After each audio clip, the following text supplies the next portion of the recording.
for you for the next 2 weeks following one of the most exciting chess tournaments in the world.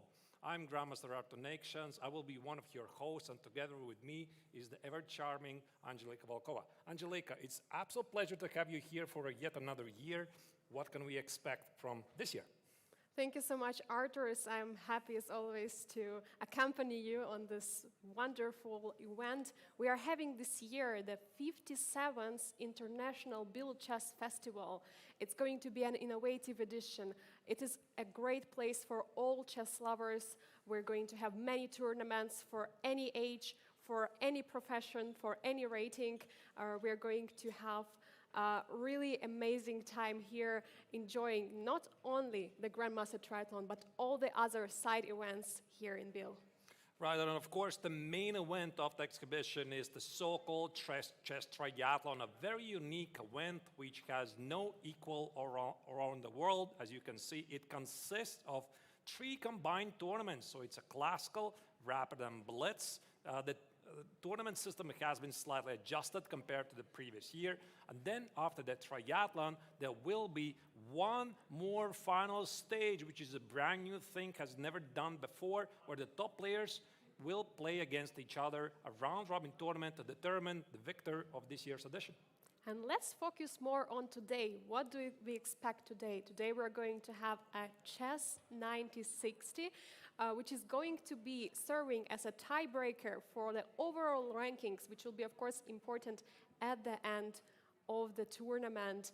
And we're going to have today the round robin. First, all players are going to play each other in each section, masters and the challengers. And after that, we're going to have something special. And what is it, Arturs?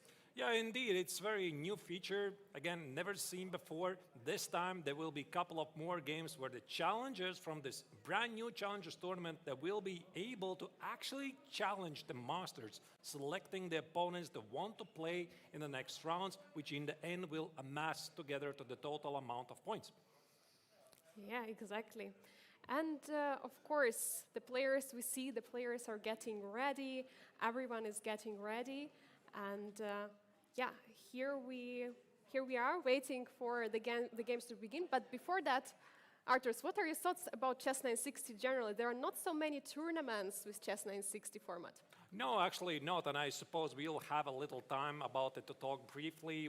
What's the history of Chess960, how it evolved? It's a very, very special thing, and by the way, in the opening ceremony, we heard at least one player of the main tournament confess he has no experience in Chess960 at all. Keymer, he said he's never played it before. So it's going to be real interesting compared to some of the other players like Vincent Keymer, who has played a lot of Chess960 tournaments. So here we go, straight to the playing venue. As you can see, the players are slowly gathering, and what a day ahead of us. Yeah, we can see actually two players already. We can see Salem laughing on something together with Liam. Both players are playing, and we have Praggnanandhaa also as well with his sister Vaishali. We will have all the players from challengers and masters playing on the beautiful stage of the Congress House here in Biel. And now we have seen Abhimanyu Mishra, and we see that Vaishali is preparing for her game, already sitting there. She's going to face Grandmaster from Germany, Alexander Donchenko. And here we have a handshake. Always very nice to see how the players greet each other. Right. Right, they're playing on this beautiful stage so that everybody who is playing on the other side of Wednesday can follow it, their favorite players. Yeah, it's really fantastic because there's not only the GMT Masters and Challengers tournament, there's all kinds of other events going on. So I guess we are going to talk about that a bit later. So the players are playing on the stage. It's a brand new thing, Masters and Challengers this time. I mean, if you were following it last year, there were 8 players in the so-called GMT tournament. Now there's 6 players in each. Somehow they had to find a place on the stage, so it's really curious. There's not a lot of space, but there you go. I think we're about to see the first ceremonial move to be played on one of the top boards. Yeah, so how they do it, actually, before that they had only 4 boards. Now they are having first 4 boards in one row, and there are also the second row in 2 boards. We're going to see it all a bit later. We see players are chatting, maybe they're sharing some ideas of preparation. I'm wondering if we have already a position for Chess960 for round 1, if the players can already have some preparation for the game, and maybe that's what they are discussing. We can see that a Ukrainian grandmaster, very fresh grandmaster, and one of the youngest ones. We have both youngest grandmasters here with us, and challengers and master section, Igor Samonenkov and Abhimanyu Mishra. And Igor is playing in the challengers. He's sitting already ready at the board. We can see the pieces are set up, so might be a special position, which is already there. Right, and there you see Salem Saleh has once again returned to Biel after a year absence. I'm not really sure why he was here, not last year, because for the Emirati player, this is one of his absolute favorite tournaments, and he has been here almost record 10 times playing in the tournament. So this basically means he really, really enjoys to be here. But actually, Angelica, do you know there is another player here playing in the Challengers tournament? who has played it a bit more times. Do you know who it is? I guess it's Alexander Donchenko. That's correct. That's Alexander Donchenko. He has played here in Biel, as joked by Laurent Freid in the opening ceremony, half of his lifetime. 13 times he's age 26, so it's pretty impressive. Yeah, there he is on the screen, by the way. He's setting up the pieces, so it's all correct there in Chess960. It's very impressive, obviously, and it is the first time for him playing in the Challengers first year edition.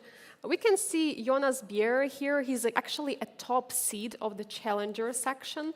Yeah, very young, also player from Denmark, and he shared with us some thoughts about the tournament. It's really exciting to play it here because he actually played a lot of team events in the past year, but now he's focusing more on chess. He finished his high school, and now he's very happy to play here in Biel. Angelika, if I may interrupt you, I mean, what is Samuel Shankland doing with, this is clearly not Pragg, this is Mishra. I think they're either playing a blitz game, they're analyzing something. I'm curious. What is it?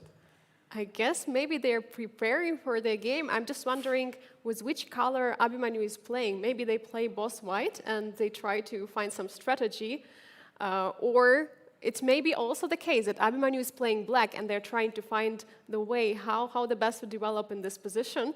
So some short preparation. The arbiter says, I'm sorry, sir, you're not Pragg, right? You need to find your proper seating. And Shankland is in very good moods. And by the way, speaking about Sam, of course, we are super grateful that he was able to come here at the last minute, because originally, Angelika, Javokir Sindarov was supposed to play the young star from Uzbekistan. He had some visa problems. He was unable to come here, and Sam was able to change his plans and fly directly from San Francisco to here, to Zurich, and then came to Biel just days before the tournament. This is just incredible, and it shows how much Sam loves coming back here to Biel and how much he loves playing chess himself. We can see that Pragg is sipping the water. That's his favorite thing to do, especially when he has winning or better position. Let's see. We see that he's fully focused on the chess pieces, trying to find some strategy for the game, because in Chess960 there is no preparation as we know it, and players need some time to understand what is going to be their strategy to set up the pieces. How would you set it up them in the opening? How to get maybe some position which is closer to the opening?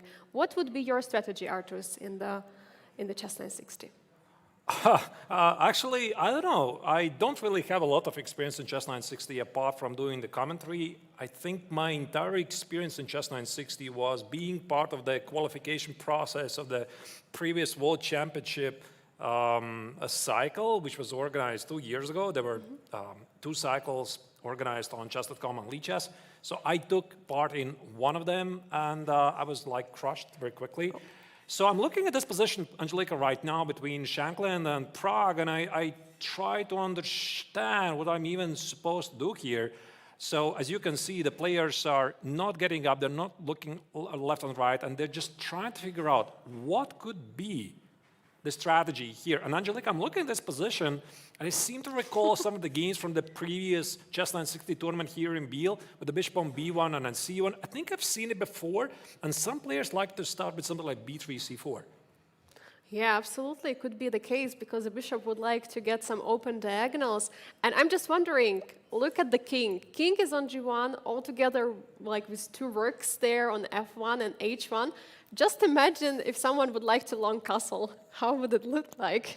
Oh, yeah, there's this thing. I mean, if we talk about the rules of Fischer Random chess, because if we make a small throwback before the games start, the so-called shuffle chess, I mean, when you shuffle the pieces on the final rank, it has been around since the middle of the 19th century, but then Robert James Fischer, one of the most legendary world chess champions of all times, he suggested some rules, some better rules to make it more organized, and he came up with this idea that you should be able to castle. This means that the king always should be in the middle of both rooks. You can castle either short or long, and also the bishop should be always of the different colors. For example, answer to your question, Angelica, how white is going to castle long? I suppose it's king c1 and rook d1.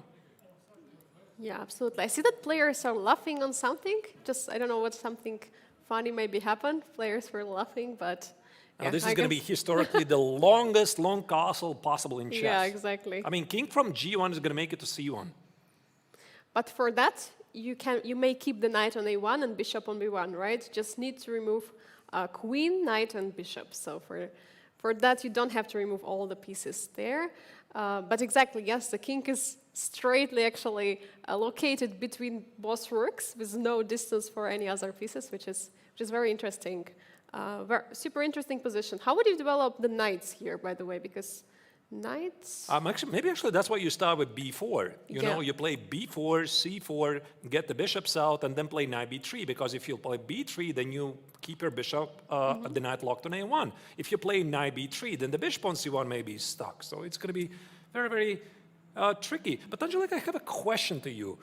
So obviously, Fischer Random is becoming very, very popular today, and we have had 2 official World Championship matches. But do you know why Robert James Fischer came up with this Chess960 concept?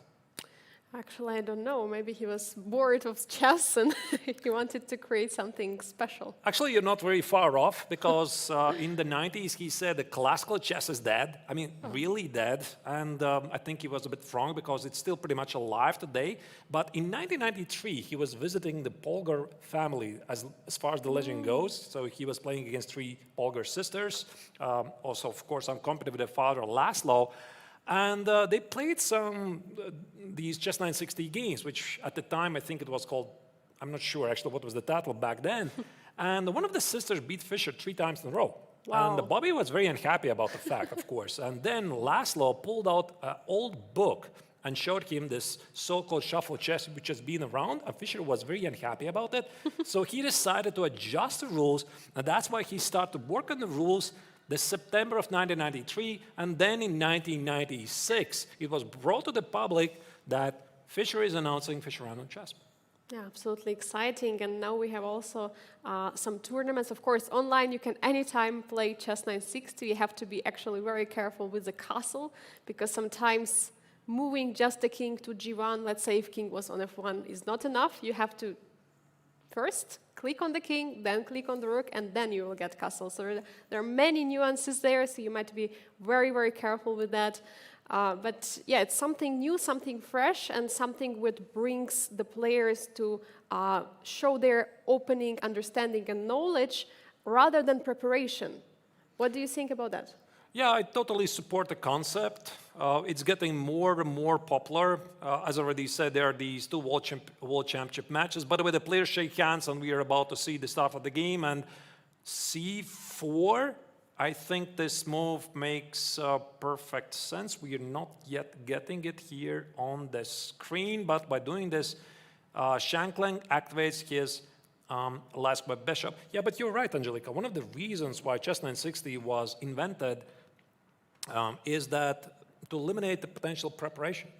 Yeah, absolutely. And then you see how players know exactly what really chess is about, not to get any preparation. And we have seen many exciting events. For example, this year there was a freestyle chess, which was mainly about Chess960. And how was it difficult for players to basically come up with some ideas right from the start, and it could have led like to some losing position out of the beginning. I just love this fact, right? So right now Sam played c4, and Pragg is thinking, what should I do here? And I'm completely out of the book. So it's not really so simple to come up with an interesting follow-up, because I imagine if, for example, in the classical chess, after e4, you have so many continuations. You can play Sicilian defense, you can play Caracant, French, Alekhine, Scandinavian, Tiger variation, whatever, etc. So after c4 in Fischer Random, I suppose it's very similar. So you can develop your pieces in many ways. You can play c5, or you can perhaps play a gambit, something like b5, a6. The sky's the limit here. I think the next move what White wants to play is something like d4 maybe, to open the other bishop. So maybe move like e5 could be an idea to stop White from doing that. So that, for example, after yeah, after e5, d4 is not really an option, and bishop on c1 for now it's stuck. But maybe bishop can go on b2 through b3, bishop b2. There are different ideas, and we see that actually Pragg replies with a c5 move. So he's mirroring the position for now because he also would like to open the bishop from b8, and yeah, we can see that Sam replies with a knight b3, targeting the pawn instantly. And now again, Pragg is thinking how to defend that pawn. Right. Yeah, so we have a bit delay here. So after c5, knight b3, Shankland immediately targets the pawn on c5. There you go. I suppose b6 makes sense. d6 also looks pretty logical, but no, Pragg plays knight e6, bring out the knight, and then worry about things later. Angelica, what do you think? Maybe we can also check some other games to see what's going on there, because, I mean, so far here we are exactly moved to.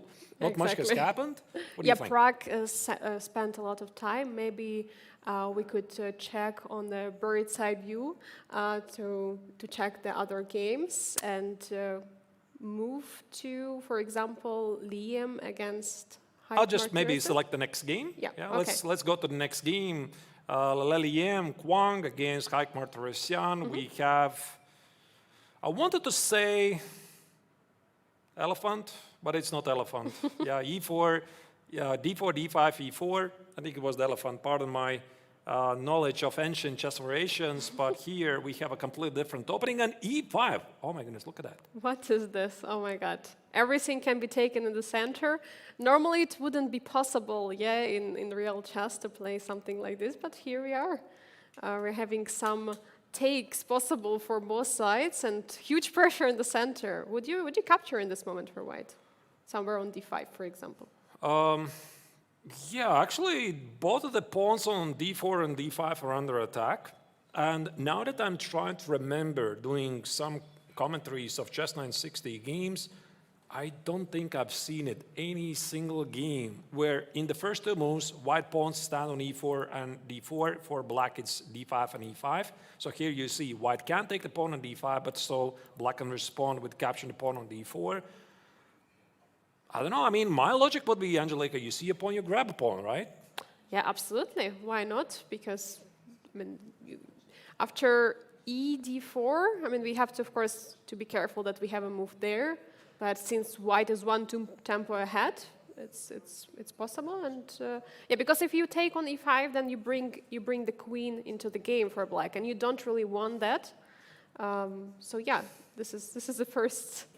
This is the first instinct. I think also in general it really matters who has the better feel of Chess960, right? We talked about this a bit earlier, and I think it will be quite difficult for the players who have never played Chess960 before to compete against somebody who has experience, who has maybe studied some patterns. So there are not maybe so many Chess960 tournaments right now, but it's emerging, it's growing. And as already mentioned at the very beginning, we have had 2 World Championship matches in 2019 in Norway and 2022 in Iceland, if I remember correctly. And probably, it's actually quite surprising, one of the most experienced players in the Chess960 field is Vincent Keymer. For sure, but we have right now Lee Kwang Liam, right? Right. So he's also pretty experienced because it's the 3rd time he's participating here at Biel Chess Festival, winning both of the editions before. And actually at the opening ceremony, he said that he would like to win again in order to be invited next time. We'll see how it works out for him. But Heik was actually one of the players who said he has never played Chess960 tournament over the board before. So this is the first time. This is something very new for him. So we will see how the experience is going to find against someone like Heik, who is just the first time playing the Chess960 in the tournament. Right, and as we already saw on the camera, knight b6 was played by the Armenian top grandmaster, and immediately Liam responded with capturing the pawn on d4, knight x on d4. This is what we see on the screen. The question is here if there is anything else for black than to mirror the position, because so far we have a move number 5 and after knight d5, we're going to have symmetrical position. I think actually what I would be doing if I'm playing the first moves, I try not to blunder anything, you know, because it's very, very easy to miss things, especially when you have those sneaky bishops on b1, which are normally not supposed to be there. And then your opponent starts with something like c3. I have played some Chess960 games, and there's the pawn on h7 under attack. You don't even notice it. So it's a bit tricky. Okay, here's defended. Yeah, but exactly, like, you're absolutely right. Like, I've played some Chess960 tournaments. I have some experience, but it was just Christmas tournament for our chess club, for Shankland Decisive. And there, actually, on the move number 3, once I played a move, my opponent couldn't defend the pawn anymore. It was so crazy that the pawn in the center couldn't be defended. So it's very tricky. So the players have to be really careful. And we see that knight d5 and c4 has been played on the board. Yeah, c4, of course, makes perfect sense because it activates the bishop on b1. And I don't think here Haik has time to play c5, although, to be honest... But why? And we can try to make it work. For example, I play c5, so it's completely symmetrical position. So Haik is copying his opponent's moves up to a certain moment, but I think he can't do it. For example, if I play knight f5, now if black tries to do the same with knight f4, there might be some major issues with knight e7, and black has to go with the queen. Oopsie, knight e7. And the king is trapped between two rooks. So once again, yeah, c4, so c5, yeah, knight e5, and knight e4, the copying stops because of knight e7, and everything is wrong for black. Okay, so maybe he can play something like knight f4.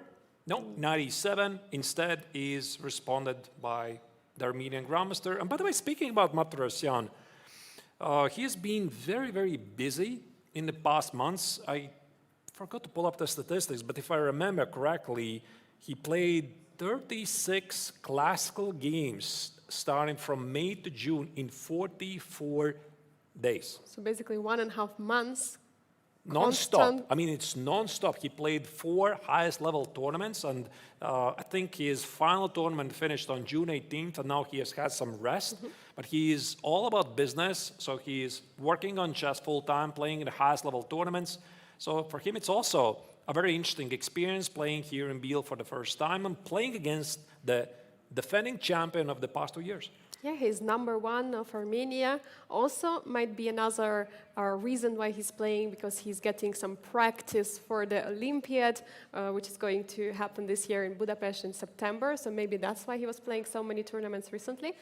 Yeah, but generally he loves chess. He loves actually Biel a lot. We've seen him last year not playing the main tournament, the Masters Open tournament, but he was playing at one event. I forgot the blitz. Yeah, you're right. I forgot the blitz, of course. But I was meaning, yeah, the Masters and the GMT. You're right. Yeah. So that was really crazy to see a player like Haik. So he was like the top seed, like I don't know how many points higher than the rest of the field, and he crashed the tournament as well. Also, he shared with us that he has here some family in Switzerland, so it's always nice to be here.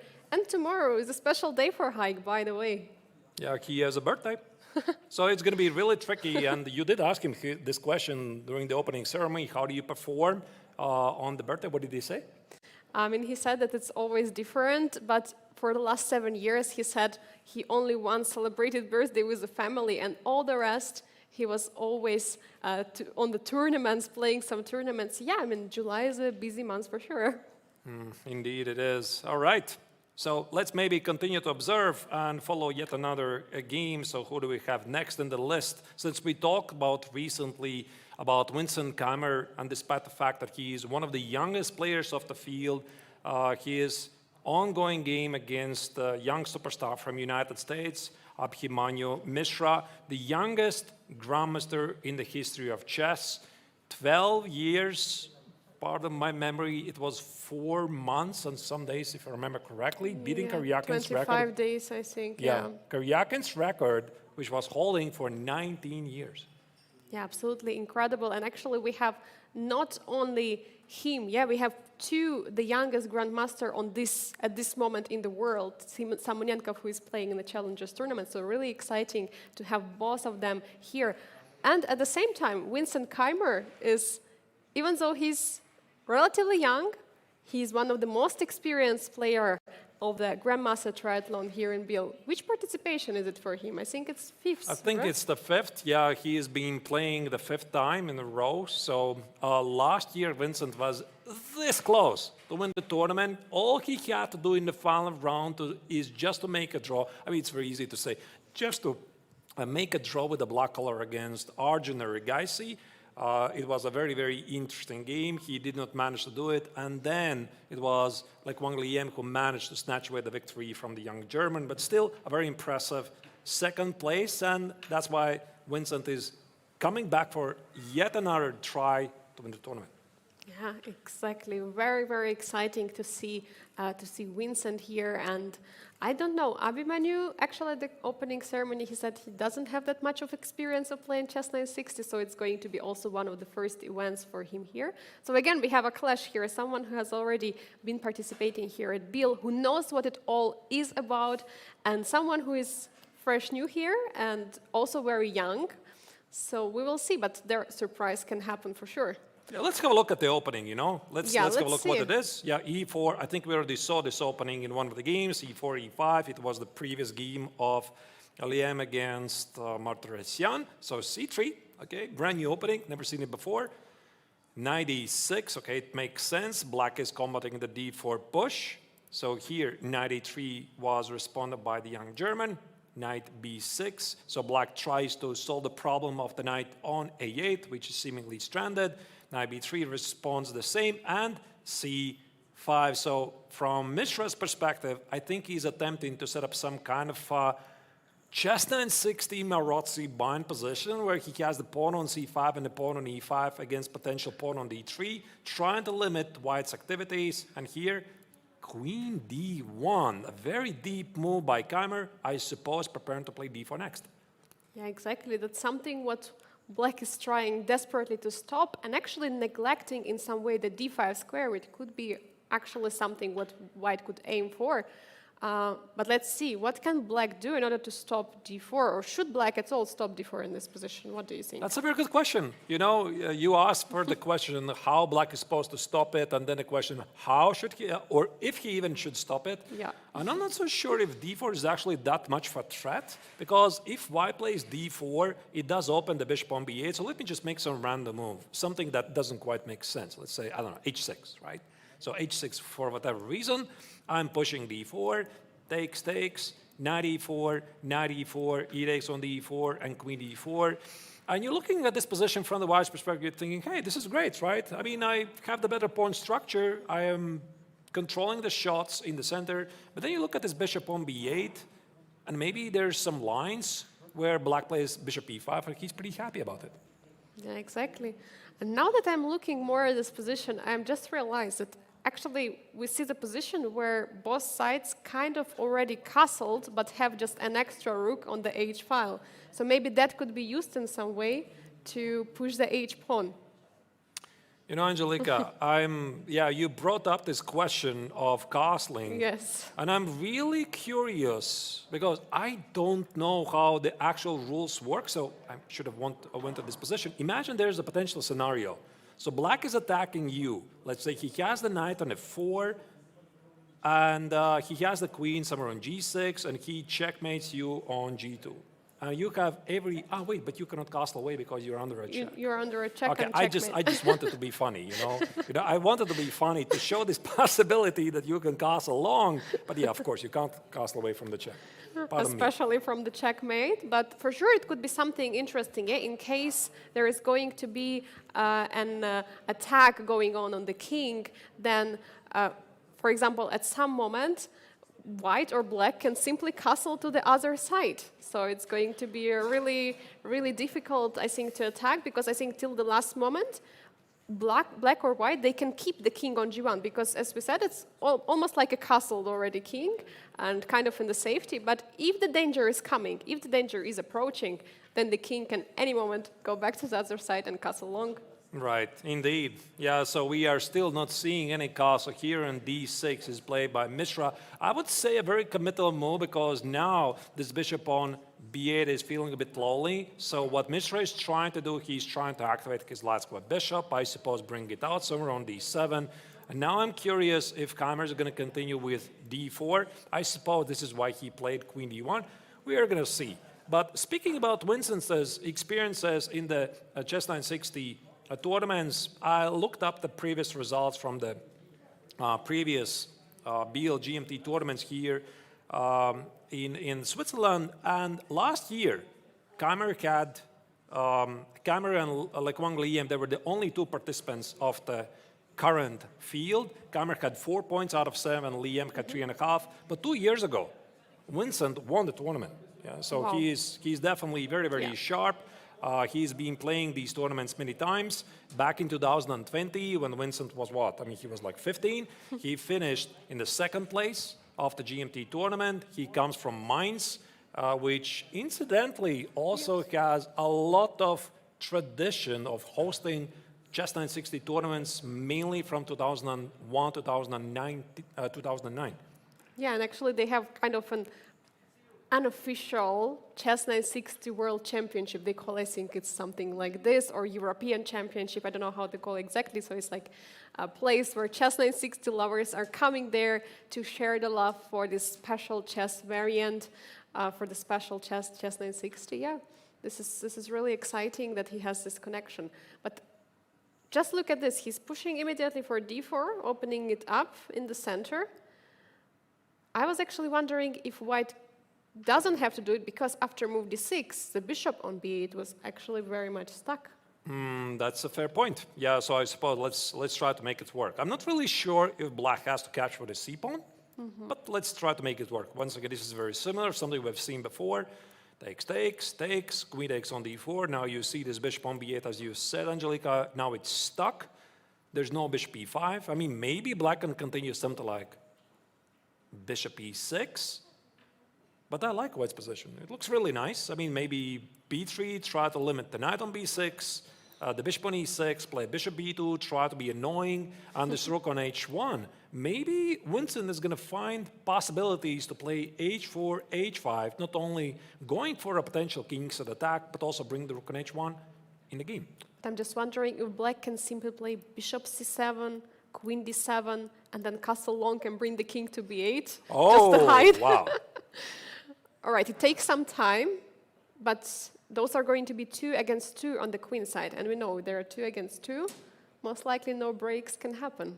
But yeah, I mean, it's quite difficult. It's quite difficult to predict where this game is going to take. You know, one of the things I've noticed among the best players in the world who are playing the Chess960, they are not trying to get normal positions. Because one of the main reasons why you're playing Chess960 is to show your creativity, right? You try to get some unusual positions, and then in a very, very complex strategic battle, try to outplay your opponent. Most of the players, probably including me, we try to get to a normal position as quickly as possible. Why? So that we can apply some of our knowledge immediately. yeah, so we can get some familiar, pawn structures and so on. So we know how we can do, which strategies can we use, pawn breaks, where we can go with the pieces, how can we remaneuver. Yeah, that's all very difficult, and that's why it's exciting actually to see that on the most of the boards we have some very special positions and some special approaches from the players depending the positions obviously, and we don't have actually something which, okay, it reminds slightly, but it doesn't exactly copying of the opening knowledge. Right, by the way, I just saw one of the featured chat going up, and I'll use this opportunity not once again to mention that there's this possibility that if you write something interesting, we can always bring it up on the screen. But hello, how are you doing? I hope you're enjoying the coverage. I have the chat window open on Chess24's channel, so feel free to ask any questions, your insights, or just, in general, just say hello. I mean, we really appreciate we're watching this, so we're going to do our utmost best to make this as the best possible viewing experience for you. Yeah, absolutely. You are here with us together at the Biel International Biel Chess Festival. We want to make experience for you the best possible. If you have anything, any suggestion, any move suggestion, or you are rooting for someone special maybe in this tournament in one or another group, let us know. Right. Okay. All right. I see, by the way, Fischer Random Chess is asking, where's my creativity? I guess this was the question. I would try to get to the normal position. I don't know. It's not there. It's not there, at least not for Chess960. All right, but by the way, H5 was the response of the young American player here, ignoring Vincent's ambition to fight for the center. And here, Vincent played D5. You know, Angelica, I'm looking at this move, and I immediately recognize a certain pattern from the Ruy Lopez. So this is clearly not Ruy Lopez, but this idea of playing D4, D5, sometimes grabbing space, is one of the most important concepts in the modern chess. And Vincent recognized something he has seen before, and that's why he played E5. He didn't take the pawn on C5. He didn't take the pawn on E5. So he's not attacking the knight on E6. This is not his reason. He's just grabbing space. The more you talk about it, the more I think that maybe actually it's a better version. You know, when we use it in the Ruy Lopez, the bishop is somewhere on the F8, E7. It has opportunity to play. But we have a bishop, dark square bishop on B8, standing there, doing not much. Okay, maybe it can go with a long maneuver with C7, D8 to attack something. But for now, it looks, the more space for white. And I think very important that there is a pawn on C3, not allowing knight to jump on D4. And let's do not forget, white still can castle long. I have a feeling this is going to be important at some point, or even if we don't feel it yet. Angelica, let's continue to observe and select one more game we haven't seen yet. Absolutely. We have seen only the beginning of the game of Sam Shankland against Praggnanandhaa. I think we checked already Liam against Keymer Yurasan. Do you want to check the challengers, maybe? Yes, absolutely. I want to check the challengers tournament. Hope it's working. There you go. So we are going to start with a game of, not really sure, since Select Salem is on the screen, I suppose we could do that. Just to give you a bit prehistory what happened in this game. We are not going to analyze it because the players are shortly approaching the time scramble. D5, E5, very inspired game by the young Ukrainian. D8, Queen E5. This is really unbalanced. Yeah, and we've seen this idea of like pushing the pawns in the center from the game of Martyrosyan, and they were pushing both the pawns, E4, D4. In this case, only black managed to trade the pawn, and I don't know, but to me it looks like black is doing pretty well. Yeah, he's doing really great. You know, Angelica, I was looking at this position earlier. Where was this? After Queen E5, and as soon as Saleh played Knight C3, I just wanted to shout out, somebody call a doctor, but for this bishop, right? Because it's not doing much on B1. It's blocked by the pawn on C2, the knight on C3. So here, the Emirati player decided to activate his knights, but at the expense of the bishop. And this gave the opportunity for black to grab space. And this is the current position. Black controls the center. White's pawn structure is looking not really that great. So I think it's fair to assume that Semenenkov is doing better. Yeah, for sure he is. And maybe just to remind to our audience, how exactly do we castle? Because we get some questions about castling. Maybe we can move a few moves before in this game and see how white castled exactly, because it's actually very interesting. Very good question. In order to castle, he had to first move the rook from F1. Actually, maybe we should start to talk about this right here. Yes. Because this position gives white immediately the possibility to castle long. Let me try to make it work. Oh, you see? Yes. That's how it works. So this is the long castle. It didn't happen. So I don't know what was the reason why Salem decided not to do it. Probably he felt that castling at the queen side is not where he wants to position the king. That's why he played rook F3, so that he can castle short. And actually, on this occasion, castling short is just tossing the rook over to F1. Yeah, and then you have just to click on the king and the rook. If you're doing it online, over the board, they first bring the king and then bring in the rook. I would love to see on the camera if we can have at any moment the long castle. How will player move the king and the rook all the way to the other side? This is something exciting. I mean, I seem to recall from the previous editions that there were always some misunderstandings, right? I mean, there were some dramas, like especially involving with castling, like how do the rules apply? So I'm not really sure we are going to see it this year. But playing Chess960 is a very unusual experience. So that's why these players, they don't have that much experience and they're prone to make mistakes. So this is the current position after rook f6. All right. So, so we can see. Let's maybe move on. Yeah, maybe let's get the bird's eye view and check the other games, and we decide where we move to the other game of challengers or to the other game of masters. What do you feel like exciting game to check? Right. So I am looking at the screen. Is there something that immediately grabs the attention?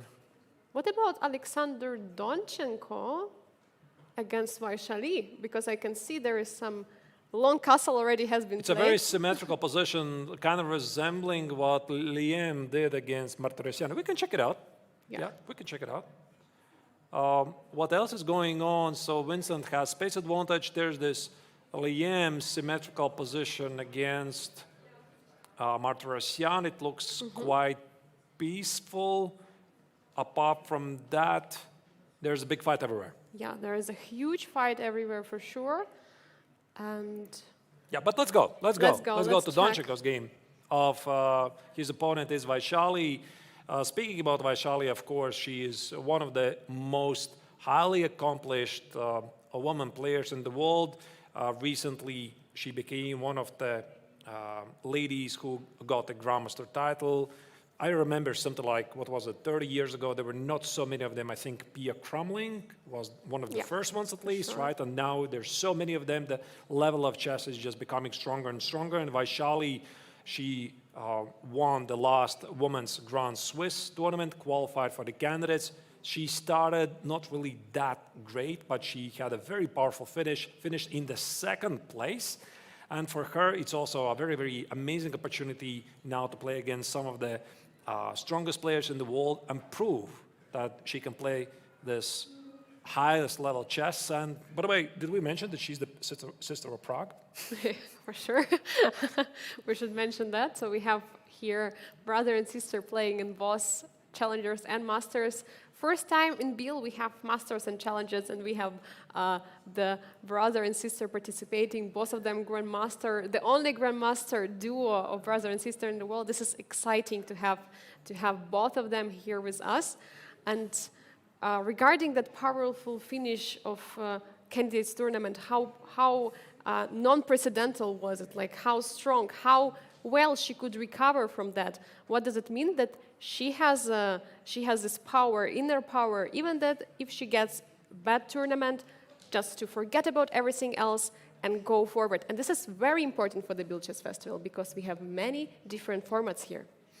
That's right, and we just saw Donchenko playing c3. He really, really doesn't like this knight on d4. He wants it to be gone. Then I'm not sure what Vaishali intends to do, probably retreat with knight. If she plays something like knight e6, what about rook d7? Could be a problem at some point. I see the bar, by the way, it says that it's equal, but it doesn't feel equal to me. It doesn't feel equal at all. But yeah, it's really, really interesting how black can continue with that rook on h8. I'm just seeing that, of course, there is an opportunity always to castle long, but do really want to do this with black because everything is open there.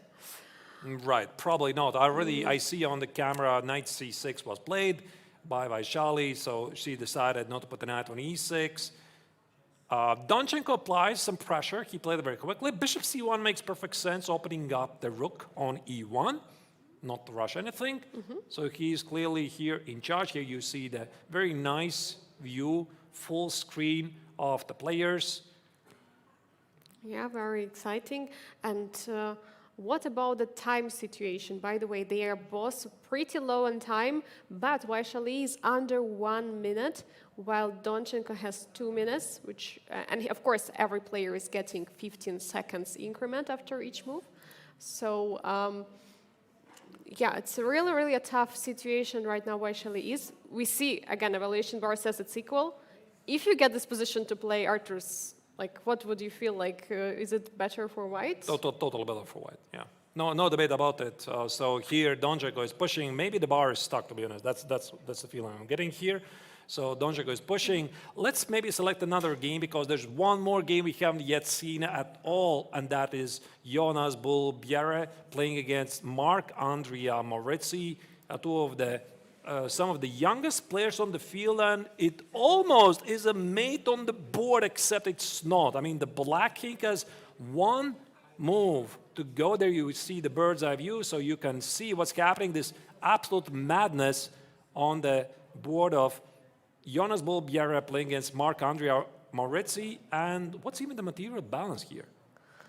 Oh my God, I'm just looking at all those pieces attacking, and I'm looking at the 8th rank of black, while bishops cannot really help. Knights are standing where it all started, and queen is somewhere away on b5. I think this game is over, right? Yeah, his game is over. We just missed it. Yeah, we just saw the final move, knight f5. Yeah, so the point being is if black would continue something like king d7, there would be queen g7, and black's position falls apart. Maybe let's go back very quickly to the bird's eye view and see what is going on in the other games, because this is right now the time scramble in both tournaments. So here you see the first decisive result in the Challengers tournament, important victory for Bienne. What else is going on? I see that there is a time trouble in the game Vincent Keymer against Abhimanyu Mishra. I see that all players are reaching really, really low in time. I've seen that Mishra played quite a few moves for being very, very low in time. All right, maybe we can go see that game. So here Keymer has a very, very pleasant position. And actually, meanwhile, on the video, we can see the main arbiter, Lauren Freud, of the Grandmaster Triathlon. He's spectating, checking that everything is correct there. What is happening on the board right now? Right, we are going to get there in a moment. There you go, there you see the players. It's a time scramble. King g2 is the last move. Rook h6 is responded. Couple of moves are incoming. Oh, there's a lot of moves. Oh my God. Extra pawn for Keymer. Very, very stressful, very, very stressful for both sides, especially for Abhimanyu being very low in time. And actually, Vincent is also very low. Both of them are super low in time. Yeah, there's the zoom. We have this possibility to zoom in and see from a slightly better angle. Once again, the time control is 50 minutes plus 5 seconds. There you go, very, very nice. If only Abhimanyu could move his bottle, but of course he's not going to do it. Yeah, he needs some water to hydrate for sure. We see he brings the rook. It appears that Vincent is completely in charge. The body language gives some very, very good impression that he knows what he's doing here. Yeah, we have a bit delay here, pardon about that. And at least I saw in the video that rooks have disappeared from the board. Yep, there you go. One rook is gone. Beautiful bishops on b5 and d2. I believe, Angelika, this is a technically winning position, no longer a Chess960 position that you can play by hand, relying on your experience. Yeah, this is already the middle game position in which you see that even though the center is closed, there is a huge space advantage for white, and the bishops are really dominating here. Knights are really awkward on e7 and f6. And we can see actually on the footage that rook is already somewhere on c8, entering the back rank, and he sacrificed the rook, or he didn't sacrifice the rook. There was a sacrifice of the rook. Queen takes on h4. There's apparently a pin you cannot take on h4. I think this was a blunder from Vincent, or was it? There is rook on f8 also. He took a knight. I don't know what happened. Oh my God. Right, we have a bit delay here. All right, here we go. Knight f8, queen here c2, he queen sacrificed h4. because it was a checkmate. Oh my God. All right, no, there's no blunder. I think Vincent is just winning this. Yeah, he's just winning up this. a piece. Right, h4, g4, as you're seeing on the camera, we have a bit delay here of the moves. We're going to fix that. So here, Mishra is finding his final chances to expose the white king, king f1. But it looks like king is just escaping this attack or this check, trial of finding some perpetual. Yeah, but Angelika, I mean, this h pawn is really strong. It's a really strong pawn. How do you stop it? Do you play king g1? No, king e2. It goes the other way. h2, queen g2. Queen g2, the pawn is going nowhere. What about rook h6, queen h1? Now the Wow. queen is completely out of the Queen game. g3, no? Okay. Rook f3 is a threat now. Black is Oh my trying to God, take on oh my f3. God. This extra piece, maybe it's not really that Maybe important. rook c1, rook has to go back. Rook c3 protecting, okay. Oh my God. And now Mishra plays the slow move g6, and Winston is going to try to somehow normalize the position, use the fact that he has an extra piece, bishop d7. He's protecting against the f5 push, g5, attacking the rook on h3. Oh my God, who is attacking whom? Both sides are attacking. Solo on time. 12 seconds for Abhimanyu. Right, so the rook has to go back, and now I think Vincent feels a bit safer. He can always position the bishop on g4, but he's thinking, how do I eliminate the pawn on h2? Something like rook c1, rook f1, rook f2? No, he plays rook c8. He wants to trade the rooks. Yeah, and it's fair call, because after a trade of the rooks, is going to have an extra piece. Bishop g4. Rook takes on g5, and now f5 also might be a threat. I'm not so sure this my is even God. so clear. I would have just brought maybe the rook to c1 and then to go away with a queen from h1, because queen is looking really, really sad This on might h1. be a draw, Angelica. I mean, rook c7, king g8, rook c8. I don't think that Winston Ooh. can play this because f5 is a very big threat. Also, you need to watch out for rook takes on g4, potential sacrifice. I think it's going to be a draw. How can Winston actually continue? Maybe push forward the queenside pawns? He's very low on time. He has to make a move.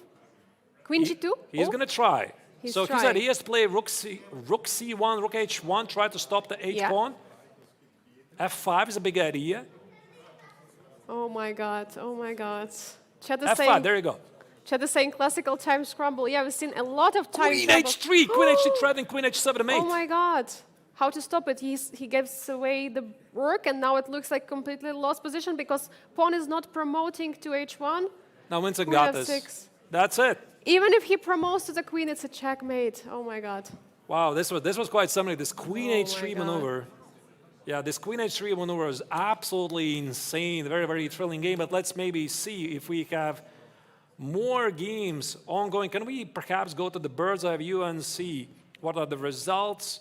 If there's one more game, I do see there's one game going on in challenger section. I suppose that's the game we're going.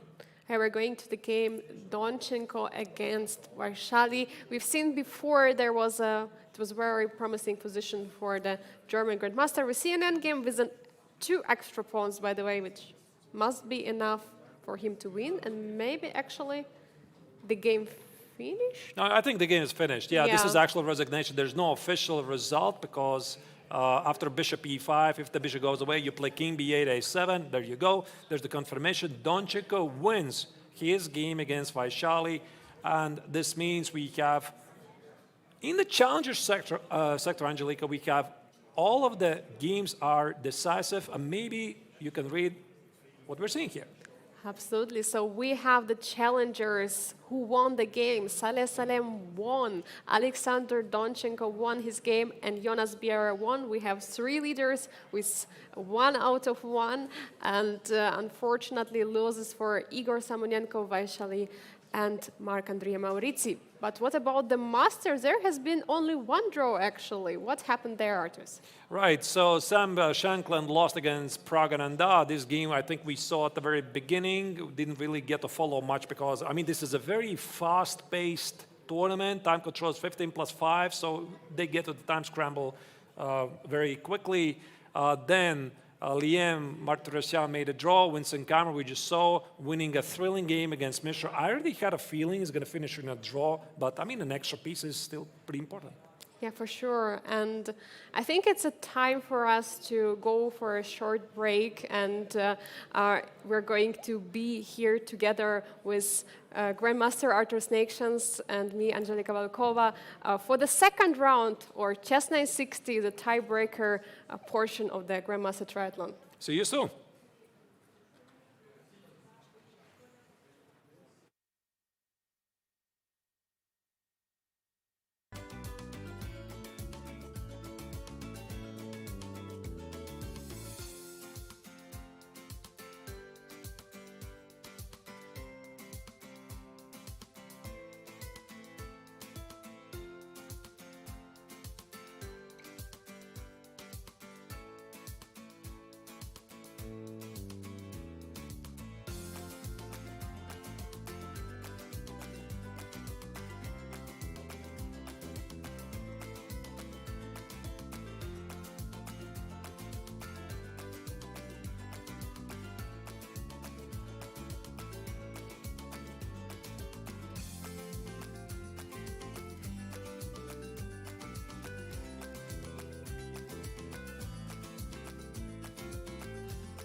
We are back there, viewers, following the 57th International Chess Festival here in Biel, the bilingual city here in Switzerland, following one of the most exciting chess festivals all around the world. It's the so-called Chess Triathlon. Today, we are starting with day one of Chess960 tournament. I'm Grandmaster Art Connections, Angelika Volkova. We're back, and we are ready to start to follow the round two of the Chess960 tournament. Here, it's absolutely exciting to be here in Biel and witness all the chess love here in the area. So many events, and we can see in the playing hall that there's another tournament going on, the Open tournament. So not only the Grandmaster Triathlon, which is the main event here, is happening, but also all chess lovers can play chess, and in this case, Chess960. In the same play hall as the top grandmasters. And we see some boards coming up here. Yeah, and they're trying to study the board. You know, this is something you don't see very often in a classical chess game, because you know everything there is to know about all kinds of openings. Not in Chess960. Very often you're just a blank page. You're just trying to figure out what I could potentially do, what my opponent might respond. There's so many possibilities. So that's why, by the way, we didn't mention this. Chess960, the name comes from the possible 960 possible variations of the starting position. Yeah, absolutely. Very, very exciting format.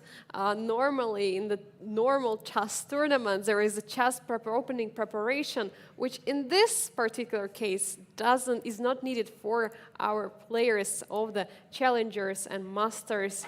And parallelly to this, we have actually the Swiss Fischer Random Championship. So a lot of games are going on right now. We see Abhimanyu came even closer, actually, to the board to check, and here we have a handshake, and the round two has just started with Abhimanyu taking time for the first move. Yeah, so he is still double checking what's going to be his choice. He went for 1d4. He went for d4. You know, actually, when I was looking at this position, Angelika, I wanted to say, is this not exactly the same position from the previous round? And then I noticed, yeah, I mean, the queen side indeed is the same. The knight is an a1, bishop on b1, bishop on c1. However, it's the king side that looks completely different. So in the previous round, the white king was on g1, the rooks was on h1 and f1, and I really don't remember what was the queen, but the queen side was looking exactly the same. Yeah, exactly. Knight was on d1 and queen was on e1, and all the rooks and the kings were on the f1 and h1. In this case, it's very interesting how players are going to get the queen over there from the h1 square. This is still a question to me. But we see the players are first would like to open the bishops with playing d4, d5, and now c3. So the bishop on e1 is playing. Yeah, this, of course, makes perfect sense. So white is not going to experience any issues with the bishop here, the bishop on c1 as well, giving a lot of opportunities. I suppose the knight from A1 is going to go to B3 at some point, as I think this is pretty much the standard response. I'm guessing what's the purpose of C3, not only of opening the bishop on B1, also I assume that Mishra is stopping any C5 ideas, because then white could just grab it. So this will be some sort of Queen's Indian gambit accepted, taking the pawn on C5, but obviously this is something else. Absolutely. Every position is, it's so exciting that every position is something else. You have, even though you have the bishops on B1 and C1, knight on A1, you still have to think, what are you going to do? Where are you going to castle? What is your plan? What are going to be your plan in the middle game? Do you want really to have it similar to some other opening, or you want to play a unique game? What do you think, Artur? I think that also what Pragg is trying to do, he's not only trying to get out of the opening, and that's why once again I said, that's the difference between the best players in the world and just good players. So just good players that are going to try to get to the normal position as quickly as they can. The best player, they're trying to unbalance the game as quickly as possible. So that's why here Pragg is not immediately responding to something like C6, immediately tries to try to get out the bishop on B8. He is going to play something else and seek these early possibilities to unbalance the game. Knight B6, I think this move, he has to play either way. The knight on A8 doesn't do much, and is immediately responded by knight B3 from Mishra. Yeah, it's very interesting. Of course, white doesn't want maybe to allow the C5 ideas, so that's why knight is going to B3. Okay, again, there is not really much of an option. And C4 and C5 at some moment could be potentially an outpost squares for the knight, but in this case we don't see yet that much. The knights on E1 actually very interesting. They can jump directly to D3 and then maybe somehow support the knight potential jump on C5. So the knight can actually cooperate very quickly. In the other position we had knight on D1, so the knights couldn't really jump and maneuver all together, but in this case actually D3 is a very good square for the knight. Yeah, indeed, indeed. All right, while they're choosing their opportunities here, the possibility is all but limitless. Let's select another game. So the next game in the list is Winston Keymer, and after that we're going to check the bird's eye view. So here it is Keymer's game. He has another white game. If I remember correctly, he selected number 1, seeded player of the pairings. This means that he starts a tournament with 2 white colors. H4, H5. Yeah, and it was already successful in the first round. Yeah, I think he scored a victory. Now he's playing against Bienne, his opponent from the last Biel Chess Festival, the previous edition, when they were both going basically head-to-head in the scorings, and actually just half a point of the difference decided that Liam actually won the championship. Yeah, I think Vincent is not really thinking about it right now, but when it comes closer to the final rounds, he's definitely going to remember this experience from the past year. So very, very principled game, of course, and also Liam is one of the most experienced Chess960 players. In the opening ceremony, he said basically the same thing he said last year. He's not very active, not a very active chess player. He's working full-time as the head coach in the Webster University back in 2021. I think he succeeded Susan Polgar, who was running the university's chess team for many, many years. Now he's the head coach, doing some serious preparation stuff of the Chess Talents United States.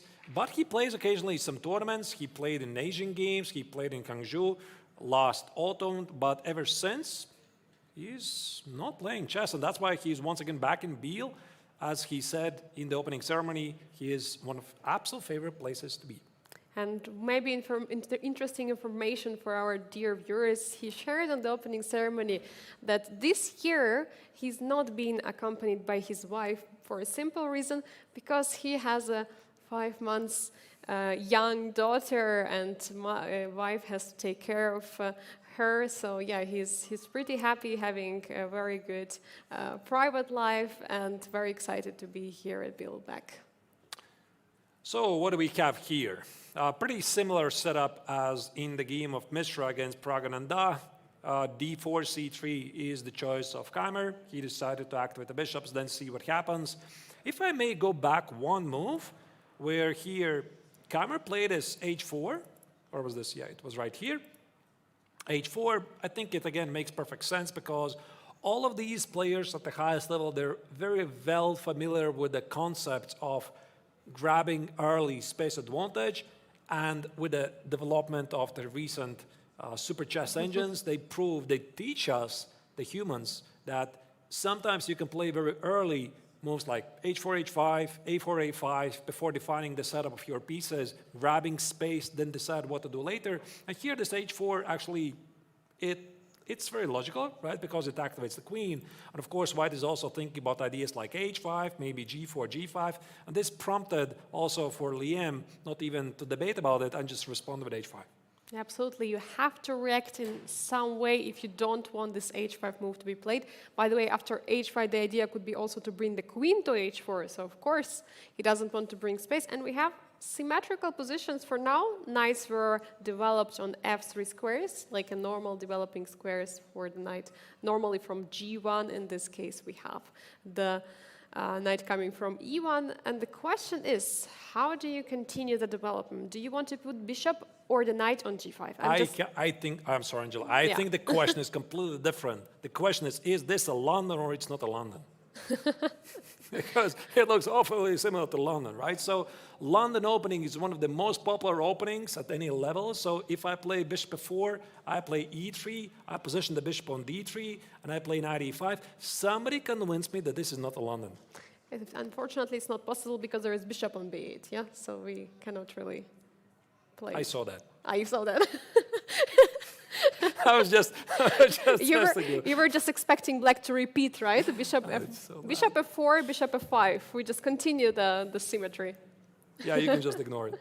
Yeah, I'm just too much big of a fan of the London. I want to play bishop f4, but yeah, this issue with the bishop on b8.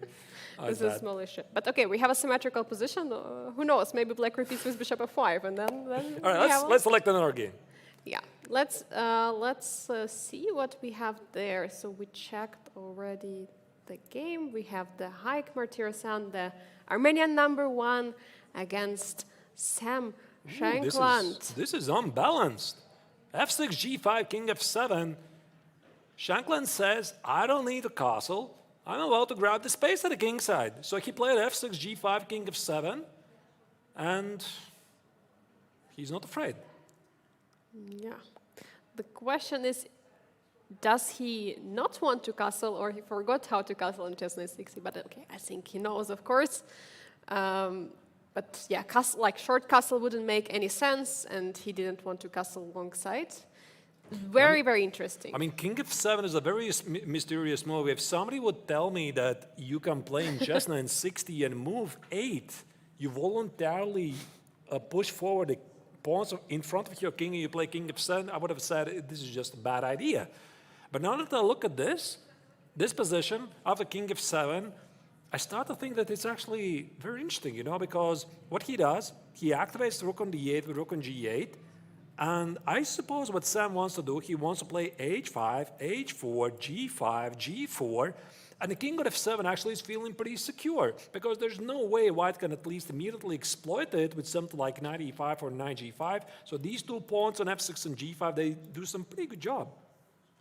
And now that we see that white actually castled, it means king is going to be staying on g1. And the problem is that after h5, white cannot respond with the h4 because the g takes h4 could be immediate move, opening the file to the king as white already castled. King is stuck on g1.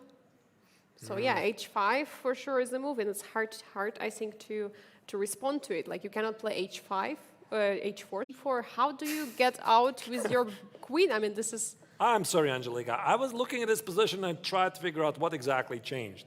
Yeah, apparently there was a short castle, yeah. Yeah, that's why I'm completely, I'm shocked because in the next move, if something like h5 is played, what is the reply for white? Because h4 is not possible since the pawn can take on h4. h3 is not possible, it creates a hook on g4. What do we do with the queen on h1? And how do we get out?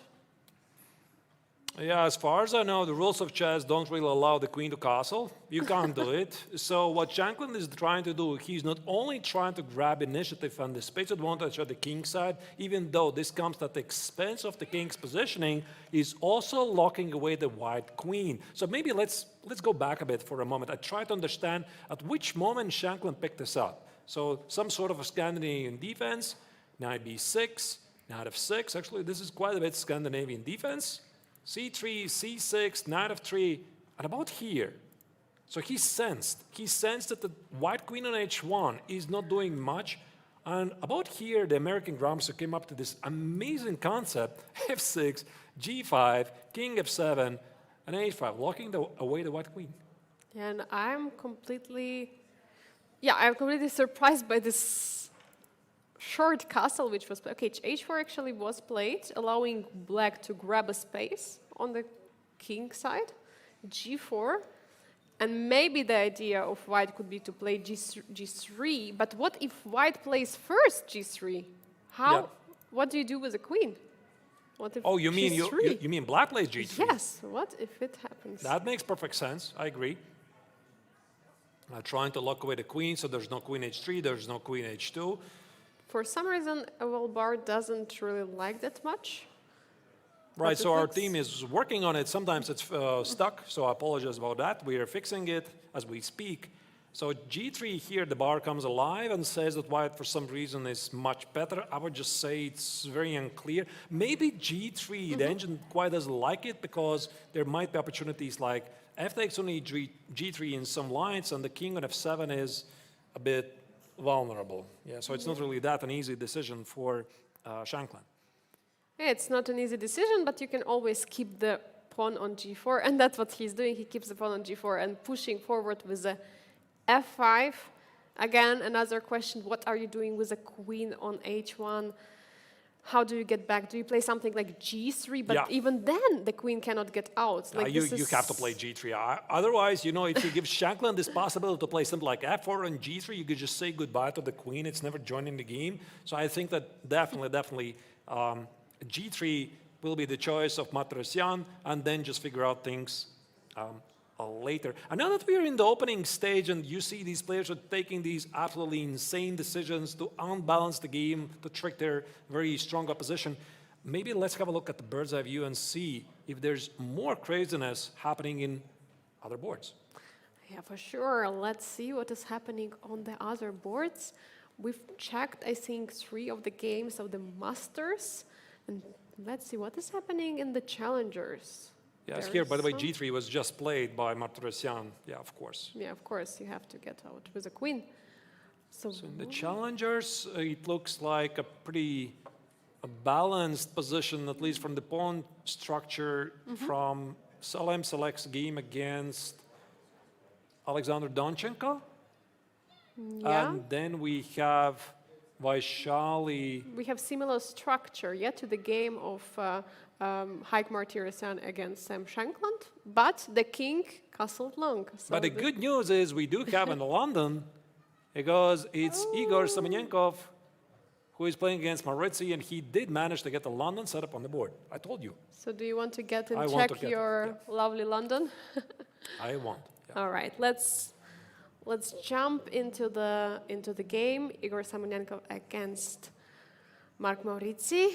So the London actually, it's a bit weird that we are talking about this in a Chess960 broadcast, but it was brought to the highest level of practice by the former world champion, arguably one of the greatest players in the history of chess, Magnus Carlsen, who started to employ this. And before him, it was believed to be not really that of a serious opening, because how can you play like that? I mean, you should be playing some more serious openings. But he proved that actually there's some problems for black.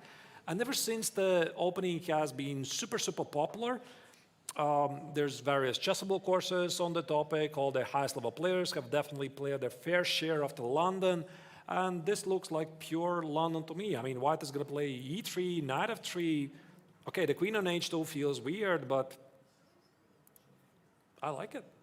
I think London is very nice opening generally, especially for the beginners, because then you have some limited structures here. You're not like you're not, you don't have to be ready for all kind of stuffs going on. You're having some setup which you can almost like pre-move with each move, and you're just getting experience in that. And then once you already reached maybe some maximum of the range of the position you want to explode, then maybe you can go for some other opening like Queen's Gambit. But for sure, I agree with you, Arturis. London system is played. It has been played actually in the recent World Championship match, right? Didn't Iran play the London, if I'm not mistaken? I really don't remember. So you have to pardon me. You have to pardon me. But Angelika, I'm looking at this position. I can't really but not appreciate. I mean, I really, really appreciate this move by White here by Semenenkov. He played after the long castle, which I feel is to be a minor inaccuracy. Yeah. Here, White played Queen H2. Ooh. Not only he activates the queen, he creates a battery, but he essentially locks away the bishop on b8.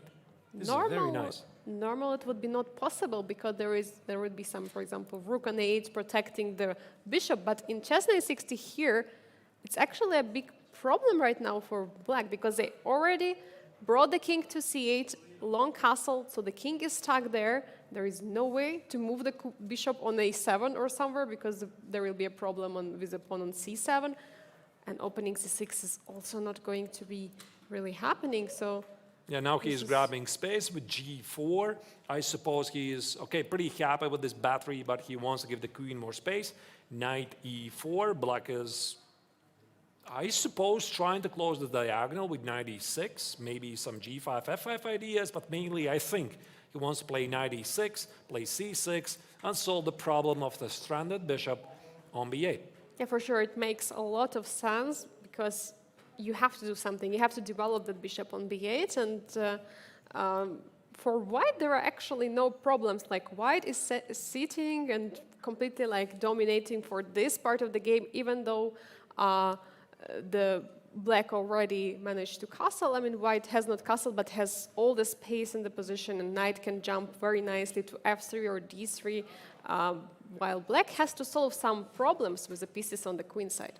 That's right. All right, since we are at the challengers section and we selected Semenenkov's game against Morazzi first, let's check some other games. There's the Saleh Salem game against Alexander Donchenko. There's a very funny trivia question, Angelika, to you.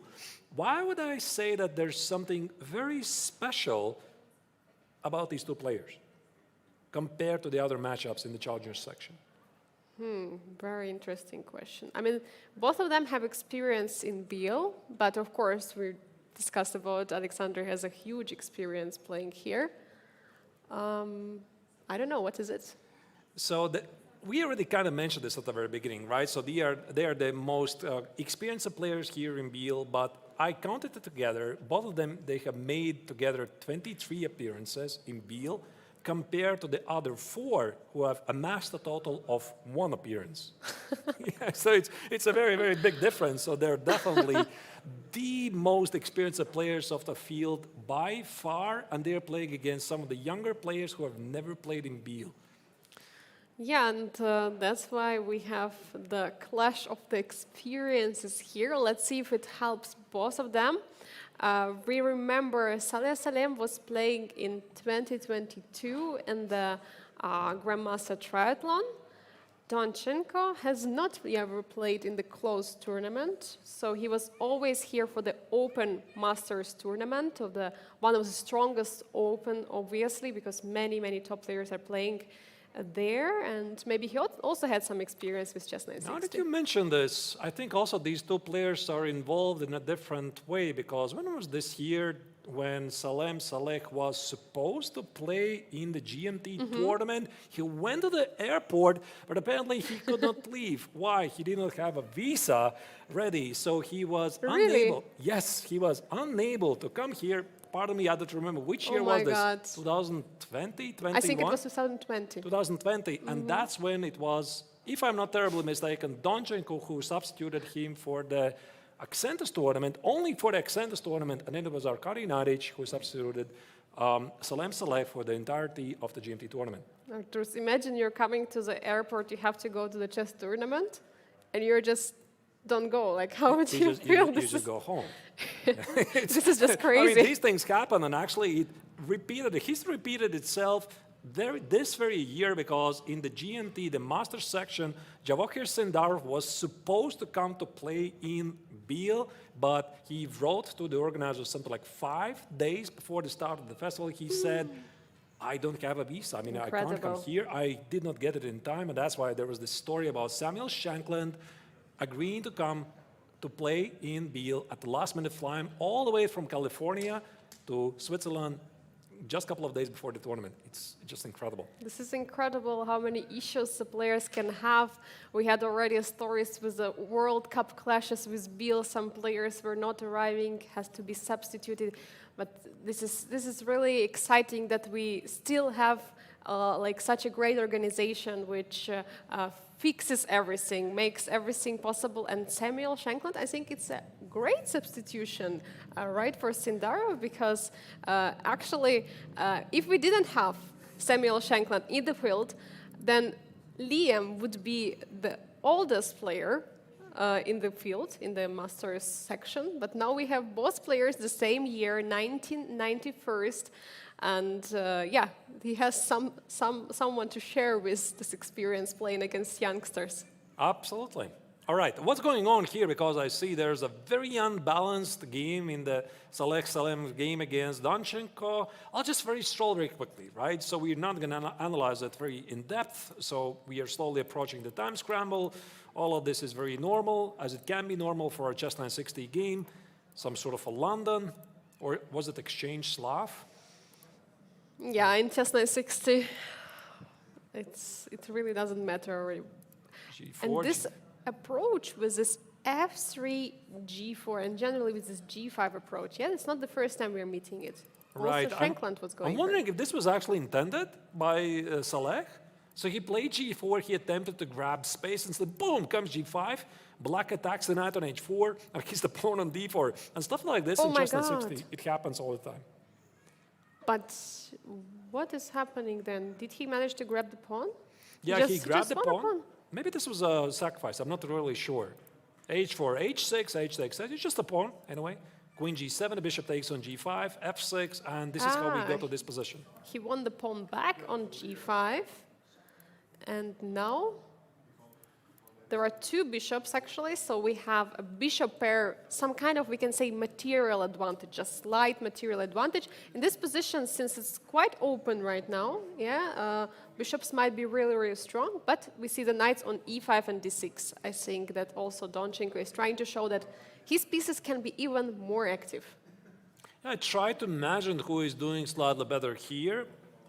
Since white has two bishops, and those pawns on E2, F3, G4, they kind of take care of the black knights on E5 and D6. As you can see, there's no way they can jump any further. Then I suppose that white is doing slightly better because the evil bar, by the way, is stuck at the moment. We're working on it at the moment. It's stuck. I don't think it really represents what's going on. But then again, I'm looking at the position from the black's perspective, and I'm thinking that probably Donchenko hasn't done anything terribly wrong. Right, he has no obvious weaknesses, and even if white is slightly better because of the two bishops, it's not a lot. Exactly, and the question is, how do you proceed? Even if you have that slight advantage, how do you proceed here? Because even though you have the square on G6 potentially going there with the bishop, there is a strong knight on E5 guarding that square, and well, everything is protected. The H file cannot be penetrated. There is no rook C1, rook C7 because the bishop is standing there on B8, guarding the 7th rank. So yeah, it's really, really even, we might say. And maybe it's the time we check the game we have not checked yet in the round 2, and it's Vaishali, the only female player, the sister of the Praggnanandhaa, facing the top seed of the tournament, Jonas Biel. Yeah, and I talked a bit with Jonas earlier in the opening ceremony, also yesterday. We had a small aperitif here in the playing venue, really enjoyed it. And he said that he's been pretty inactive lately, and there's a very good reason. He just finished his high school. Exactly. I checked his FIDE profile, to check what tournaments he played in order to prepare a bit for the opening ceremony. I just realized he played only the leagues and only team tournaments. And yeah, he shared openly on the opening ceremony as well that he just finished high school, and now it's a time for him to focus more on chess and play a wonderful, finally individual event here in Biel, Grandmaster Triathlon Challengers. He's been a hard worker because he has always been highly regarded as one of the greatest Western European talents, slowly but gradually improving. Right now he stands at 2650, what is it, 2653. I think this is the rapid rating, so you shouldn't really take that into account too much. And he's approaching the elite. He's the #1 seeded player here in the Challengers and very much eager to prove that he can play at this very highest level. Jonas, by the way, is my teammate in Sweden. Really? Yes, we have played together several seasons, so I know him pretty well. So it's going to be a very exciting matchup. But by the way, I'm looking at Bjerre's king on F8, and I can't help but draw some parallels to what Shankland is attempting to do in his game against Martirosyan, because also it is Bjerre who aggressively pushed those pawns to grab space to do exactly the same that the American Grandmaster was trying to do in the Masters section, imprison the white queen on H1. And judging from what is happening, I think he is doing a pretty good job. But the question is that the king is not anymore on G1, so a rook any time can move away from there, can slide back to somewhere to E1, and queen can be, hopefully, getting out from there. My question is, what happens if white is going to try to open those files against the king? Because we have a bishop on G5, which is stopping black from castling to the long side if white wants to escape from there. But now that Artur is pointing out that knight G5 is an option here for sure. I think it actually was a pawn sacrifice. So Vaishali, by the way, is in a very serious time scramble. What we didn't really see here at this moment, Bienne played E5.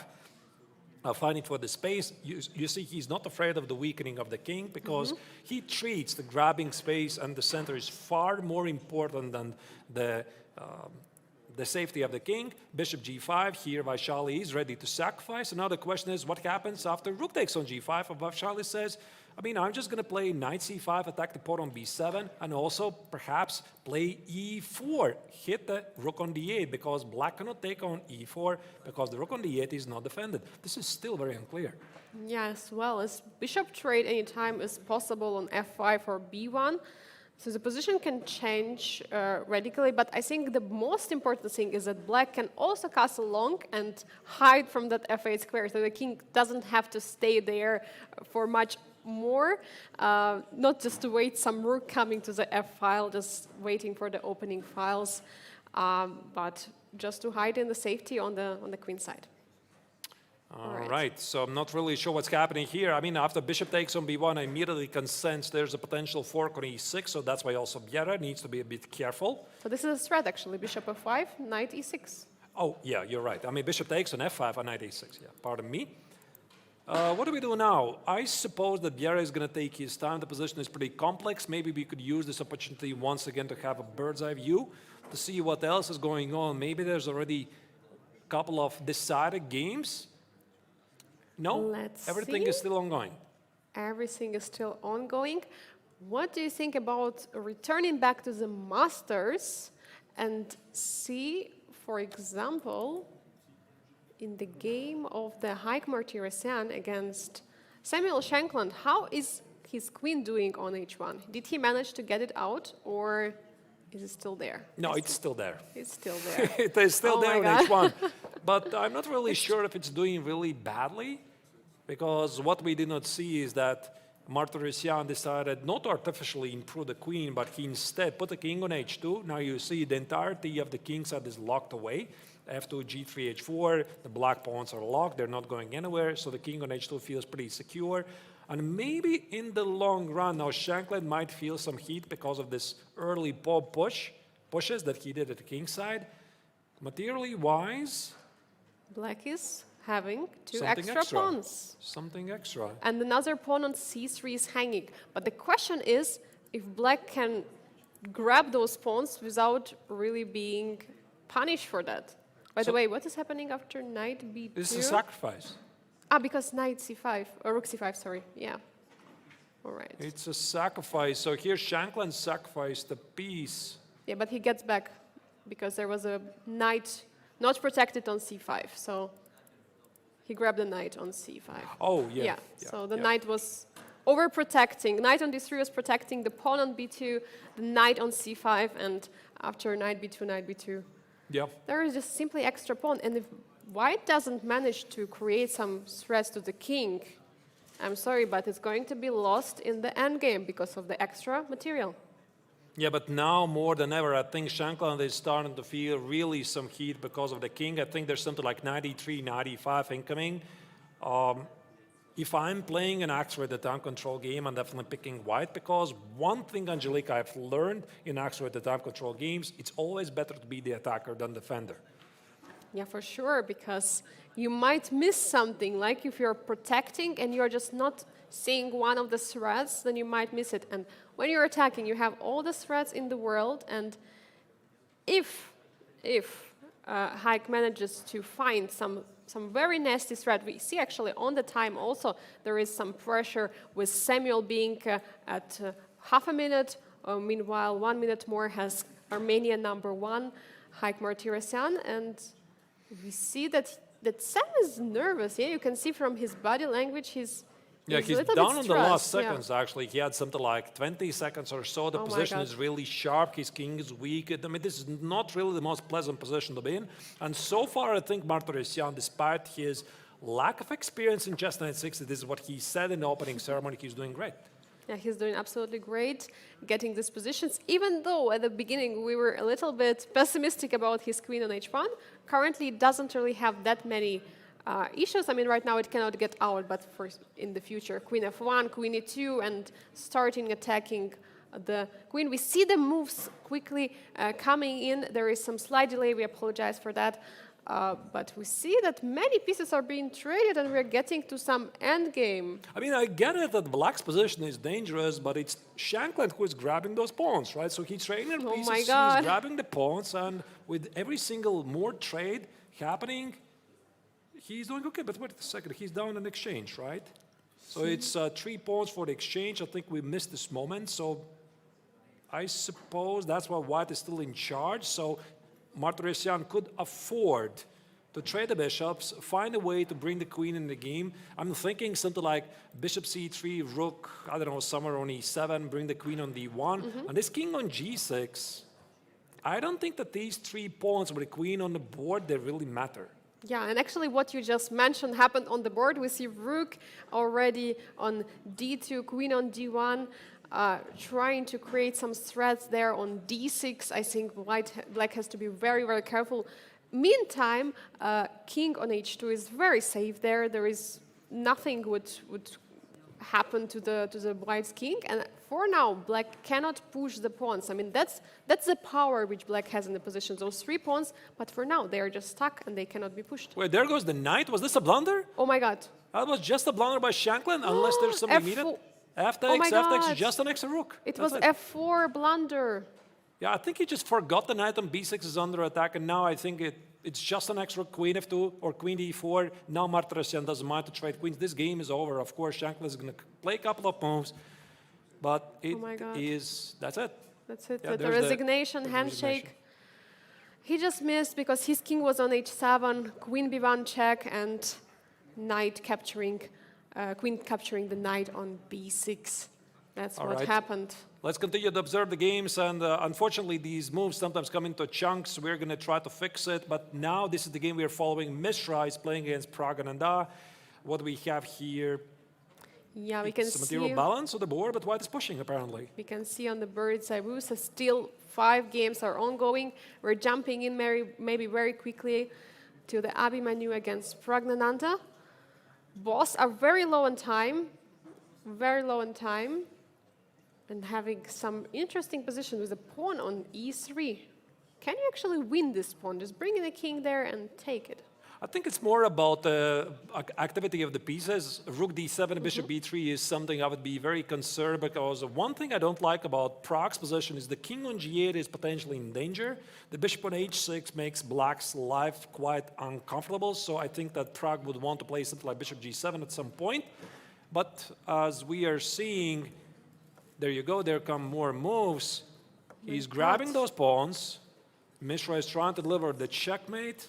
The rook maybe is there's no there. checkmate. The rook is there on the last rank. Oh my God, he played a move with a few seconds. Oh my 3 God. seconds, 2 seconds for Mishra. My God. And now the attack is gone, and it's simply Faster. Pragg with a couple of pawns. Oh my God, I cannot watch when the clock is approaching this 1 second, but the players have a huge experience and they made many moves with the 1 second. They're feeling this time.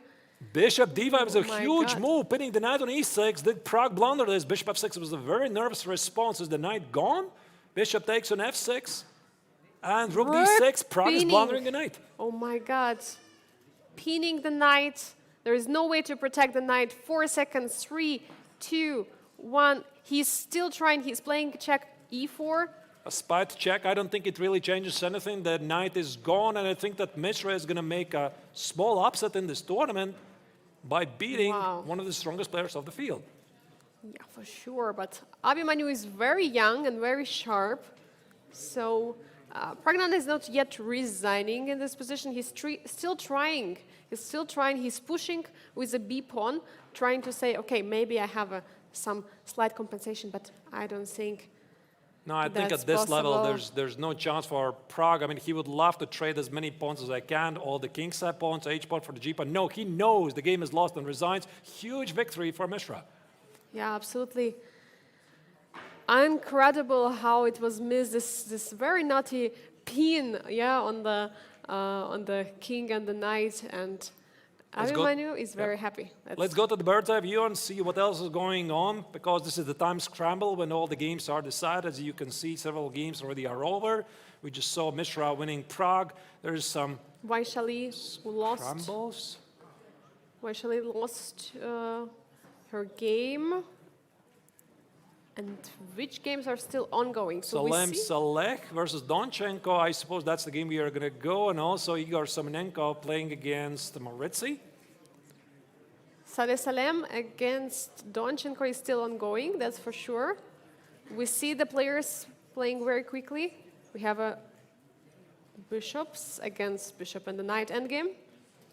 So Salem Saleh has an extra pawn, and I would say by the looks is that he is very close to win the game, because also the pawn on e4 is a major weakness. If he could play something like king g4, king f5, go around it. Of course, not to blunder the bishop on d6. The only chance maybe for Donchenko is to save the game is to find either the moment when he can transpose the obstacle bishop endgame, somehow trade the knight for the dash with bishop. I don't know how do you do that. Or maybe play knight b2, knight c4, and then activate the king at the queen side. It's going to be very difficult. It's going to be indeed very difficult, but anything can happen, especially when there is a huge time trouble, and under this time trouble are both of the players. But I think with the experience with Donchenko has, with all the, title Tuesday and so on he's playing, he has this feeling for the time. He might, most likely will not blunder this one. And Yeah, so Salem Saleh is also, of course, very experienced blitz player. What was his username? Rabin Falcon, if I remember correctly, playing online. Right. So I also have played against him a couple of games. So he is trying to find a way to make progress. He just played king g4, trying to go around this pawn. So most likely Donchenko is going to play e3, slightly unusual endgame. Otherwise, very still is in unusual. charge. yes, exactly. So two bishops are dominating still, and the only problem I think for white is that the king is too far, but now king is approaching, king is just It's just a entering draw. the Yeah, now it's position. just a draw. So Donchenko managed to achieve exactly what he wanted, trade the knight for the other bishop, and now you see just obstacle bishops, of course. They're going to play a couple of moves, and the Arabian player knows there's nothing to be done. It's a fortress. That's why draw is agreed. Salem was very disappointed. Of course, he had some winning chances. But let's see. I think the one more game is still ongoing, right? Yes, Igor Semenenkov is playing against Marc-Andrea Morazzi. Let's very quickly jump there. Hopefully we can see the footage of that game. Yeah, But at least what I'm getting here is that Semenenkov has an extra exchange for 2 pawns. The position is a bit unbalanced, but I'm not entirely sure. Maybe it's already over. I don't have an update. Yeah, on the it game. might be over, but Your game's over. My game is not over. my game is also not over, but No. It's still ongoing. it's still ongoing. Yeah, There you here we see Igor Samonenko against Marc-André Morazzi.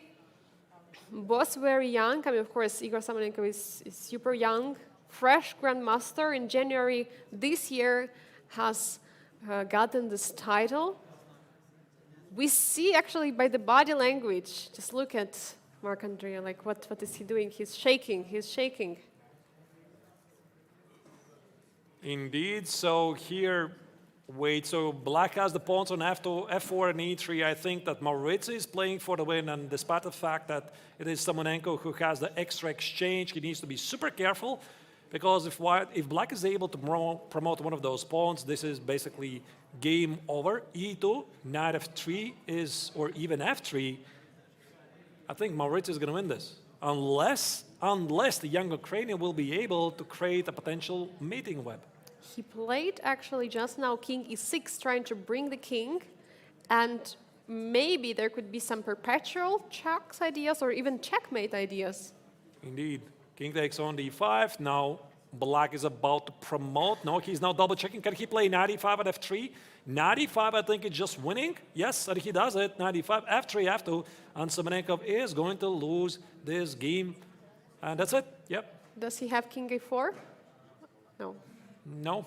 These two pawns, you see, white is up a rook, but the E2 and F3 pawn are going to decide the fate of the game. So here Samonenko is trying to find some perpetual check, but I don't think there is. If there were no pawns on the A file, it would be just... Actually, if he had like King A7, King C7 would be a very smart trap, threading rook B7, rook B8, rook B7, perpetual check. Now he can threaten actually a checkmate, rook B1. And King goes away, King E6. King E6 is not possible because of the check. Yes. Oh my God. He's going to win. Very precise technique. So there you go. Samonenko resigns. Impressive victory by the World Under-20 champion. This is a feat that the French player achieved last year at age 16. And I think we can also have a look at the results of round 2. Yeah, exactly. Here we have results of the Masters. We can see that Haik Martirosyan managed to score a victory against Sam Shankland, and we had one draw, which we a little slightly missed, but it was very even, the position Vincent Keymer against Bienne. And Abhimanyu Mishra managed to score a victory, kind of a small upset, but still an upset, very nice for the youngest grandmaster in the world. And what do we have in the challenges section? So Morazzi, we just saw winning Igor Samonenko with a very thrilling endgame. Despite of the moment when he could have promoted to a queen, he decided to eliminate the bishop and then promoting his very strong pawns. Salem Saleh was unable to capitalize on his extra pawn against Alexander Donchenko, who was leading a very good defense, and we did not see how the game finished, but Jonas Bienne ultimately was able to secure a victory with his extra pawn against Vaishali. Exactly, and now we have the pairings for the next round, round number 3. We see that Haik Martirosyan is going to play against Abhimanyu Mishra, Sam Shankland against Praggnanandhaa, Vincent Keymer against Liam Le, and in challengers we'll see Jonas Bier against Saleh Salem, Alexander Donchenko against Igor Samonenko, and Marc-André Morazzi against Vaishali Ramesh Babu. Indeed. Yeah, so I suppose we have a bit time now and we could make maybe a pretty short break. Once again, I hope, dear viewers, you're enjoying this. This is only day 1 of the 57th International Chess Festival here in Biel. The things are heating up. One of the most interesting tournaments in the chess circuit is only starting.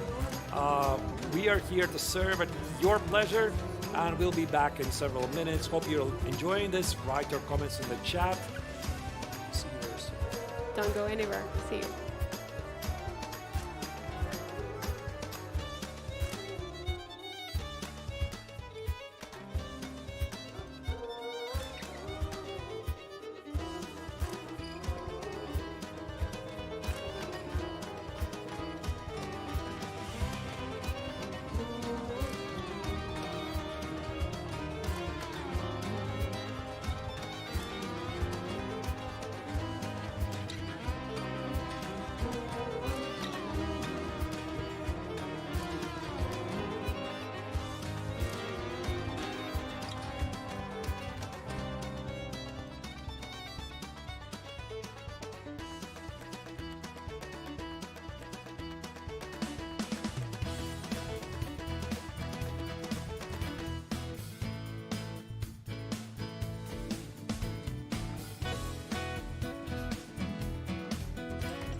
We're back, dear viewers.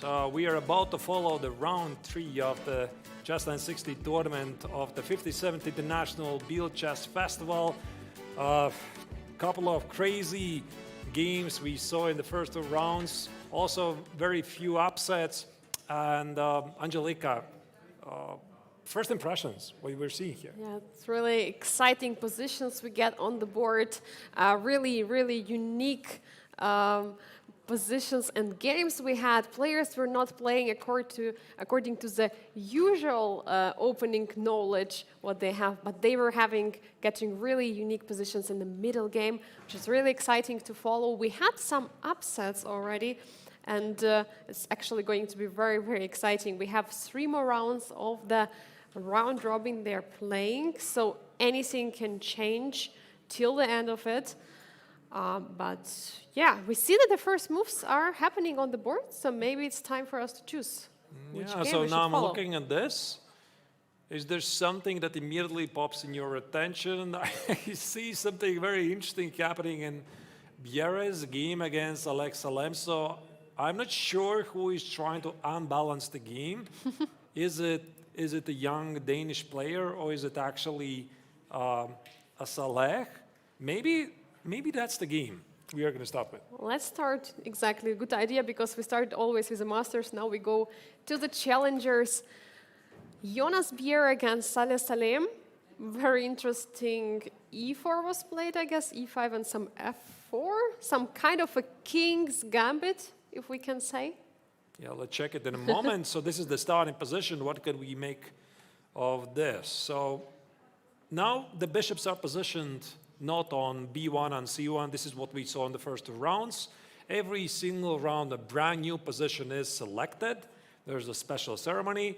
Actually, it's almost perfect symmetrical position. Look at this. I mean, it's fantastic. Look at this. I mean, the knight is on a1, the knight is on h1, the rook is on b1, the rook is on g1, the bishop's in the middle, the king on c1, queen on f1. Perfect harmony. Exactly, perfect harmony, but now you have to figure out the way. How do you actually develop? That's why I think the players are going to spend quite some time in the opening for the first few moves, because it's very important not to blunder anything. Since we have bishop on e and d files, I mean on e1 and d1, the pawns on e4 and d4 are not protected, like normally it would be protected by the queen, let's say. But in this case, we have some kind of king's gambit. Yeah, indeed. So e takes on f4, queen takes on f4. This is not possible in the king's gambit here. Yeah. Of course it is, because the queen stands on f1, knight g6. So Salem uses the opportunity to bring the knight with a tempi. Queen f2, look at that, Angelika. That's a very deep move, because you'll be thinking, why do you want to put the queen on f2? I mean, it blocks the bishop on e1. But I think that what Bienne is doing, he's thinking a bit further. He wants to play stuff like d3 or maybe even d4. And then this bishop stands a bit better on this diagonal, and the queen on f2 probably is better standing than on f1. Yeah, and also if we look further on the queen side, queen on f2 is attacking the pawn on a7, and that's why knight b6 had to be played to protect the pawn on a7. A very quick long castle. One of the things we have noticed so far in the first couple of rounds, Angelika, is that players don't rush with castling, especially in the previous round. Bienne himself, he started to play aggressive with his kingside pawns, leaving the king vulnerable. The same was accomplished by Samuel Shankland.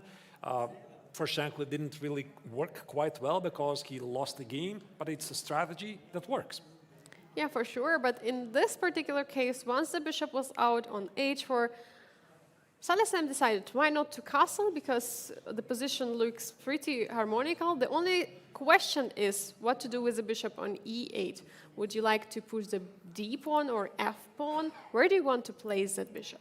I suppose first it really matters what white is going to do, and that's why here Bienne is trying to figure out, do I play d4, grab the center, or I play d3 to keep the knight on b6 locked? And no, he plays something else. He senses that there's something wrong with black's castling long so quickly. You see the queen on f2, it hits the knight on b6 and also kind of tickles the pawn on a7, and that's why he played a4, with the idea that after knight a4, queen a7, he might actually be trapping with a mate.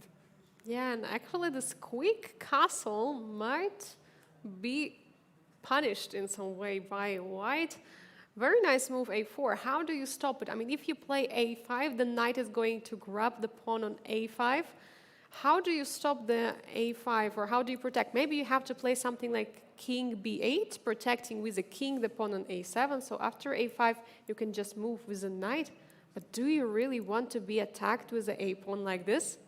I would be really scared here for black. This looks quite unpleasant because knight c4 jumps under some tempi with d3. Although, you know, it's very easy to blunder stuff. For example, you play knight c4, white plays d3. Yeah, I'm doing great, except there's bishop g5 check. Oopsie.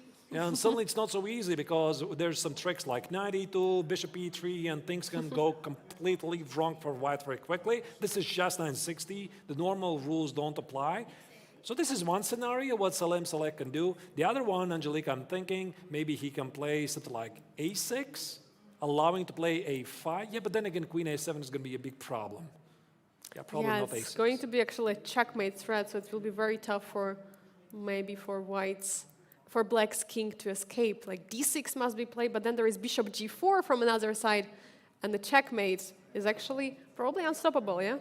It's not really possible. It's very interesting, you know, I mean, look at Bjerre's perspective, how quickly he's adaptive, right? Because that's what makes him really so great, because when he played this unusual move, queen f2, I'm pretty sure that he was thinking, you know, I'm going to play either d3, d4, I'm going to activate the bishop, and then a queen on f2 for some reason stands better. And now, after this move, long castle, this is something he maybe quite didn't anticipate. He decided to adapt. He changed his plan, and he's now no longer playing d3 or d4, but he's hunting this knight on b6, so a4, a5, and maybe the game is going to take him completely somewhere else. I'm actually wondering what if black must go with a knight back on c8 just to protect that pawn on a7, not to allow any threats from white, but it would be just way too passive. I have no idea what Evaluation Bar is doing here, if it's right or wrong, but this looks very, very... Knight c4 is already on the board. Knight c4 already played. Yeah, okay. I think Saleh is a very, very dynamic player. He stays true to his playing style, which is dynamic, explosive chess. So knight c8 is just not who he is. So, of course, knight c4, he goes forward, tries to complicate the matters, and there's this idea again, if white is careless and plays d3, there's bishop g5, so it's not only about white's move, so Bjerre is trying to figure out what I'm going to do with this bishop here. Knight c4, actually, it's a pretty good move. And what do you do about this knight? Do you have something like bringing the queen somewhere to d4, like queen d4 attacking the knight? Is it a move? Yeah, totally. I mean, it's definitely a move, attack the knight. Maybe ask some questions, yeah, and maybe bring the queen later to the queen side. Also, it enables knight f5 ideas, now that the queen on f2 is no longer pinned. Yeah, I'm absolutely sure that queen d4 is in Bjerre's radar. Maybe he's thinking further how to complicate the game, maybe something like bishop g4, maybe bishop e2. Why not bishop e2, by the way? Right, yeah, also makes perfect sense. Yes, we discussed that d3 doesn't really work out for white right now, but bishop e2 looks actually very great, and it's also looking in the direction of the king on the queen side. Maybe could create some extra pressure at some moment, maybe sometimes supporting the pawn going all the way to a6 or sacrificing something. So bishop e2 looks actually very good, developing move here. And I think this is what he also played. Yeah. Right now, I don't have it yet, the update, but it looks like he played bishop e2. I can't really make it from this angle. And you know, Angelica, I'm looking where the game might take, because now I don't really imagine Bjerre castling long, because he has aggressively pushed the queen, support a4, a5. I would more believe he would make the... Okay, what is this actually? You know, the long short castle or the short long castle. I don't really know what it is, but the idea is to get the king on g1 and the rook on f1. But of course, for this to happen, you need to remove the bishop and then leave the queen side for a potential queen side attack.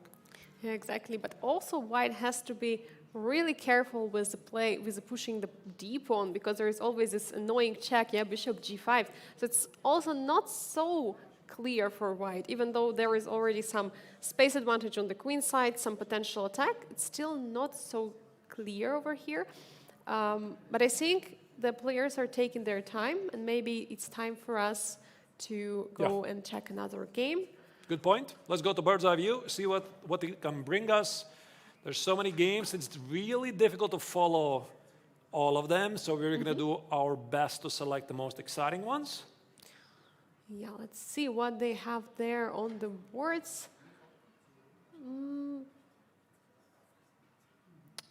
Yeah, What do you think the most exciting? Maybe? I do see some Morazzi set up. I'm a big fan of Morazzi. You know, whenever I see Morazzi, I want to play Morazzi, which is the board number 2. Yeah, Mishra is playing with black against Wang Liam. What do you think? Maybe we go to that position? Because, by the way, also makes perfect sense because Mishra just beat Praggnanandhaa. This means he's on fire. He's doing great. Yeah, and also maybe he's on fire also in his mind. Maybe that can help him to get the confidence in this third round of Chess960. So let's jump in and the game Liam against Abhimanyu Mishra and see what actually is happening there. All right. Pardon me. I love to see how these positions unfold very quickly. The opening phase, knight b3, knight b6, f4, d5, some sort of whatever is this, some French. Knight g3, d takes, knight e4. The players are doing really the best to unbalance the position, d4. So Liam senses this is a Morazzi bind. By the way, Morazzi bind is a very famous pawn structure, especially at the highest level, because you put the pawn on d4 and f4 against mainly against the pawn on e6, or sometimes it's the pawn on c4 and e4 against the pawn on d6 to suffocate your opponent of any pawn breaks and essentially leave him with no play. That's why it's such a powerful idea. Bishop e7, g3, bishop c6, bishop f3, bishop d5, and this is the current position. So do you prefer here white, because they're having this Morazzi setup already, or what do you think here? I'm sorry, what was the question? Yeah, what do you think? Like, do you like more white here or black? I mean, because they have this Morazzi setup very nicely with f4, d4 pawns, having this more space. Yeah, I mean, I know I'm very biased. Whenever I see Morazzi, I always pick Morazzi. Yeah, so definitely I pick white. Yeah, but I think also anything can happen in this case because we see that black wants to remove the queen to the e8 and then maybe to the d7 with the idea potentially to castle on the short, long castle or long, short castle. You can call it whatever you want, but in this case it's a long rather, which also white can do. Yeah, so both sides can castle and no one actually shows their cards, uncovers their cards and saying what they're going to do. I don't like Mishra's position, really, because, you know, one of the things, maybe I should explain a bit more in detail, why this Morazzi bind is so popular, why the so-called pawn play is so popular at any level. Because it's all about how effectively you can use your pawns to generate targets. Because you can't really make progress, especially at the highest level, but just by shuffling the pieces and hoping that your opponent is going to collapse. You need to use the pawns. They're the least valuable members of your pieces. You use them to generate targets, create weaknesses, create holes in your opponent's position. So I'm looking at this position, and I see that white has a very fluid pawn structure. I could easily imagine Wang Liam castling alongside, so I think he can even legally do it the next move, like putting the rook here over on d1. He has a healthy, normal position. And at the same time, looking at Mishra's position, I try to figure out where's his pawn play, right? And I quite don't follow, because there's no c5, there's no e5, so maybe he could play something like f6, e5. The knight on g6 is blocking the g pawn. And maybe the only idea I can possibly come up with is some sort of a knight c4, which looks pretty logical, and then play a5, a4, try to unbalance the queen side. And maybe this is also going to be a reason why here the Vietnamese grandmaster, he's not going to rush with a long castle and keep the rook for the moment on b1. Exactly, keeping an opportunity to castle short in case something is actually happening on the queen side. I think that's what also Abhimanyu Mishra is doing, not moving the rook, because once the rook is moved, then you are not able to castle in that direction anymore. So he doesn't move the rook from g8, he brings the queen all the way to c6, and now both players are waiting, seeing like what is going to happen in the next move, and then I think they're going to decide actually, will they castle short, long, or will they castle long, just bringing the rook all the way to d1? Maybe we'll let the players decide. I think they're taking some time, and we can jump directly to another game. Yeah, let's do that. Which game we haven't yet followed? Maybe Samuel Shankland against Winston Keymer. There you go, there's the bird's eye view. Maybe something else pops in our attention. Okay, so... yeah, let's maybe jump to the...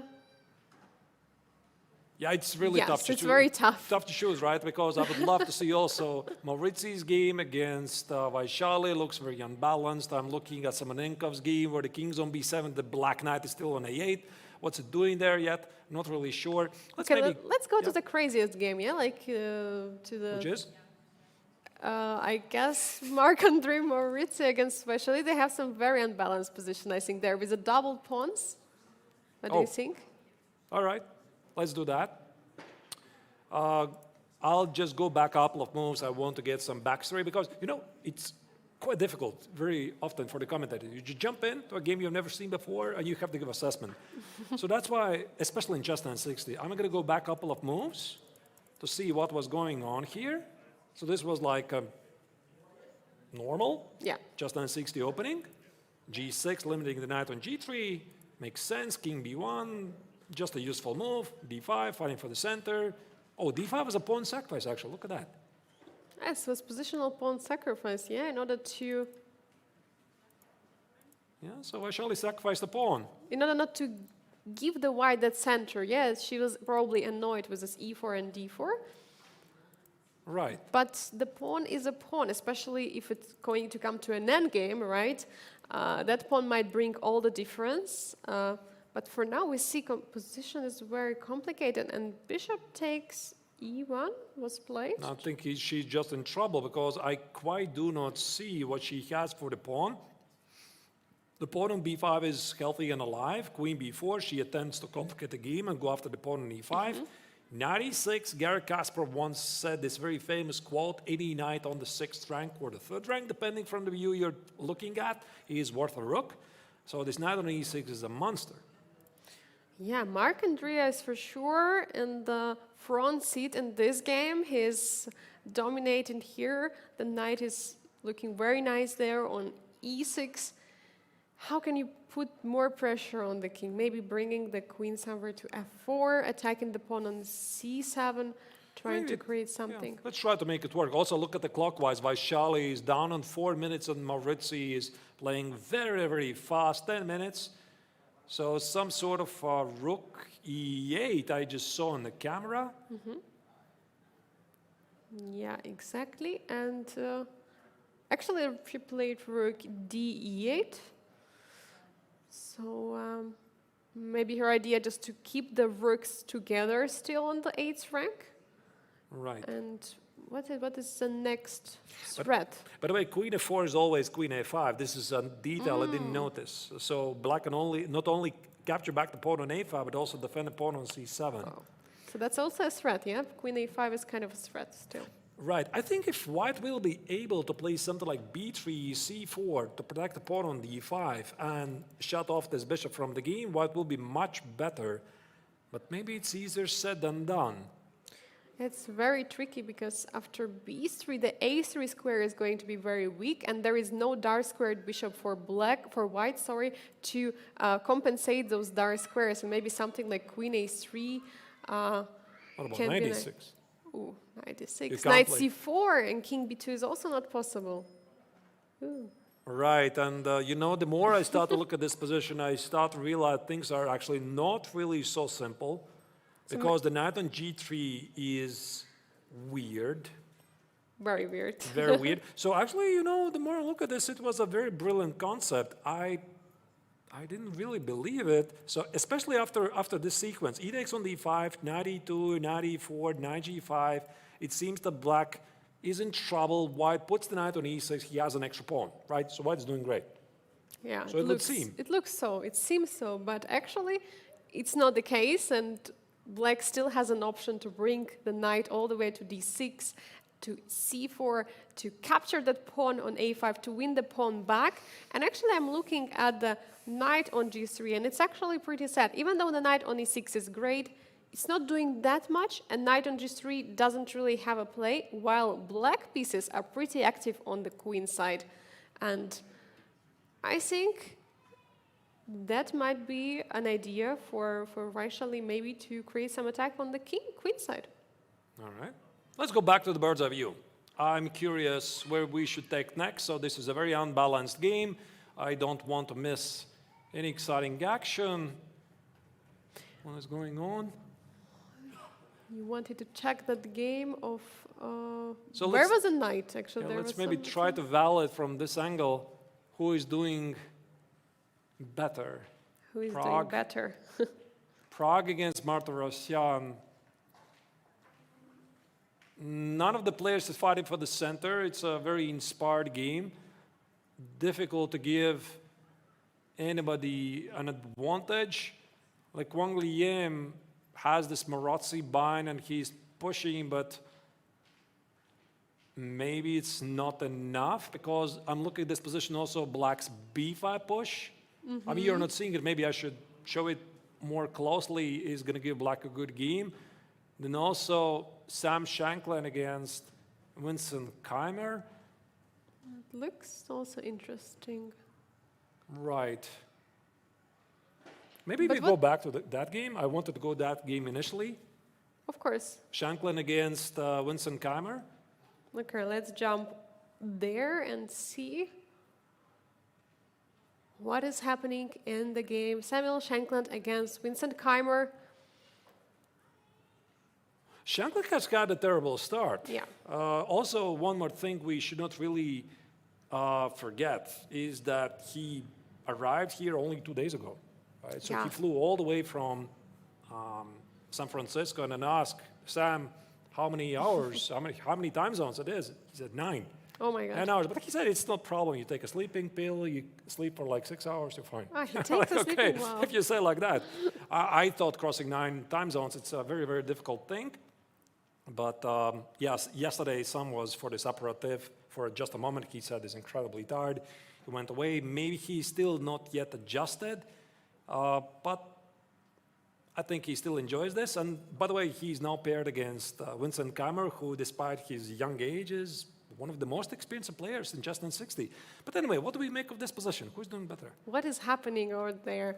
So we have both sides not castled yet, or already castled actually? Already castled. Already castled. Vincent decided to castle, and we have this imbalance. Yeah, we have 3 against 2 on the king side. We have 4 against 3 on the queen side. I think and I just pair saw. of bishops actually. Yeah, I think white's definitely much better here. I Pair mean, of the bishops. question is how much better? Yeah, 2 bishops. Looks pretty much great for white because of the position is being pretty opened. All the diagonals are free for use for the bishops. Bishop g5 could be a move.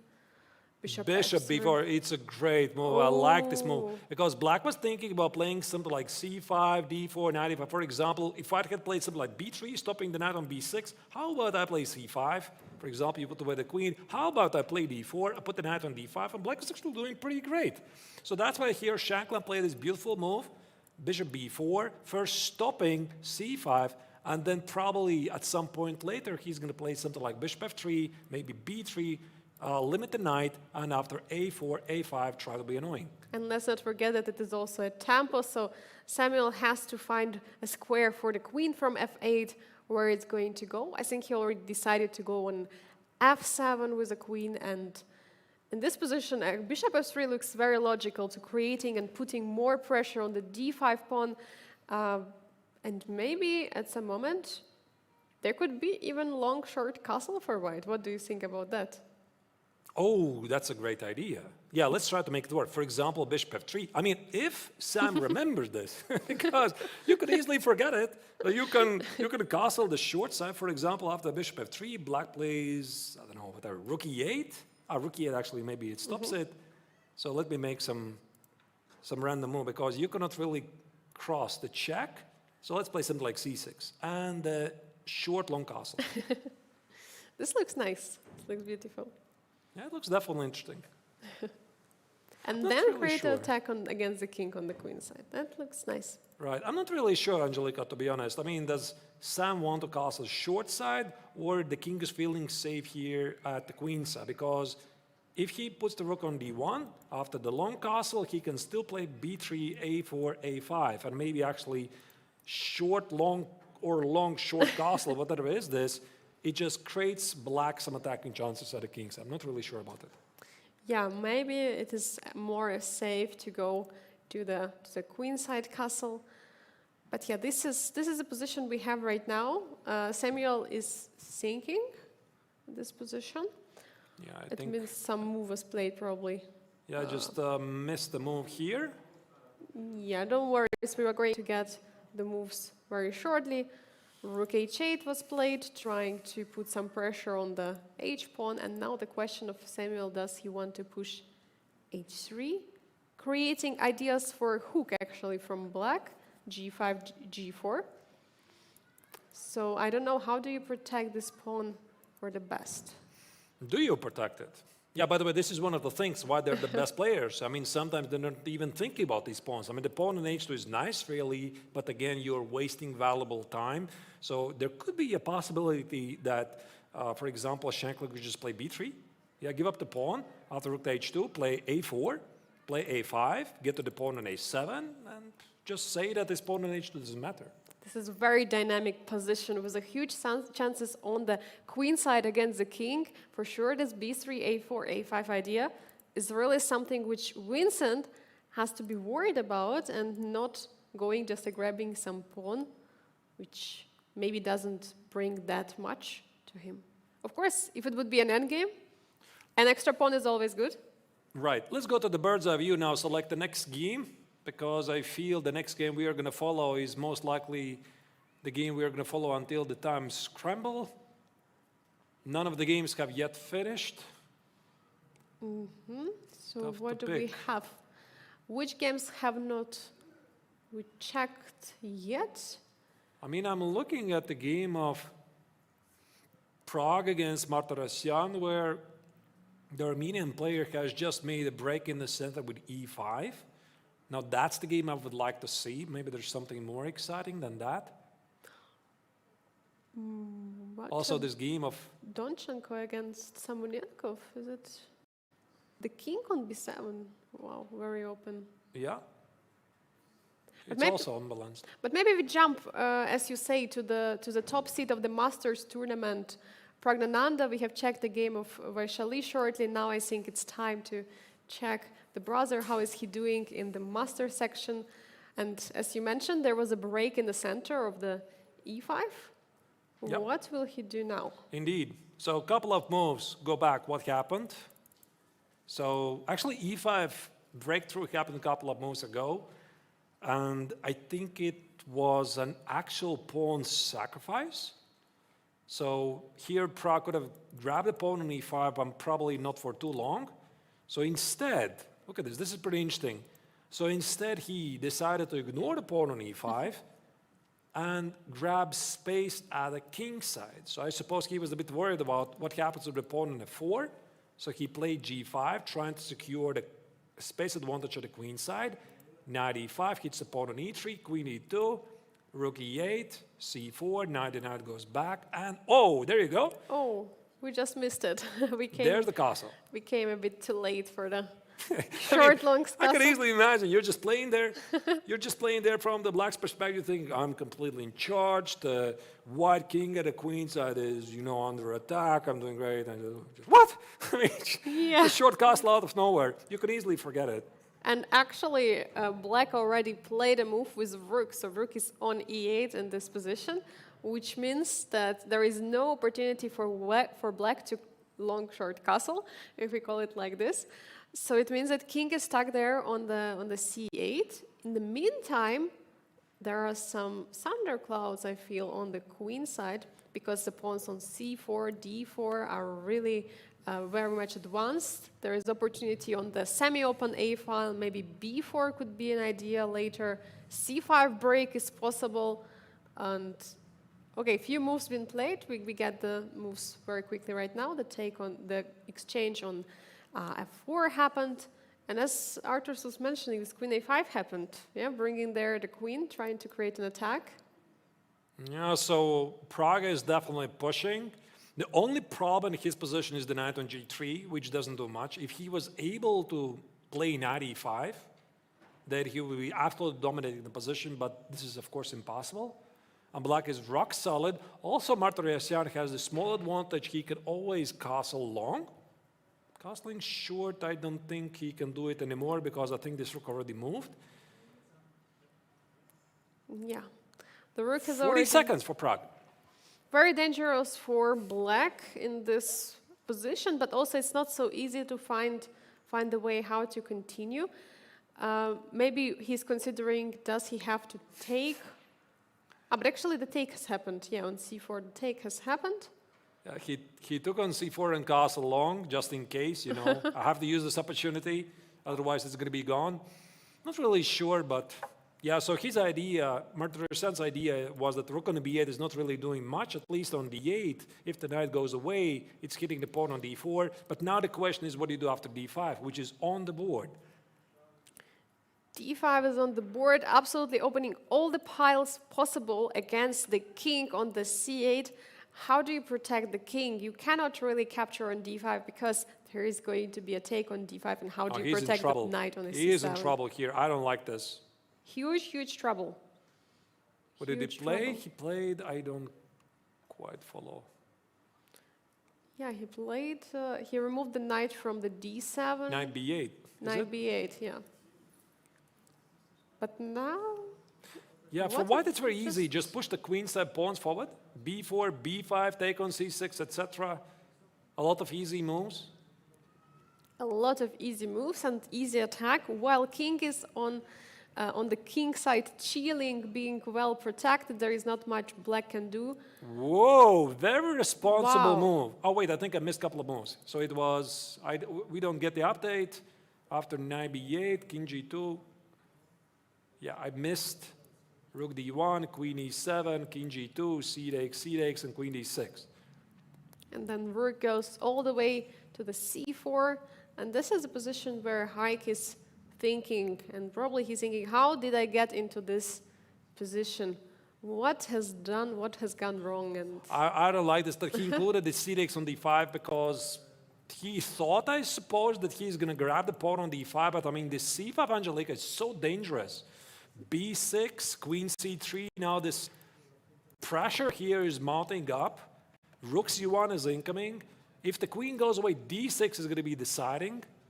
Yeah, the c file is just simply, I mean, black is simply getting crushed on the c file. I don't know, how do you protect all this, with all your pieces on c8, the knight? I mean, the only good thing is the bishop and the knight cannot do much right now for white, but I mean, the heavy pieces are tripled on the queen's on the c file, and it looks so nice. Yeah, I think if Pragg is going to find a way to bring the knight in the game, you look at this, it's like kings are doing nothing, so that's why there you go. Pragg attaches it, it's ready to anchor it somewhere on d4 and c6 or e6, but 5 seconds for Pragg. 5 seconds. He's always getting a few seconds increment after each move, but it's still very low time. But I think it's a more difficult position, of course, for the Armenian #1, because I think Pragg is definitely in charge here. I don't see Martirosyan holding this. I mean, this very committal move, c takes on d5, I think it was just a mistake. The knights are getting off the boards right now. Haik is still trying, but Pragg, we can see, Pragg is a little bit shaking. Probably he's like, with the body language showing he's excited that he has such a huge attack, and Now Pragg is huge looking for the pressure. killing blow. How does he rip apart the defenses? There you go, rook c6. It's an exchange sacrifice. He's ready to sacrifice the exchange because the black knight is on b8. If he does it, everything is going to fall apart. Rook takes on c6, so Pragg is getting the pawn on b6. Black's defenses are falling apart. I don't see any defense, Angelica. Queen No, I b8, also- that's it. The game's gone. That's it. Neither do I. And here we have a handshake. The top seed of the Grandmaster Triathlon Master section is winning against Heik Martirosyan in the round 3 of the Chess960. Let's go to the bird's eye view and follow what else is happening on other boards. So this game is over. Very important victory for Pragg, bouncing back from the loss in the previous round. So what else do we have? We have a rook endgame in the game. Liam Lee against Let's go to that. Abhimanyu Mishra. Let's go to that. Let's you go like, to that. You like the endgame, yeah? Let's No, go. I mean, I just immediately recognize one of my greatest fears in any endgame is that I'm always so afraid to go to these races. When there's 2 pawns each, king side, queen side, who is going to capitalize on it? I mean, I think most of the players can relate to this. You don't want to go there. Yeah. But sometimes the game simply takes you there and there's nothing you can do about it. So who is doing better? Normally you don't want to risk, but when risk comes to you, I mean, the king of black looks much more active in this position. And apparently it looks like king is able to stop those pawns. Meanwhile, king on g2 is way too far to stop the pawns on the queen side.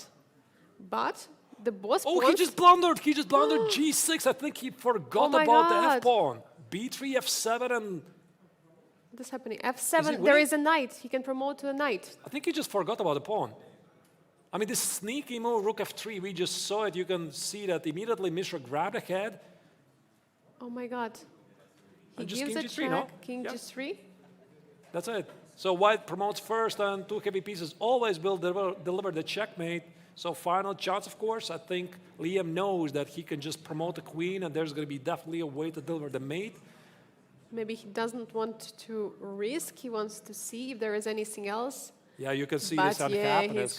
he's going for it. Yeah, this Okay, unhappiness Mishra in has Mishra's to face. try. He's still trying, not giving up, but it looks like the boss heavy pieces are on the one file. It looks like very... Okay, I think he's just going to take the rook on e2 and then it will be That's probably the enough. simplest. There's need to Yeah. checkmate, just give a check, collect the rook. There's this old joke, if you could deliver a checkmate in 5 moves or take a rook, what do? You take the rook, Yeah, because there might be exactly. no checkmate. And I think this is what he's going to do. Exactly. And the king is going to hide behind some rook or the queen, and yeah, this is... And now the simplest way for Liam win the game is to trade the queens, queen d3. Just yeah, find a just way to give a trying. check, get the queens off the board. That's it. This game's finished. The Big game victory. over. Huge win for the Liam in this Thank this you, match. whoever is blocking the view. This is Pragg. That's This is Pragg. Pragg. Thank you. Okay, let's go to the bird's eye view and see what is happening, because it seems that all the games in the Masters section are finished. We just saw this game of Mishra against Likwang Liam finishing. What, 1-2 games? Let's jump quickly somewhere else in the challengers. They're all crazy position. Any games is good. Okay, one game actually already finished. Maybe What about Donchenko. Donchenko Yeah. against Samonenkov? I think they're still playing. Yeah, we see them over there.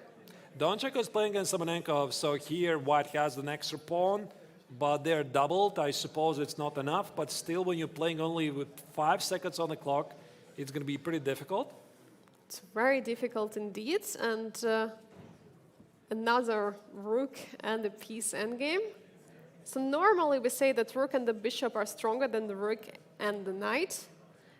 But in this case, there is an extra pawn, so that changes everything. Yeah, so Samonenkov is trying to score his first point. So far, the start here in Chess960 tournament was not really so great.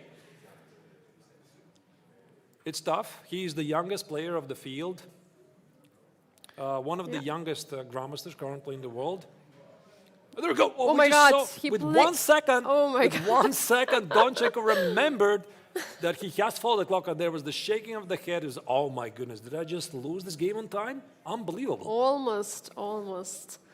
Losing in time, this is crazy, this is crazy. And the king is actually going further and further there on the queen side, trying maybe to push this other doubled pawn. I think practically these positions are most of the time winning for white because white is not risking anything and it's very easy for black to blunder. But normally I think you're supposed to hold this somehow with the perfect play. But in the time scramble, easier said than done. Anything is possible in the time scramble. Any side can lose, especially if the player is waiting till the 1 second to execute the move. This is absolutely incredible footage we got there of Donchenko. He was like stricken by the electricity. Okay, also Samonenko with 2 seconds playing the move. That's a great move, cutting off the king, and I think now here white already might be winning. C6, king b6. It seems that white has managed to make a major progress. What about the check? Yes, there's a check, not allowing white to advance the pawn further. Don't miss the back ranked mate. There is no mate because bishop is guarding. Yeah, you're right, there's the bishop. Oh, he wants to trade. Wait a second, but isn't it losing endgame if rooks are traded? How do you trade rooks? Wait, sorry, I saw that the rook was on f file. Yeah, sorry. Yeah, so Donchenko re-enables the mating threat, king b8, and here Samonenkov is trying to dodge this. So here Donchenko is making a major progress. The a pawn is gone. Yeah, I think now it's fair to assume that Donchenko is going to win this. Yeah, two extra pawns, even though they are doubled. They're going to march all the way to the last rank. Very tough to protect for whites. And even though the king is cut, actually, we can see that king is cut there on the a file, but still some practical difficulties, of course. So let's just follow the game. We have a very nice view. We have amazing technologies here that we can zoom in the cameras, get a better angle. Yeah, and players are in the huge time trouble, so they have to make the moves as fast as possible. This is a nice move. I like it just to make sure that white is not going to blunder the rook, position the rook on the other of the other color of the opponent's bishop, and now it goes back. A couple of repetitions, a couple of moves just to repeat the position to gain some extra time, which is very, very important, crucial in this position. Somehow black is still defending, still trying, because the problem, I think, the king is cut over there. Yeah, king cannot join this.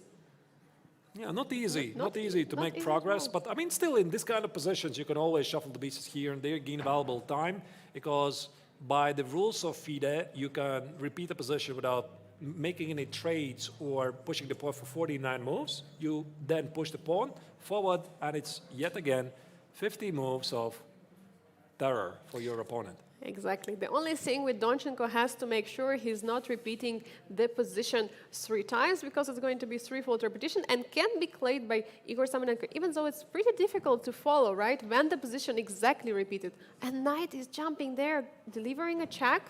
Is this pawn moving forward? Check. Yeah, that's it. That's it. Yeah. So wait.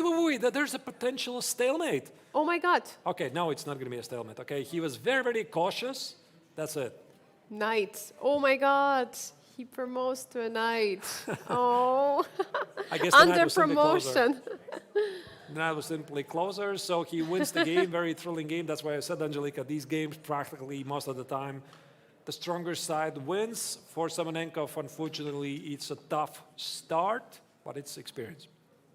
Yeah, for sure it is. And let's see if we have any other game ongoing, or was it the last game to finish? I think we already don't have them. All the games are finished, so we can immediately go to the results. And here they are.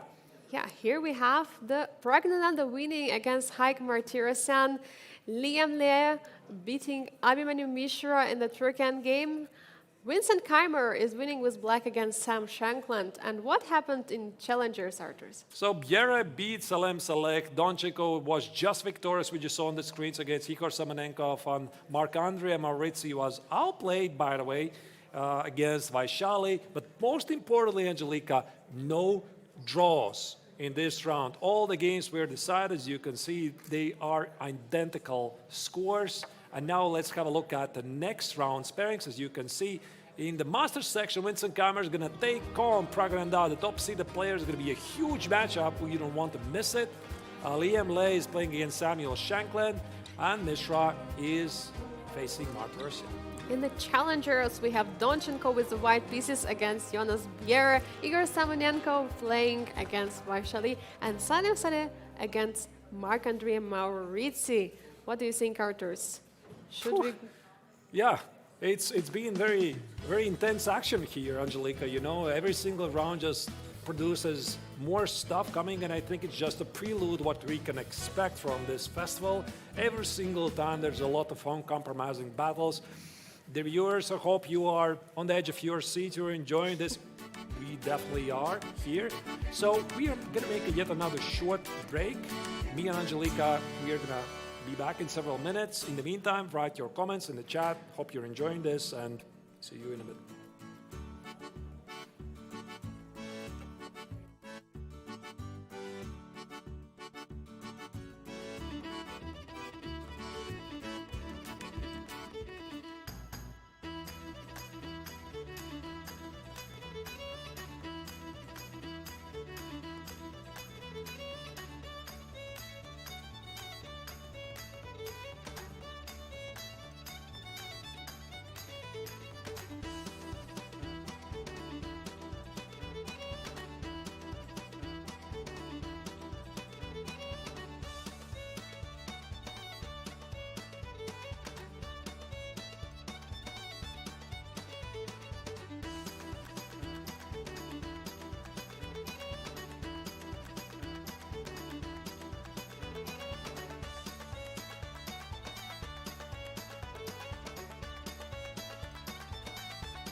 And we are back, dear viewers, with yet another round from the Chess960 tournament here in Biel, the 57th International Chess Festival.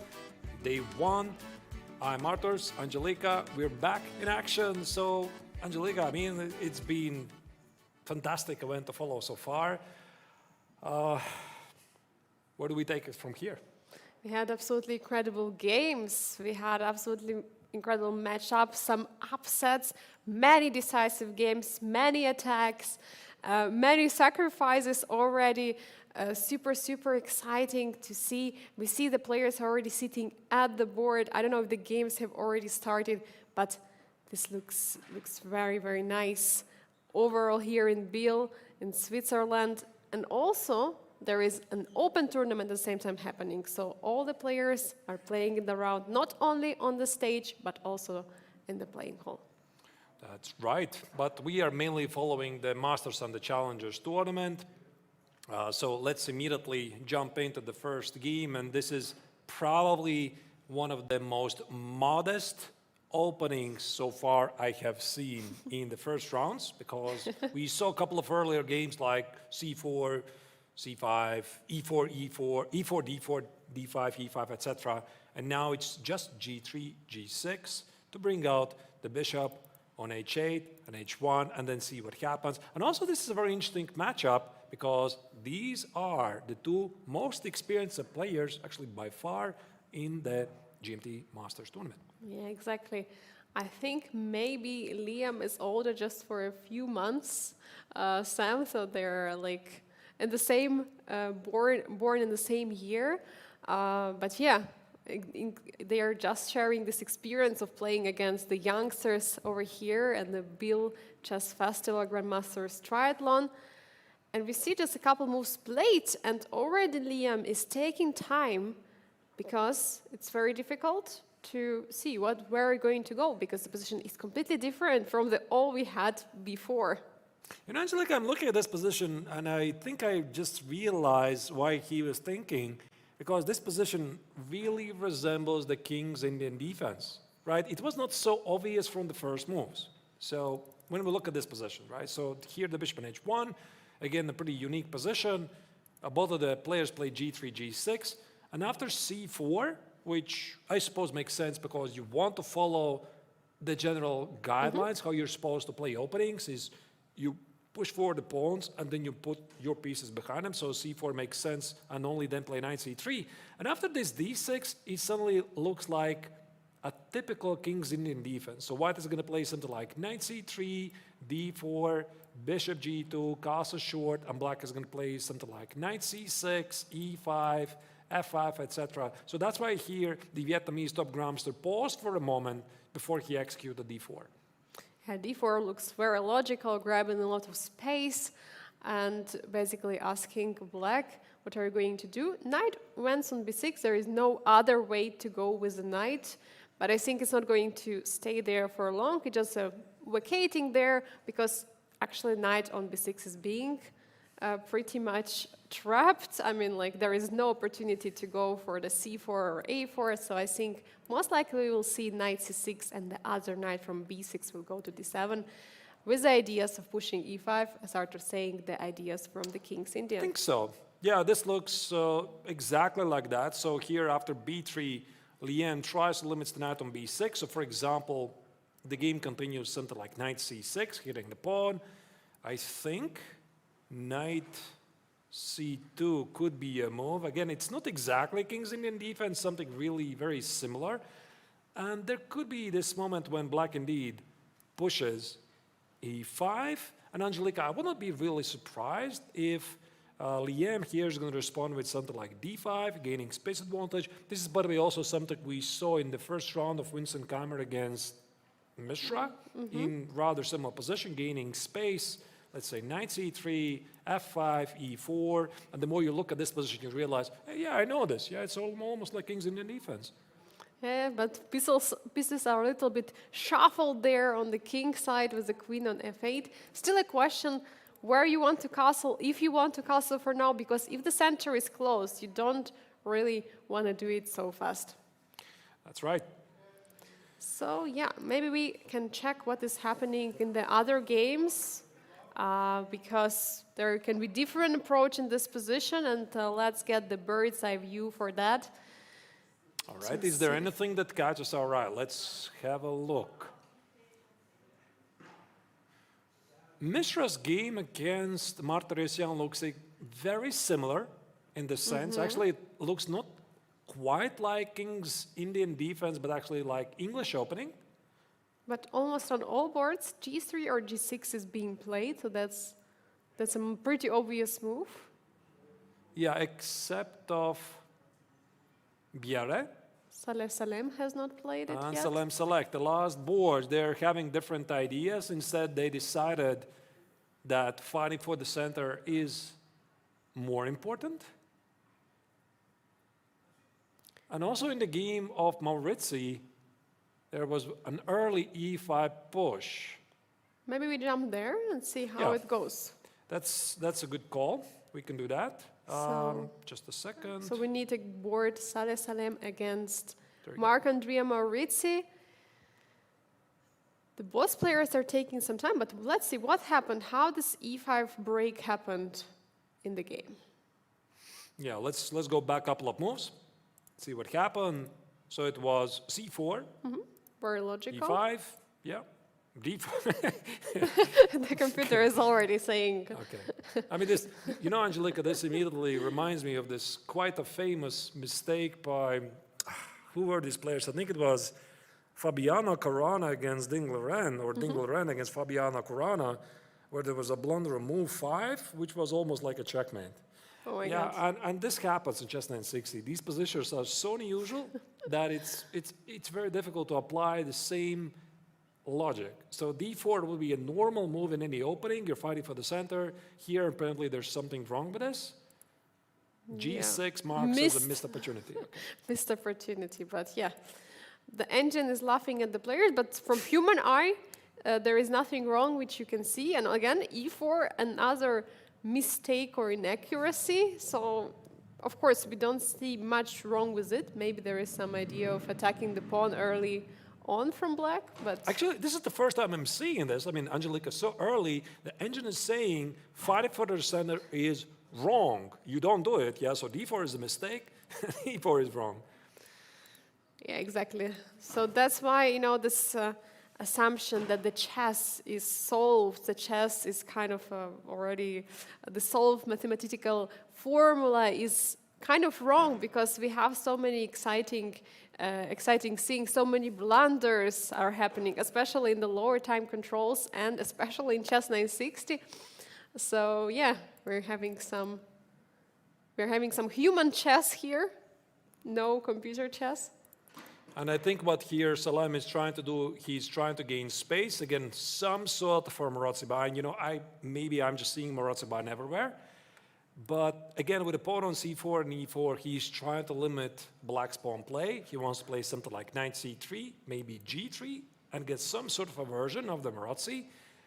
So probably black is looking for some pawn breaks. Now instead, the Frenchman castles short.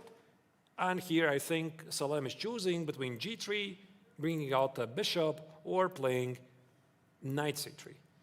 Yeah, position is kind of reminds some normal position, because if white is going to castle short in the next couple of moves, then it's going to be very, very usual position with more space for white. Of course, slightly better for white for sure. But maybe what black can manage to get some pawn break f5. Yeah, I'm thinking actually, Angelica, if this short castle actually is the best move. I mean, it's a very normal move. But one of the things that I know about Morazzi binds is that typically in those positions when the white knight is not on d4 and it has been forced to go away to c2, after knight c3, sometimes black has this interesting opportunity to unbalance the game. With bishop c3, play something like d6, knight b6, knight a5, bishop b6, go after the pawn on c4. You know, that's why, Angelica, I was thinking here, maybe short castle is something he could have postponed. And I tried to figure out if he could have played like d6 first, and after knight c3, now take on c3, because black is not committed to castling short, and he can always go for this long castle. But it's a different game, of course. It's a different game and different position. For some reason, Marc-Andrea Morazzi decided to short castle in this case, and maybe he keeps this pawn break for the future for the next few moves. White has to be really careful, and b3 has been played. So idea might be at some moment to remove the knight from c2 and maybe bring the bishop to b2 to trade those bishops. How do we call this pawn structure? This is the opposite of the bathtub. Yeah. Oh my God. I thought I've seen it before. This yeah, is like a flipped plate, you know, like plate on the table. Right, there's a pawn on d4 missing. There's this joke, it was floating online that somebody called it a bathtub structure, super bathtub structure for the shape of the structure. Pretty weird names we're getting lately. But either way, on a serious note, White is setting up a super Morazzi bind structure. He's trying to limit black's counter-strikes, and I think that if Morazzi wants to do something here, he needs to make a break, something like d6, f5, very quickly. Yeah, he played very quickly this castle, developing his knights and bishop, and giving the opportunity for Salem to gain so much space in the center. Pawn break is something what he should consider. And another mistake by computer, knight e3 apparently is not such a great move objectively. Maybe there is some bishop e4 or knight d4. I think we can just ignore it at this point. Yeah, but knight d4 is bishop d4. There are like jumps with a knight and so on. And I go away, yeah. I'm not sure. No, I think that engine is just saying, it's pretty interesting how engines work. They're just saying that there's something better in this position than this, and that's why knight e3 is a mistake, because there was something so much better, but I mean, it looks very human to me. Maybe there was this bishop a3 move, hitting the queen and the rook, but then again, after bishop a3... There is bishop c3. Bishop c3? No, I thought the check. Ah, yeah, check. Yeah. Just the check? Here, yeah. Yeah, the bar disagrees. Okay, that's why I said let's just ignore it. Yeah, it's Chess960. This is opening. It's very difficult to play all the games precisely as the engine would love it. So let's not even attempt it. Yeah. Shall we go to the bird's eye view and see what's going on? For sure. Let's see what is happening in the other matches of the Grandmaster Triathlons. First day, Chess960 tournament. We see some evaluation bar jumping up in some games, jumping up and down. There is a g4 move in Vincent Keymer's game against Pragg. Immediately catching the eye. Yeah. Immediately. It's That's so hard to resist. That's so where hard. we're going. I mean, this is also one of the central games of the round. I mean, one of the most experienced and most talented players in the world, Vincent Keymer. If I'm not terribly mistaken, he's right now the number 1 in under 20. But to be honest, it doesn't really matter. I don't think that Vincent really identifies himself as a junior anymore.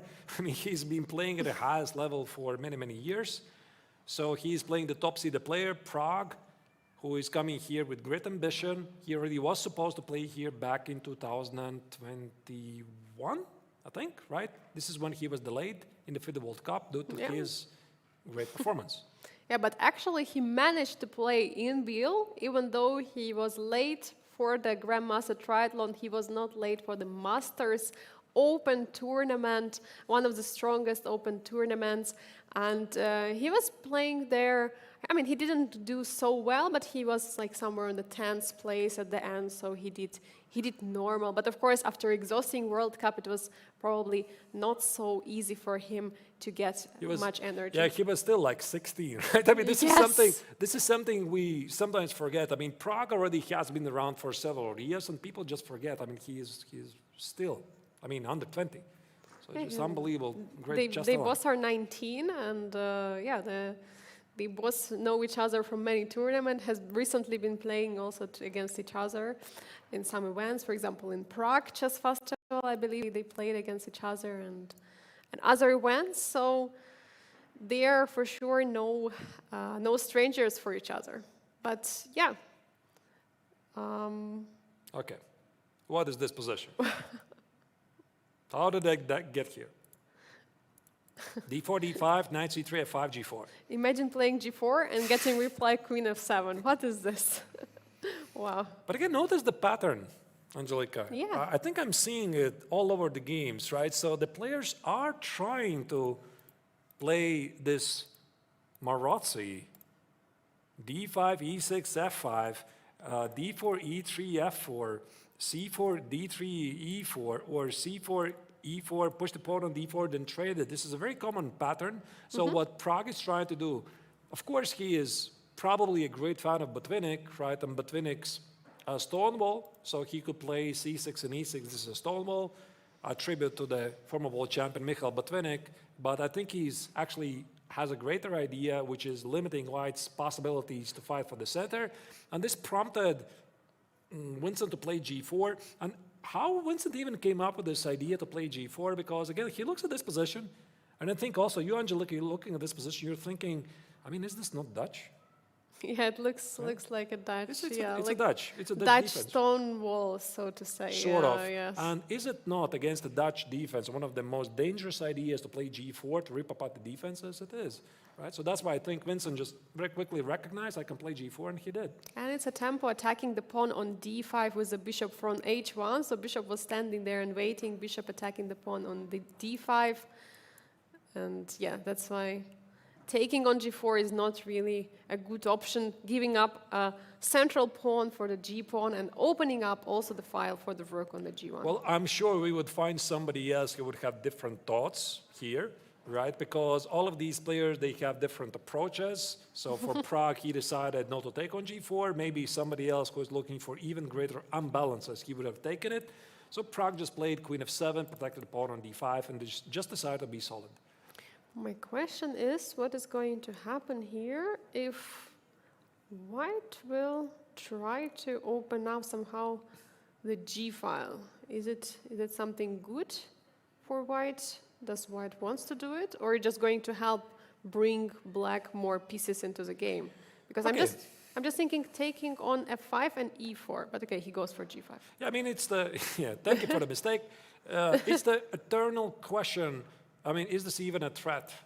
And again, if you could have something like half an hour, you could sit there, you could ponder about the choices, what do I have here? But let's not forget, I mean, they're playing a rapid game, so they have to make these decisions very quickly. And I'm sure that Vincent was considering that there's this possibility he might just ignore the pawn, for example, play knight b3, and allowing Black to take on g4 so that he can play e4 for whatever gambit is this.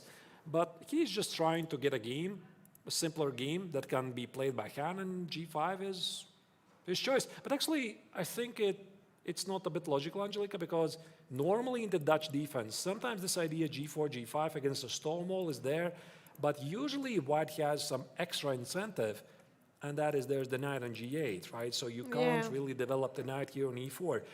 There's no knight on g8. That's why in this position I was thinking that maybe taking on f5 with the idea of e4. E4 idea is very logical in this setups with a knight on c3, and maybe that could be a way to go. Immediate e4. I don't know, like if preparing f3 could be an idea, f3, e4, or just e4 straight Yeah, this away. is also, of course, a move, but now this bishop is pretty sad. That's why maybe e4 instantly. Yeah. Yeah, it was Just a possibility. opening up and... Okay, probably he didn't want to simple up so much, so going for g5, grabbing more space on the king side. Maybe it's just a general understanding of Vincent, right? He's not really sure what happens if he takes on f5, and he just knows that space advantage is always something that you can use in the long run, and that's why he played it. All right. Yeah, he went for it, and Pragg is let's check time. more games. Yeah, for sure. Let's go. Bird's eye view, maybe. Check bird's eye view, exactly. So checking what is happening in the other boards. Liam Le against Samuel Shankland. There's, by the way, a featured question. Can Vincent beat Pragg, or Pragg is resilient and will Vincent? We're also very curious. We're going to find out. In a few moments, we're going to find out. Okay. I do see that there's many games I would like to follow.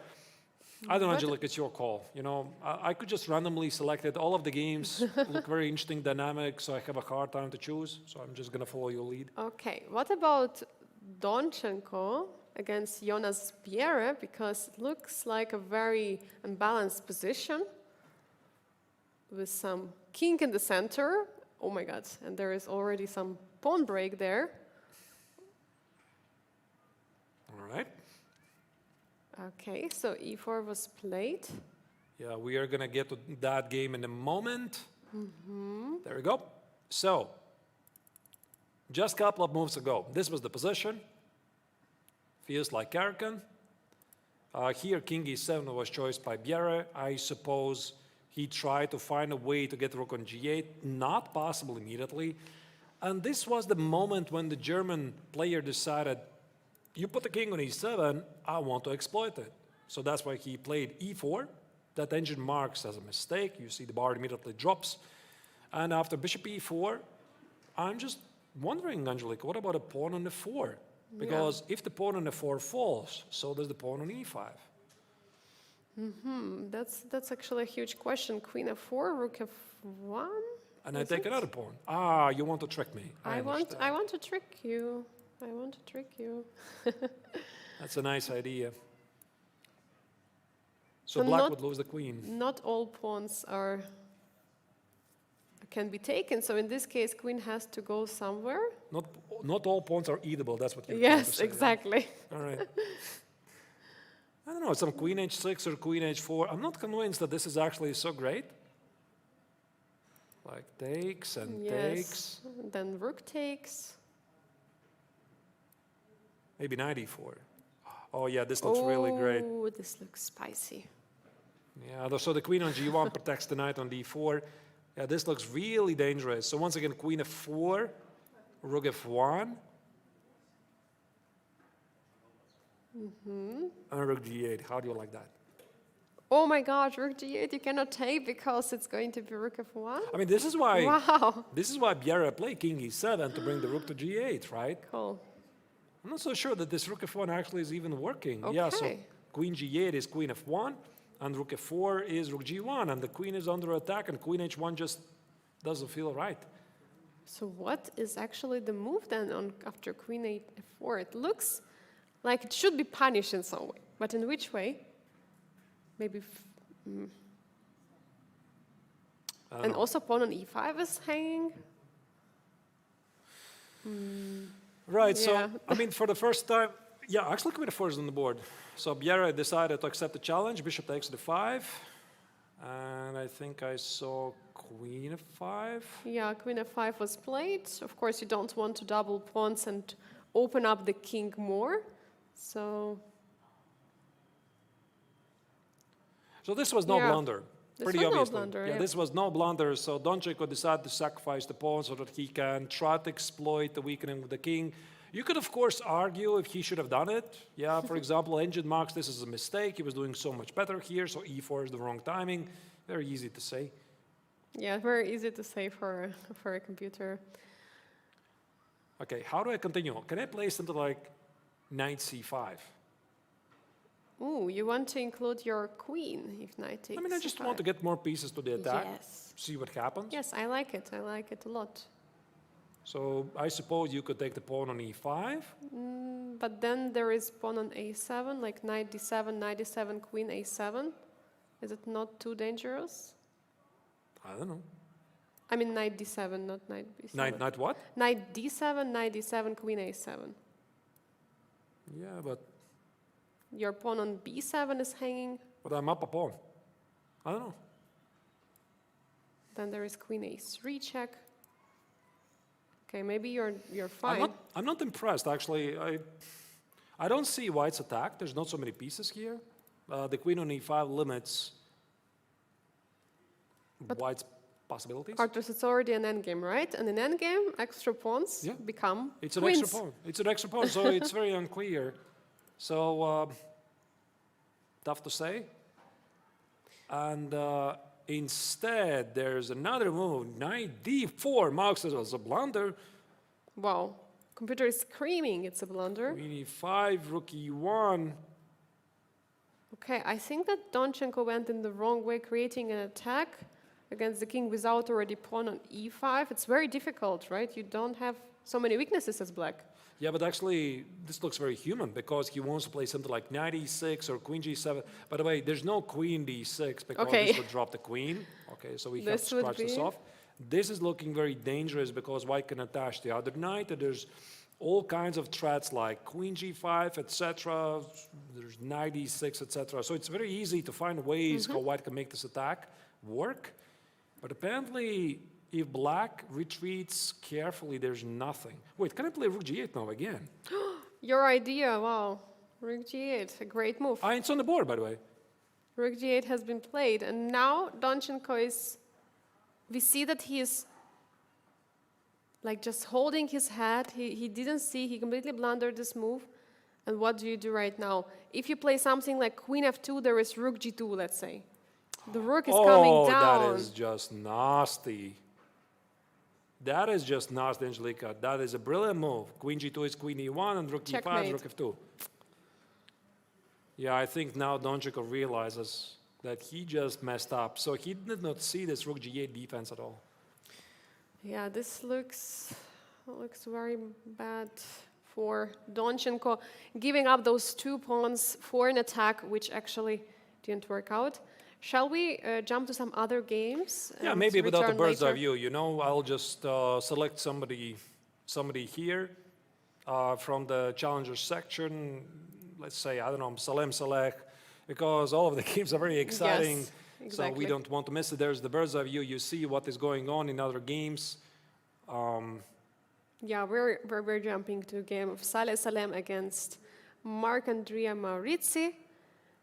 And see what is happening there. There's some pressure on the d file, we can see from the bird's eye view.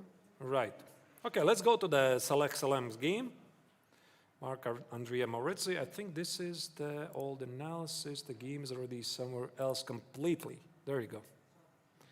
Yeah, the game is already far advanced as it was. Quite far. And some move was played just now. Knight d8. Some move was not updated. Yeah. Knight c8, so knight c8? the pawn on d6 is very weak, so black plays knight c8 to defend it.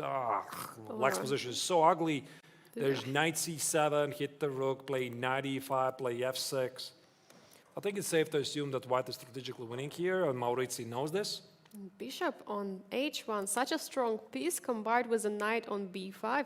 Knight is so strong, not allowing the black's knight to jump all the way to d4, while white's bishop is controlling the diagonal from h1 to a8. There is no jump with the knight. There is potential occupying the square on d5, creating some attack. But for now, of course, the d6 is a huge problem, and I don't see much of a counterplay for black actually at this point.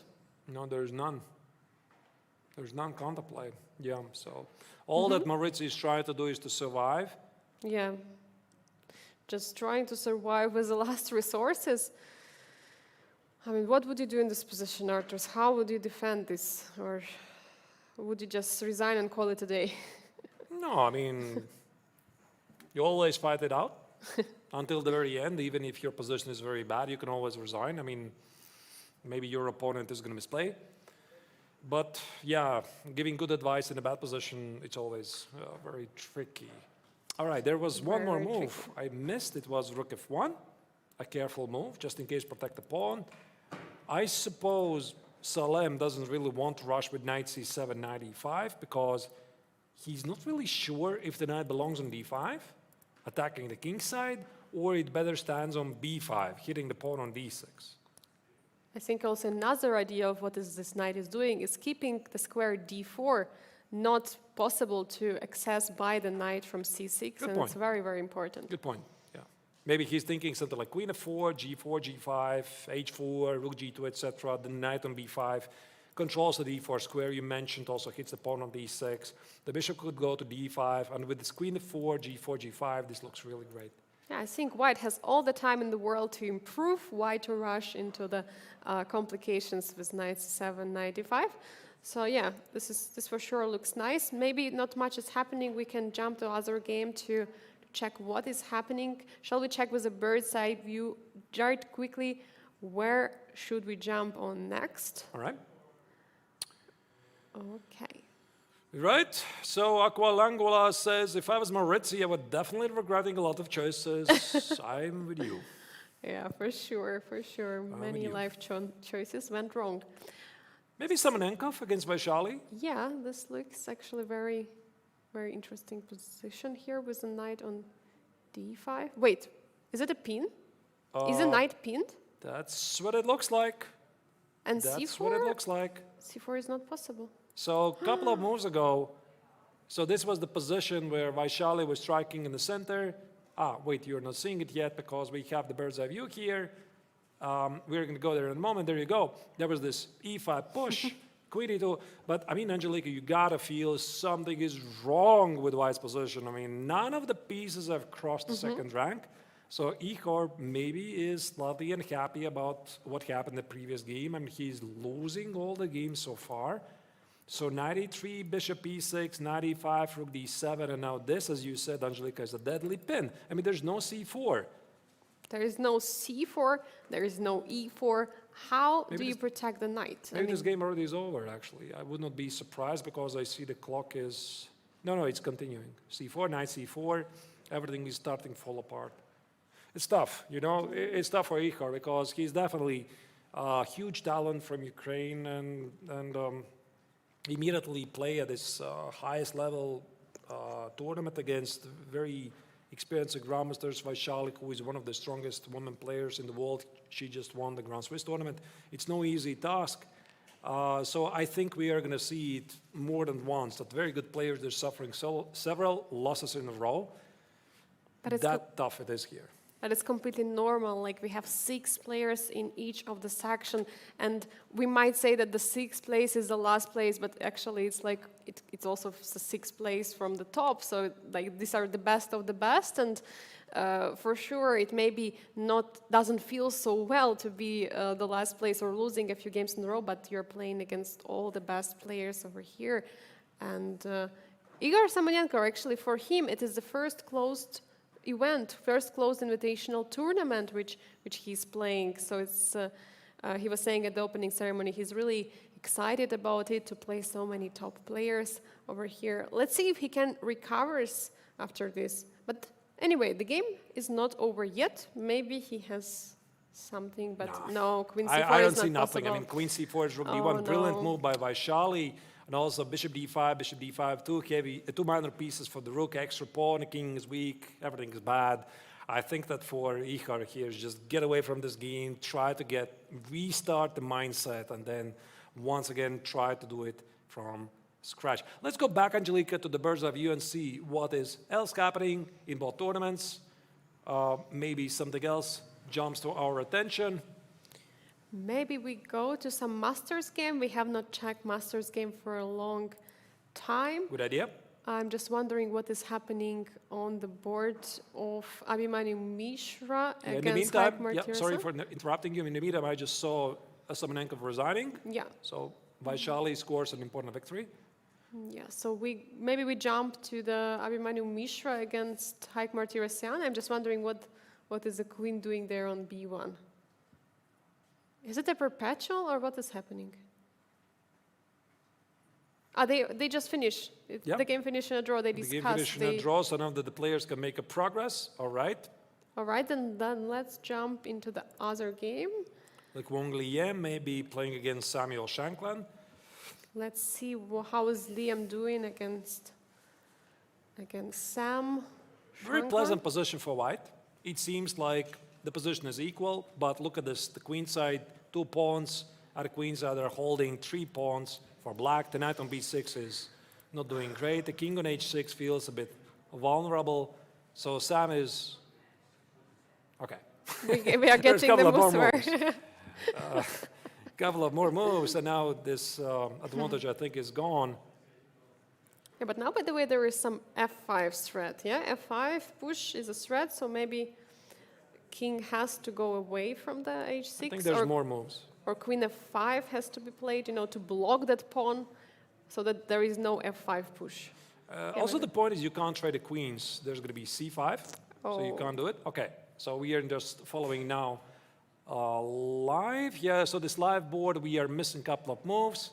So here you can see the players on full screen. So it's a queen endgame, couple of pawns each, 3 for the Vietnamese player for the double winner of the past 2 editions.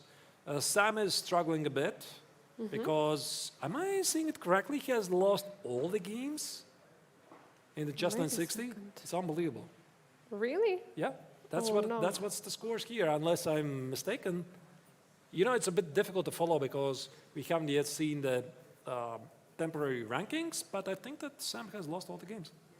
It's very, very tough start for the American Grandmaster. I recall actually one of the games when he was better, right? It was against Martirosyan. He was even possibly winning, but then because of his unsafe king, he managed to blunder just in one move. So. Right, this looks quite balanced at the moment, and Shankland is toying with the idea to go to the pawn endgame, and Bienne is not going to accept it, and I think this game is just getting to a draw. King h6, Shankland is thinking, can I be ambitious? King g7, queen e7, I think it's going to be a draw by perpetual check. I don't see how the Vietnamese player can continue. No, he wants to continue. He goes on. I think for Samuel, it's most important right now to stop the bleeding from this streak of the losses, 3 losses in a row. So it would be really nice to protect this endgame against Liam, Le, and maybe then he could start scoring points as well. Yeah, but there's... what just happened here? What happened? All the pieces fell down. He played h5 and everything just dropped. I was hoping that he doesn't have to do this on the final seconds. He has 20 seconds, so he still has time. While Liam actually is under time pressure because he's the one who is pushing for the win. He has an extra pawn. I'm not really sure why Sam didn't take the pawn at the queen side. But okay, I think he was just trying to imprison the white king, so... Liam cannot leave this long diagonal. I think we are just seeing the draw right here. Exactly. And there's a draw. There is a draw. Samuel Shankland stopped the bleeding and played a draw right now. And there is one more round to go for them. And we see that the game against Donchenko against Bienne had just finished. I guess Bienne should have won this game, right? I don't see the result. Right. How the king are standing. But I see that Donchenko's king is on the light square, so did he win? I think there's one more game. Wait. I think there's one more game that is ongoing. Yeah. Which is Salem Saleh is playing against Marc-Andrea Morazzi. So he has a technically winning endgame. Couple of extra pawns. 2 extra pawns to be more precise, as you are seeing here. But, I mean, judging this terrible position that Morazzi had after the opening, it already feels like a success. But wait a second, did you just blunder the pawn on a5? What?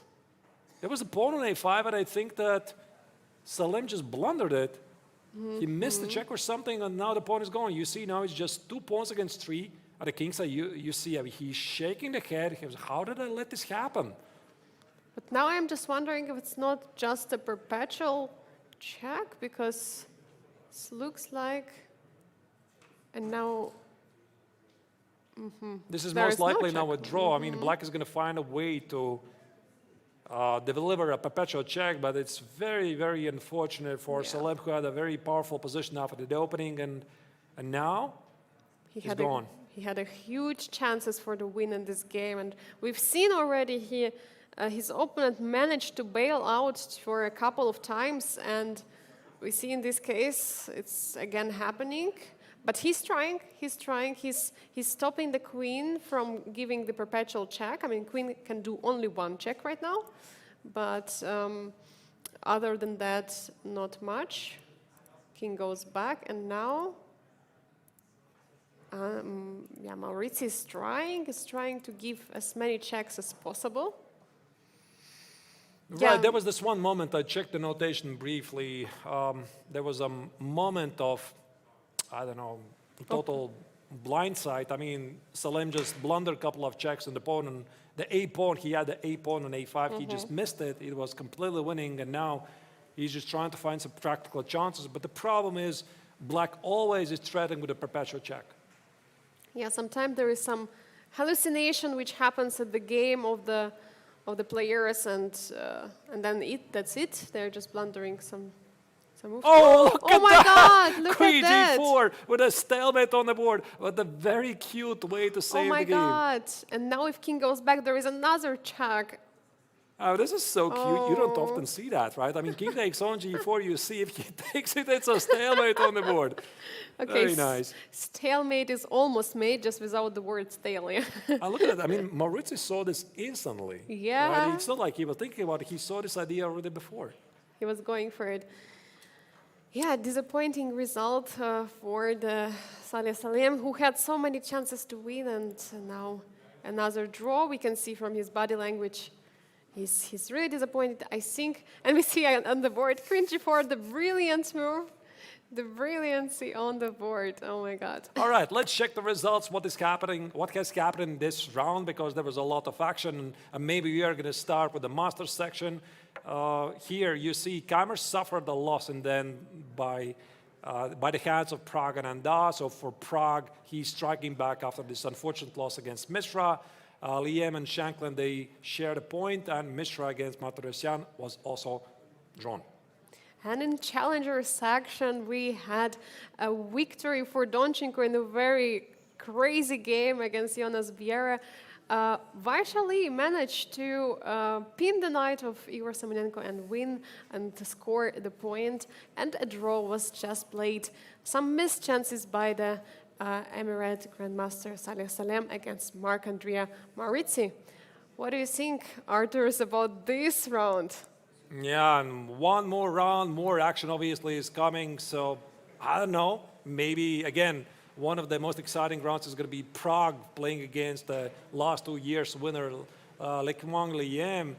In the challenger section, again, tough to choose really. All of the matchups look very, very interesting. So this is going to be the final round of the round robin between these players, and then we are going to explain what happens after that once again. So challengers will get to select a couple of games against the Masters, a brand new feature which was never done before. So hope you're enjoying this, dear viewers. And I think that we probably will make yet another break before the next round. But before we go, I would like to once again remind you that there's a huge team working on this chess festival. It's not just us, we are just the presenters. There's a huge team of the organizers who are making this happen. And also we have a very amazing producer, Bick. You're not seeing him. He is on the left of us. He's trying to make his absolute best to make this experience, viewing experience for you as best as possible. Hope you're seeing the difference what we had last year, what we have here this year. And just write your questions in the chat, your feedback. It's very important, and see you in a couple of minutes.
The action in the Chess960 tournament here in Biel continues. We are about to follow the round 5 of the Masters and Challengers tournament of this year's edition.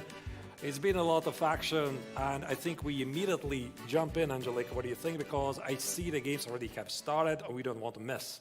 Yeah, for sure. We jump in at the bird side view. We check what is happening. Actually, the position looks very... Wait, what? Wait, maybe the position has not updated yet. The position looks the same. All right. All right. So we're going to fix it. Apparently, there's a bit of glitch here, but I could maybe propose that we are going to start with the very first game of Samuel Shankland against Abhimanyu Mishra, because that's the game we were following previously before we jumped in. And there you go. There's going to be the players for Sam. The previous round, Angelika, I think it was very important because you know when you're losing several games in a row, it's not really the most pleasant feeling, and you just want basically to stop the bleeding, right? Exactly. And get a draw and get a feeling that you can play the game, and Sam managed to do it by drawing against like Wang Lian. From your personal experience, how difficult is this, to come back after such losses? Oh, it is very difficult because I very clearly remember my very first experience in a very strong tournament, round robin. I think it was something like 14 players about 10, 15 years ago. And I started with 0 points out of 5. Wow. So lost the first 5 rounds against very good opposition. At that point, you start to question yourself, can I even play chess, right? It's just very bad. Everybody beats you. Everybody treats you like a walking target. So it's not easy. And then I remember drawing the very first game was psychologically very important. Yeah. And after that, the pressure was gone. I was able to play chess, and I had a pretty decent finish. So I think for Sam, maybe it's not exactly like that, because he is, of course, a professional. He's been in those situations, but it's not pleasant, of course, losing games. Yeah, but for sure helps a lot to get this rhythm, that finding the way to escape that streak, finally getting the draw and fight in the next round. And he's fighting as one of the oldest, one of the 2 oldest participants against the youngest one, and actually the youngest grandmaster in the world in the chess history, Abhimanyu Mishra. I think it's a very interesting clash of this huge experience and someone who is very young and very sharp. And by the way, let's remind our viewers that the Biel Chess Festival unofficially started actually yesterday with an excellent simultaneous exhibition which was hosted by Abhimanyu Mishra. How did it go, by the way? Do you remember? Yeah, they played 18 games, and initially I think it was supposed to be a rather quick event, so it started something like at 6, and the last time I checked at 9, we're still playing. So we're like very, very serious about it. In total, 18 games, and Mishra was able to win most of them. I think he won 17 or 16 games, no, 17 games and 2 draws. So he didn't lose a single game. So it was a very, very dominant score by the young American. Yeah, but for sure, good opportunity for the local players or everyone who came here to play in the Biel Chess Festival to face the top grandmaster. So maybe we just jump in and see what is actually happening on the board, because players, I think they were taking quite some time in the opening just to find the rhythm, find the ideas in this opening, and let's see exactly where all the pieces are standing. The position is completely changed, completely different. Right. It's a pretty unique position, and I was laughing about this H3, which of course chess engines immediately mark, what you're doing, they're human. You can't play like that, but I mean, it does make sense because Shankland is finding a way to activate his bishop. So he wants to put the bishop on h2, and after the knight on g3 will be gone. Maybe this bishop on h2 is actually going to do a great lot of things. But there's one more thing I haven't yet mentioned in this broadcast, is that the players are representing obviously the same federation, United States of America, and they have already played against each other. I mean, when I was doing a prep for the tournament, who is playing against who previously, I noticed that they already faced each other in the recent US Chess Championships. And Mishra beat Shankland with black, right? So he definitely knows how Shankland plays, and he has already managed to beat a lot of very good players in this tournament. He already beat Pragg, right? So I think this is no surprise for the young Abhimanyu. Yeah, that's the prehistory. And by the way, while I'm talking about the bishop h2 is on the board. Yeah, bishop h2, very logical, bringing out the bishop there from g1. Most likely we'll see the short castle there. Yeah, it looks very logical. Just jumping with the king from e1 to f1. It looks something very natural. But of course, the huge question is how do you get that queen out from a1, a8? Like, if you get this position like on the board, it's like so confusing. How to get the harmony in the pieces between your pieces? That's a good question. Not really sure. Again, there's million scenarios how the game could unfold. I could easily imagine also at some point Shankland positionally sacrificing a pawn, like something like c4, takes, then grab the center with e4 because black is sort of not perfectly fitted for this. But one thing I've noticed very often when doing the commentary, it's very easy to suggest. Yes. It's very difficult to do. So I'm not sure if I would have done this myself. Yeah, so knight e3 is the last move which was played, and short castle was followed by Abhimanyu. And what is happening now? How to go on? Should white castle short as well, or push some? Is the c4 too much? Or maybe I'm just fixated on this idea. Like c4, takes. Probably it's ridiculous. Yeah, I just wanted to play something like bishop b3, e4, but I think it looks interesting. I mean, it's like an idea, like as a commentator, you always, precisely. Just give in some ideas and players have to decide if it works or not. Precisely my point. Yeah, I don't think I would have played this myself. All right, probably not. Yes, but potentially it could be something, right? Like not right now maybe, but in a couple of moves. Yeah, it could be. But otherwise, castling, very normal move. Yeah, e3, bishop e2, maybe short castle right now. Yeah. Also makes perfect sense. Just toss the king over and see what happens. And I think this structure kind of indicates you want to play e3, bishop e2, and c4, some sort of a queen's gambit decline position.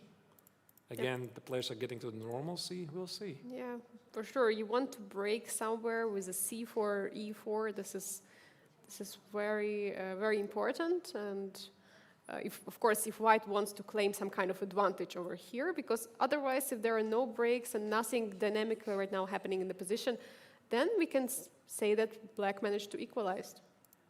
Right. All right. Maybe let's go now to the bird's eye view and see if it's giving us correct information.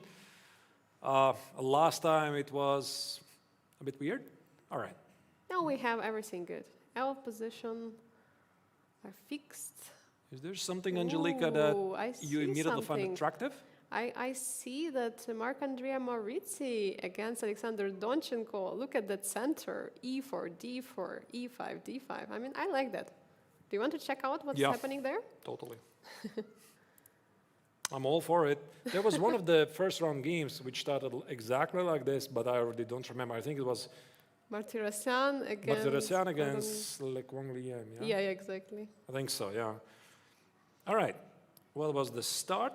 Just to give you a bit prehistory, what happened here, knight g3, e4, e5. Wow, bishop f3. Normally not the square you want to put the bishop on, but maybe there is idea behind. Right. So the idea is maybe this d4, e5 in some way. Or maybe it's against the d5, yeah? So there could be many, many ideas. And black played f6 to make sure it does happen. Long castle very quickly, short castle. I like this, One of the things I've always enjoyed, Angelika, is that when you're looking for a big fight, make sure you position your king on the other side of the board than your opponent. And I just love this moment, right? So here, as soon as white castle, Donchenko immediately castle short, right? So he's all about business here. He's looking forward to the fight, to the race of the pawns on both sides. And I think he might be right, because in order to untrap that queen from a1, white will have to move some pawns. And if once white is moving the pawns on the queen side, it can create some weaknesses for the king. So, but f3 showing the great move. Knight d6 for some reason was a mistake. Okay, it's objective evaluation. And b3 trying to get out the queen. But doesn't it create some weaknesses on the queen side? It does. It does, right. I mean, we could go back to this moment when Morazzi committed to the long castle, but I suppose he didn't really see any other way. The queen on a1 is feeling awkward, rook on b1 is feeling awkward, so he just castled long, and he thought, okay, I'm always going to find a way to bring the queen in the game, but you're correct. I mean, as soon as he does it, he weakens the king. But maybe he could at some moment bring the bishop over there, like bishop e3, king b1, bishop c1, somehow trying to protect those squares. What about the queen on a1? Okay, first probably have to get that queen out for sure. You don't want to keep the So queen something there. like queen c3, queen e1, king b1, bishop e3, bishop c1, bishop b2. Yeah, too much of time. It's a nice idea, but it's long. All right, so the game is still pretty unbalanced. I know I'm overusing this word, but when you're following Chess960, that's the only thing that comes to your mind? Let's maybe go to the eyesight view and check out what is happening in the other games. So what about the game Jonas Biel against Samonienkov?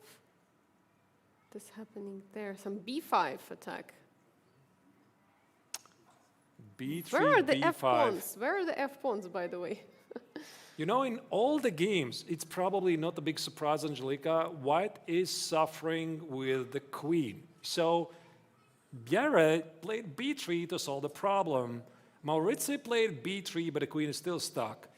Vaishali played b4, she tried to be aggressive. Shankland played the model as b3. Martirosyan even ignores it. He just keeps the queen on b3, on a1. And Pragg is very aggressively advancing those pawns to the queen side, right? a4, b4, c3, d2. You see, these players have completely different styles and solutions to the queen problem. It's completely different approach in each game. Maybe we actually have to check that Pragg's game, because I'm wondering what about that, what about the pawn expansion on the queen side is going to bring, because anytime there can be, first of all, a5 played, and second of all, take on b5. So maybe check how did they actually get here, maybe a couple of moves before, or what's the position looking right now. But I'm not really sure how much experience Pragg has in the Chess960 tournaments. Obviously, he has been a player of the highest level tournaments already for several years. Most notably, one of his highest achievements recently was being in the final of the recent FIDE World Cup, where he lost against Magnus Carlsen. Then he just recently played in the FIDE Candidates tournament this year in Toronto, together with his sister, by the way, who also played in the women's section. But I'm not really sure if he has played any Chess960. I can't recall, maybe. No, I think it's one of the first ones for him. I mean, he just recently comes from the Grand Chess Tour, right? From Romania, he was playing there. And recently he also beat Magnus, right? Yeah, Norway Chess. Norway right? Chess. That's correct. That was really exciting victory. So he's sort of like Magnus's kryptonite, right? He already has beaten Carlsen a couple of times. Previously it was before, I think mostly online, maybe some over-the-board rapid games, and now it's a classical game. I mean, somebody has to do it at some point. Yeah. Yeah, so he has some pretty nice highlights in his chess career this year, and now he returns to Biel after a few years of break with a completely different already strengths. Yeah, back then he was, I don't know actually how high his rating was, but now he's in the top 10 of the world. This is absolutely incredible. I mean, we could also talk about it, like about the Indian progress. I mean, when you look right now at the top 10 in the world, there's 3 Indians, and not one of them is not Anand. Yeah, It's just incredible, because Anand is 11th right now, and the top 3 are obviously Pragg, who is number 8, Gukesh, I think he was number 7, and Arjuna Rigaisi was 4 or 5 something. 4 or 5, yeah, I think he was 4th at the moment, but it's very close, it's very close. It's super close, but it's like, could you imagine like a couple of years ago for something like this to happen? I mean, there has been always the love to chess in India, and so many players actually, always had at least one Indian player here in Biel, but yeah, it is really exciting to see this progress. I think that also the Biel organizers feel very humbled and privileged that India every single year they send one of their best talents. Every single year we had all of them. We had Gukesh, we had Rigaisi, Sarin, Vidit, now Pragg. Yeah, so it's fantastic. This is indeed very... All right, what's happening, Angelica, in this game?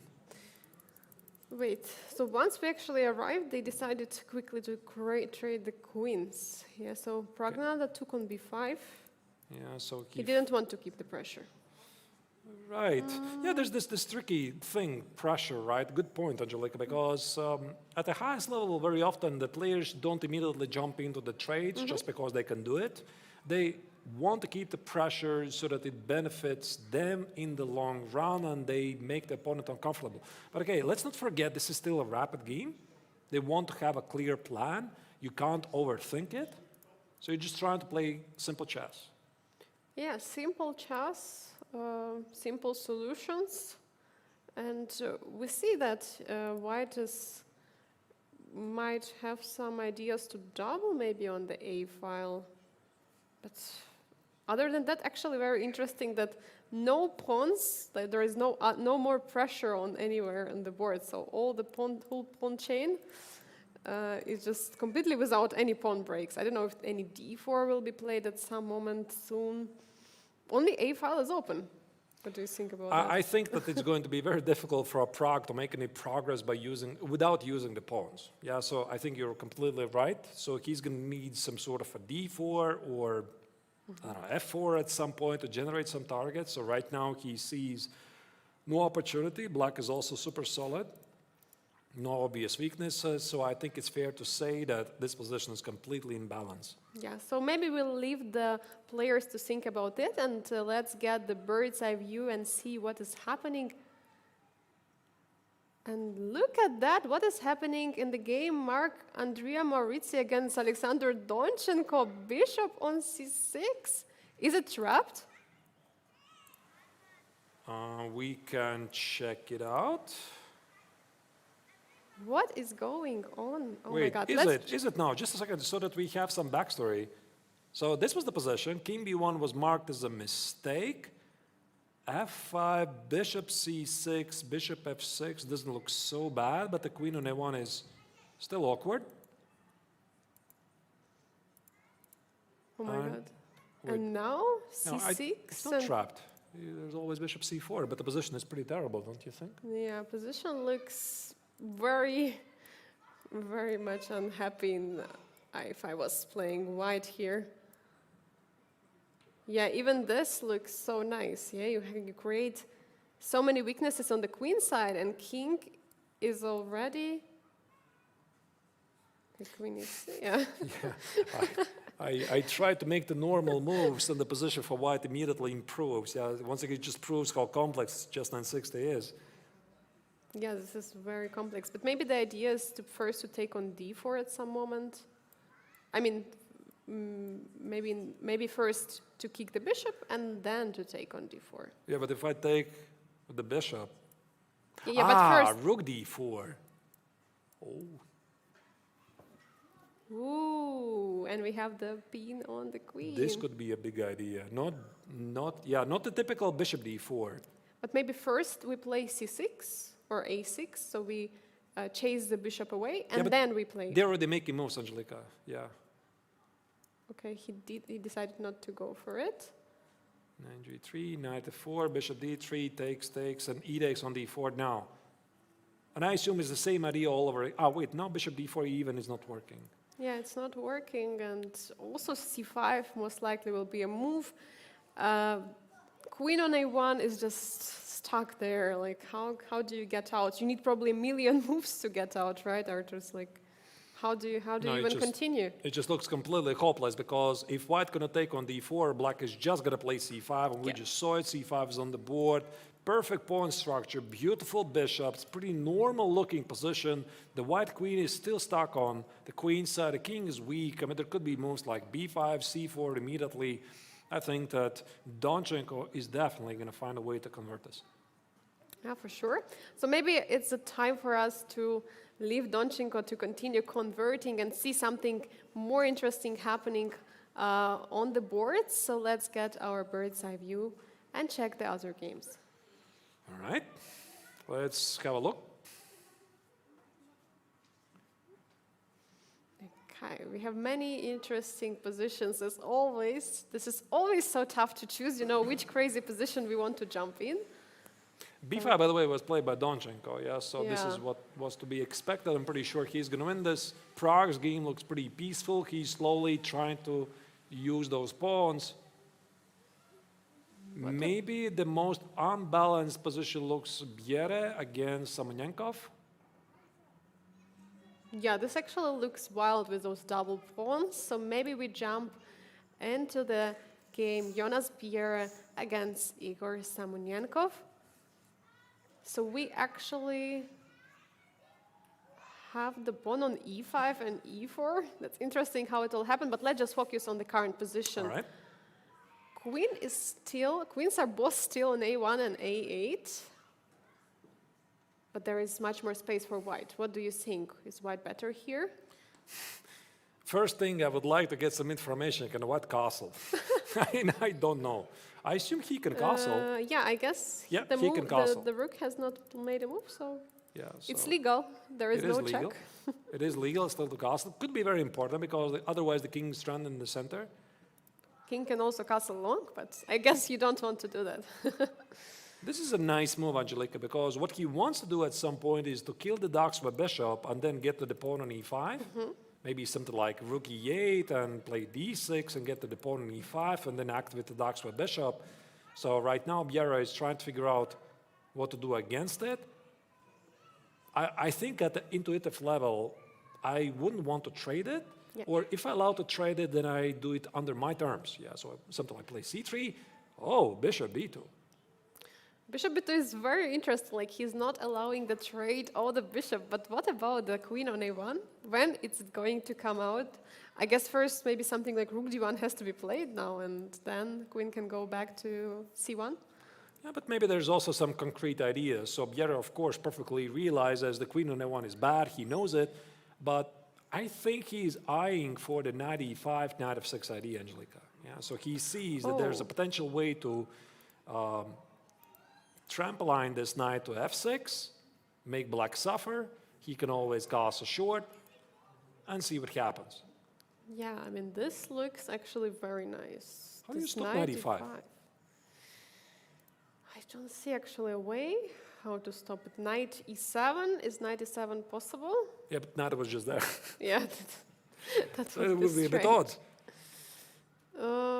Okay, so a5? Samonenkov decided to ignore it. So let's check it. Knight e5 takes. Oh, like you And take some it. knight e5. Oh, Is so it working? another pin, yeah? Like There's a lot of pins. There are a Yeah. lot of pins. So this will be the big idea. Yeah. This would be really nice. But, of course, it will not be played, most likely. But yeah, after knight, No, but then he just castles, I think. yeah, he just castles and then knight d5, the next move. Right.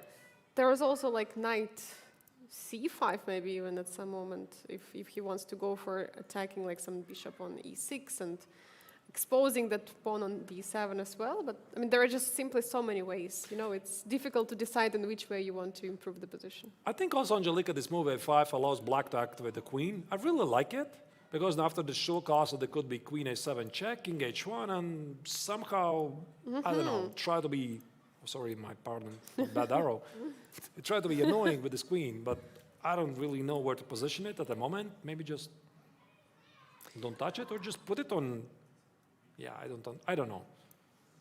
Yeah, it's quite difficult to find initiative when there are like such strong pawns, even though they are doubled, but these are strong, very strong pawns here we have for white. So very difficult to see how black can approach this position.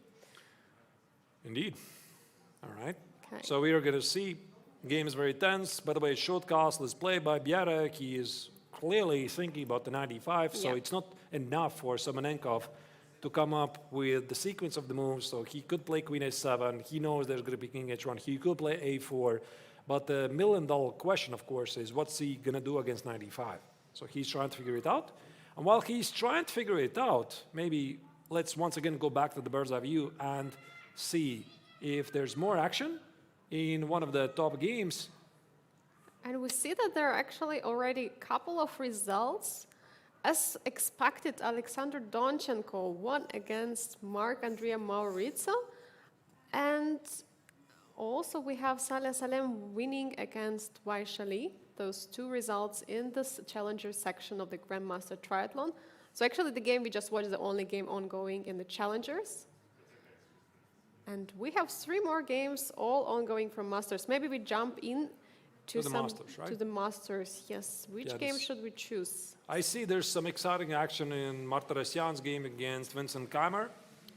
All right. Keymer's pawn has made it to e3. Also,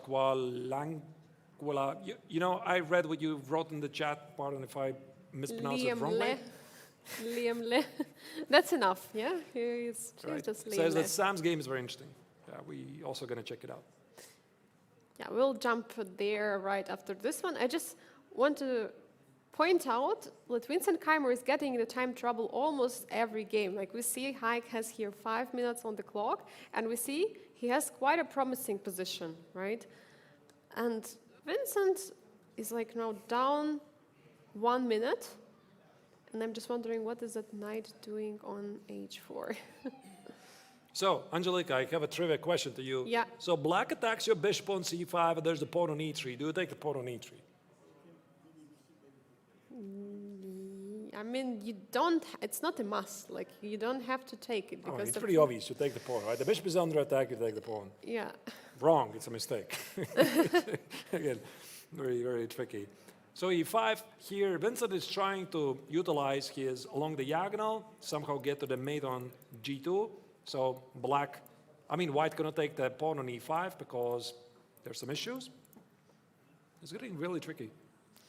It's getting indeed very, very tricky here. So the queen on a8, we can see from Vincent, is working very well, like creating such a huge pressure on the king, while white's queen is still having some issues to get to the game. Maybe something like b4 has to be played or some C4? onwards. What move? b4, I don't know, or b3. Like you need to bring the queen somehow to the action. Otherwise, it doesn't look. Or maybe now, yeah, b4 might be an idea. Rook e5 is not a blunder because there's a mate on Yeah. d2, so it makes perfect Oh sense. no, my rook. Oh no, my Oh rook. no, my rook. There you go. There you go. Martirosyan is fixing the problem of the queen. He found a way to take it, but you know, I would be pretty scared to take the pawn because you want to make sure you're not blundering anything like queen a7, bishop a7, knight f3, bishop f3. Is my rook not under attack on e1? No, it's not under attack because there's another rook defending it. But you have to calculate these things very precisely, and that's where the best players in the world, they do it very quickly, normally without mistakes. Yeah, it's very, very difficult because sometimes indeed there could be some tactics. And we see Vincent is under 5 seconds. He's deciding to trade the queens, and we see that Armenian #1 player, Haik Martirosyan, is having extra pawn, simply extra pawn, and it's already, game is going closer to the endgame. We can say it's already an endgame, right? What do you think? It's already an endgame, Yeah, right? it is an endgame. And bishop d5 seems to be a nice move because hitting the pawn on g2, but it is actually protected. So he's not generating any threats, and I think this is also going to be a very important moment for the Armenian top grandmaster to rearrange his pieces, play something like b3, c4, bishop c2, get out. And I think that also Vincent should suspect that he might have some compensation, but not enough. It doesn't look enough. So Armenian Grandmaster is currently taking time. Maybe we go and check the game of the Samuel Shankland against Abhimanyu Mishra, because the chat is screaming that we should go there. We should go there. Something is happening there. You got it. We have the clash of the experienced player against the youngest grandmaster in the world, and What is going on? What is the bishop doing on d6? It looks so nice. I mean, I don't really know what happened before, but it seems that at some point Shankland made an exchange sacrifice, and right now he's collecting something big time because knight f5 is incoming. Oh, knight f5 right now. Rook Now d3. knight f5, you look at the body language of Sam, he's very confident. It's rook like, d3, queen g7, checkmate. Oh my god. yeah, I've got this, I'm in control. Oh my god. Looks very annoying, looks very annoying. What do? Bishop g6. Is this something that Shankland saw? Bishop g6. Not the most usual move, because when you play knight f5, you expect that this rook probably is something you want to protect, right? You Yeah. want to play something like rook g6 and bishop g6. These moves are very easy to miss. Oh, the idea is after knight e7. Oh no, but it's check. I saw that after knight e7 there is bishop d3, but it's just a check. You must take it back. I mean, at least he can take on e7, take on g6, Yeah. extra pawn and everything, but it's still not a win. Yeah, for sure. 13 seconds for Mishra. Knight e7, queen e7, played very quickly, trading the pieces, so Shankland is simplifying the position. So how many extra pawns are there? One. So just one. Just one one. extra pawn. H takes marks as a missed opportunity. It looks pretty human to me to Looks make a very safe human. place for the king. Yeah. Yeah, looks super human, and now maybe there could be some ideas for black to create some attack on the g2 square, so that maybe getting some chances for a draw. He heard you. He played queen e4, but I suspect the same game is just losing. Takes, rook e1, e3, king h2. I think he's just winning. Oh no. Yeah, Yeah, unfortunately, not all rook endgame are drawn. There is such saying, yeah, that all rooks endgame Unless. are drawn, unless, yeah. unless so, yeah, Sam trades, and after rook e1, I think Mishra is going to Rook try to play rook c3. Yeah, that's the only way. But the problem is the pawn structure, right? He went for this decision of taking on g6 with a pawn. This double pawns is, yeah, it's really a really bad pawn structure on the king side, which will allow white to expose some weaknesses. I don't know if even rook e1 or rook d1 can be played. Maybe rook d1, rook d7, trying to go to the seventh Allowing rank. rooks, maybe, yeah, rook c3, b4.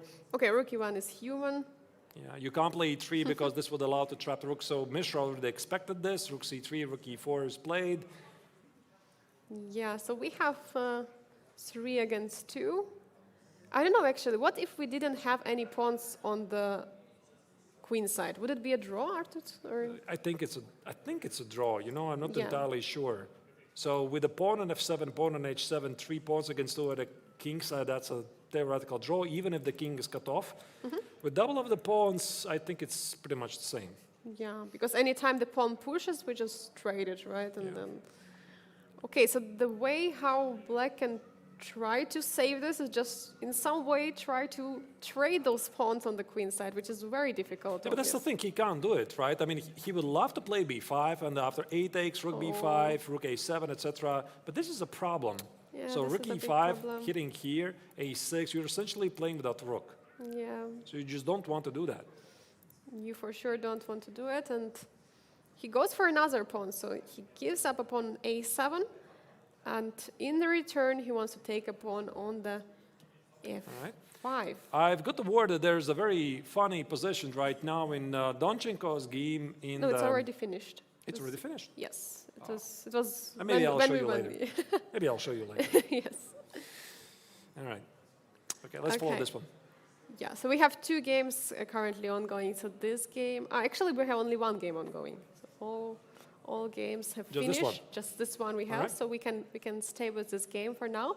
And to all dear viewers, would like to say just don't go anywhere. Wait till the end of the game, because then we're going to announce something exciting which is going to happen after this game. So stay here with us for this rook end game to see if Abhimanyu Mishra manages to save it against Samuel Shankland. So Mishra is sacrificing a pawn. So Shankland is just showing some good technique here is that in a rook endgame you need to have active rook, active king. So do not grab the pawn on a7. Do not forget about your king. But the youngest grandmaster is fighting, He's not losing his spirit. He's still trying. He knows there can be always some kind of chance, especially when it comes to time. And both players are getting lower and lower in time. Of course, Abhimanyu Mishra has been in time trouble for quite some time. Samuel Shankland has the time and experience. I don't know, what do you think, Artur? Will he make it's actually not so obvious. I mean, I think that Shankland kind of misplayed it, but I think that he had a much more dominating position before when he had a rook on e7. Yep. If you compare this position something like 10 moves ago, now it feels that black has made more progress, but there's probably something very concrete why the bar really hates this for black is that this pawn on g6 is weak. There could be rook c6, king g5 at the right moment, just collect the pawn on g6. I'm not so sure it would be so obvious with a pawn on f7 or h7. Yeah, the question if you should play something like rook c7 and trade the b pawn for a pawn, or it's not really There's good. probably some forcing sequence, rook c6, rook c7, take the pawn, play rook a6, play a5, collect the pawn on g6. Yeah. I suppose we are going to see it, but only 5 seconds per move. Only 5 seconds has been at each move, and we see rook c6, king f7. I think And Shankland is going to try to do this. King King goes- g5, rook b3, Oh. g4. So he's giving up a pawn on b3 for just going all in on the king side. Yes, the 3 pawns are very powerful. That's a brilliant technique. I like it. Now the threat is rook c7. White is going to get 2 fast pawns at the king side. Yeah, this looks like it's going to make it work. Abhimanyu is not resigning, trying to do everything possible. Rook e7, nice try. King e7, who is going to be faster? King g4, a5, who is faster? Who is faster? So now the question is king f8 or a6. Okay, king f8. He's protecting the pawn. Now white is faster. Yeah, the problem is that king is just in time to catch the Yeah, black's I was pawn. actually, Angelica, I was thinking, I mean, black has this idea to play a6, b5, a5, a4, etc., promote his pawn, but so does white with a b pawn. Yeah. An a6, b5 is a bit slow, and that's why the white king is very close to stop it. Yeah, So Shankland is going to do it. the king is just in time to stop it, and black's king unfortunately cannot take control over all those 3 pawns. If there was 1 pawn there, maybe there would be possible, but unfortunately, it looks like, oh. Put the pawns here, march with the king here. The black king cannot go around. Yeah, king is 6, but then there is... You can never take this pawn Then- because white always plays that. Yeah, So that's just- it. Yeah, white just yeah. collects the pawn on b4. This is called like this pence, right? Right. And there are 2 pawns, so you cannot take because there is a h6 and There's the resignation. An important victory by Shankland, right? I mean, he managed to recover the bleeding by drawing the previous round. He suffered the first 3 losses, and now he wins. Yeah, very, very important for the tournament generally, the psychologically to be in the back in the rhythm.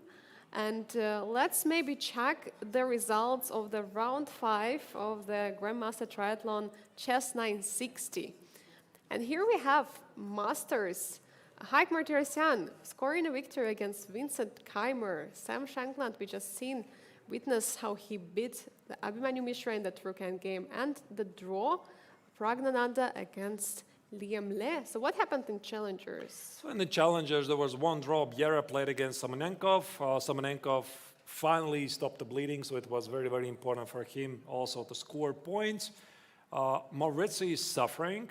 Apparently, he is not having really great runs so far, so he was just having a bad game. He lost against Donchenko, and Salem Saleh against Vaishali finished in the victory with our Arabian player. So Yeah. I think what we can summarize, Angelica, with this round is that several players are finding their form. They're able to limit the bleeding. They're finding energy, and it's becoming very unpredictable. Indeed, very unpredictable, many upsets we had. And this was the round number 5 of the Chess960. of the basically tiebreakers of the Grandmaster Triathlon. We have 6 players in each group, but round 5 is not the final one. Arturs, what is happening next? Maybe we should remind the format of the today's event. So now starts the best part. So you thought this is great? Wait a second. So there's more stuff coming because now Masters and Challengers, they will play sort of a special challenge match where the challengers will be able to pick 2 opponents for the next 2 games, right? So it's not just a name, it's actually challengers. They're challenging the masters, right? So I think that we are going to get a feed from the playing venue and see how it's going to unfold. But in theory, I think that they're going to select the players, these, what's it called? With name badges. Yeah, name badges, so to speak, right? And and then they're going to make basically pairings for the next 2 rounds. So there's 2 more games, a bit unusual. This has never been done before, right? So we're not entirely sure how it's going to work, but challengers playing against masters, now that's a thing that's going to happen in the next 2 rounds. Absolutely, and another sneak peek from the arbiter is that actually in the first round, so in round number 6 right now, the challengers will have all white pieces, and in the round number 7, the challengers will have all black pieces. So that's how also challengers can choose against whom I want to play with the black, against whom I want to play with the white. And I think it's actually very fun that the challengers are the ones who are able to choose, right? Not the masters are picking challenges, but another way around. All right, let's picture a scenario. You're a challengers player. Who do you select from the masters? Oh, it's so tough because, like, we can. Are you selecting Shankland like he's not really doing so great, and yet in the past 2 games he's in very good shape? Yeah, I mean, it's very difficult to choose because he's just stopped the bleeding and he won the last game. I think he's in shape for another win. I don't know, it's very tough to choose. I mean, who has been doing not so well? But I mean, everyone has had its ups and downs. I actually have absolutely no idea whom I would choose, but yeah. That's right. so we are gonna see, right? Do we have, by the way, the view on the playing venue? I suppose we do not. Yeah, we do not. We do not see what is happening there. I see there's some discussions. Apparently, they are trying to decide how this selection is going to work. All the players are still on the so-called pedestal, right? So when you had a good look on the playing venue, which is on the 2nd floor of the Congress Center here in Biel. That's where all the players are. Yep, there you go. Yeah, they're waiting in queue. And there's the selection. There you go. Oh, now we might witness the selection of the players. So, who is actually the top seed? Pragg looked very amused. Nobody wants to select him, I suppose. Donchenko is picking, I guess. Was it Donchenko first? I think, yes.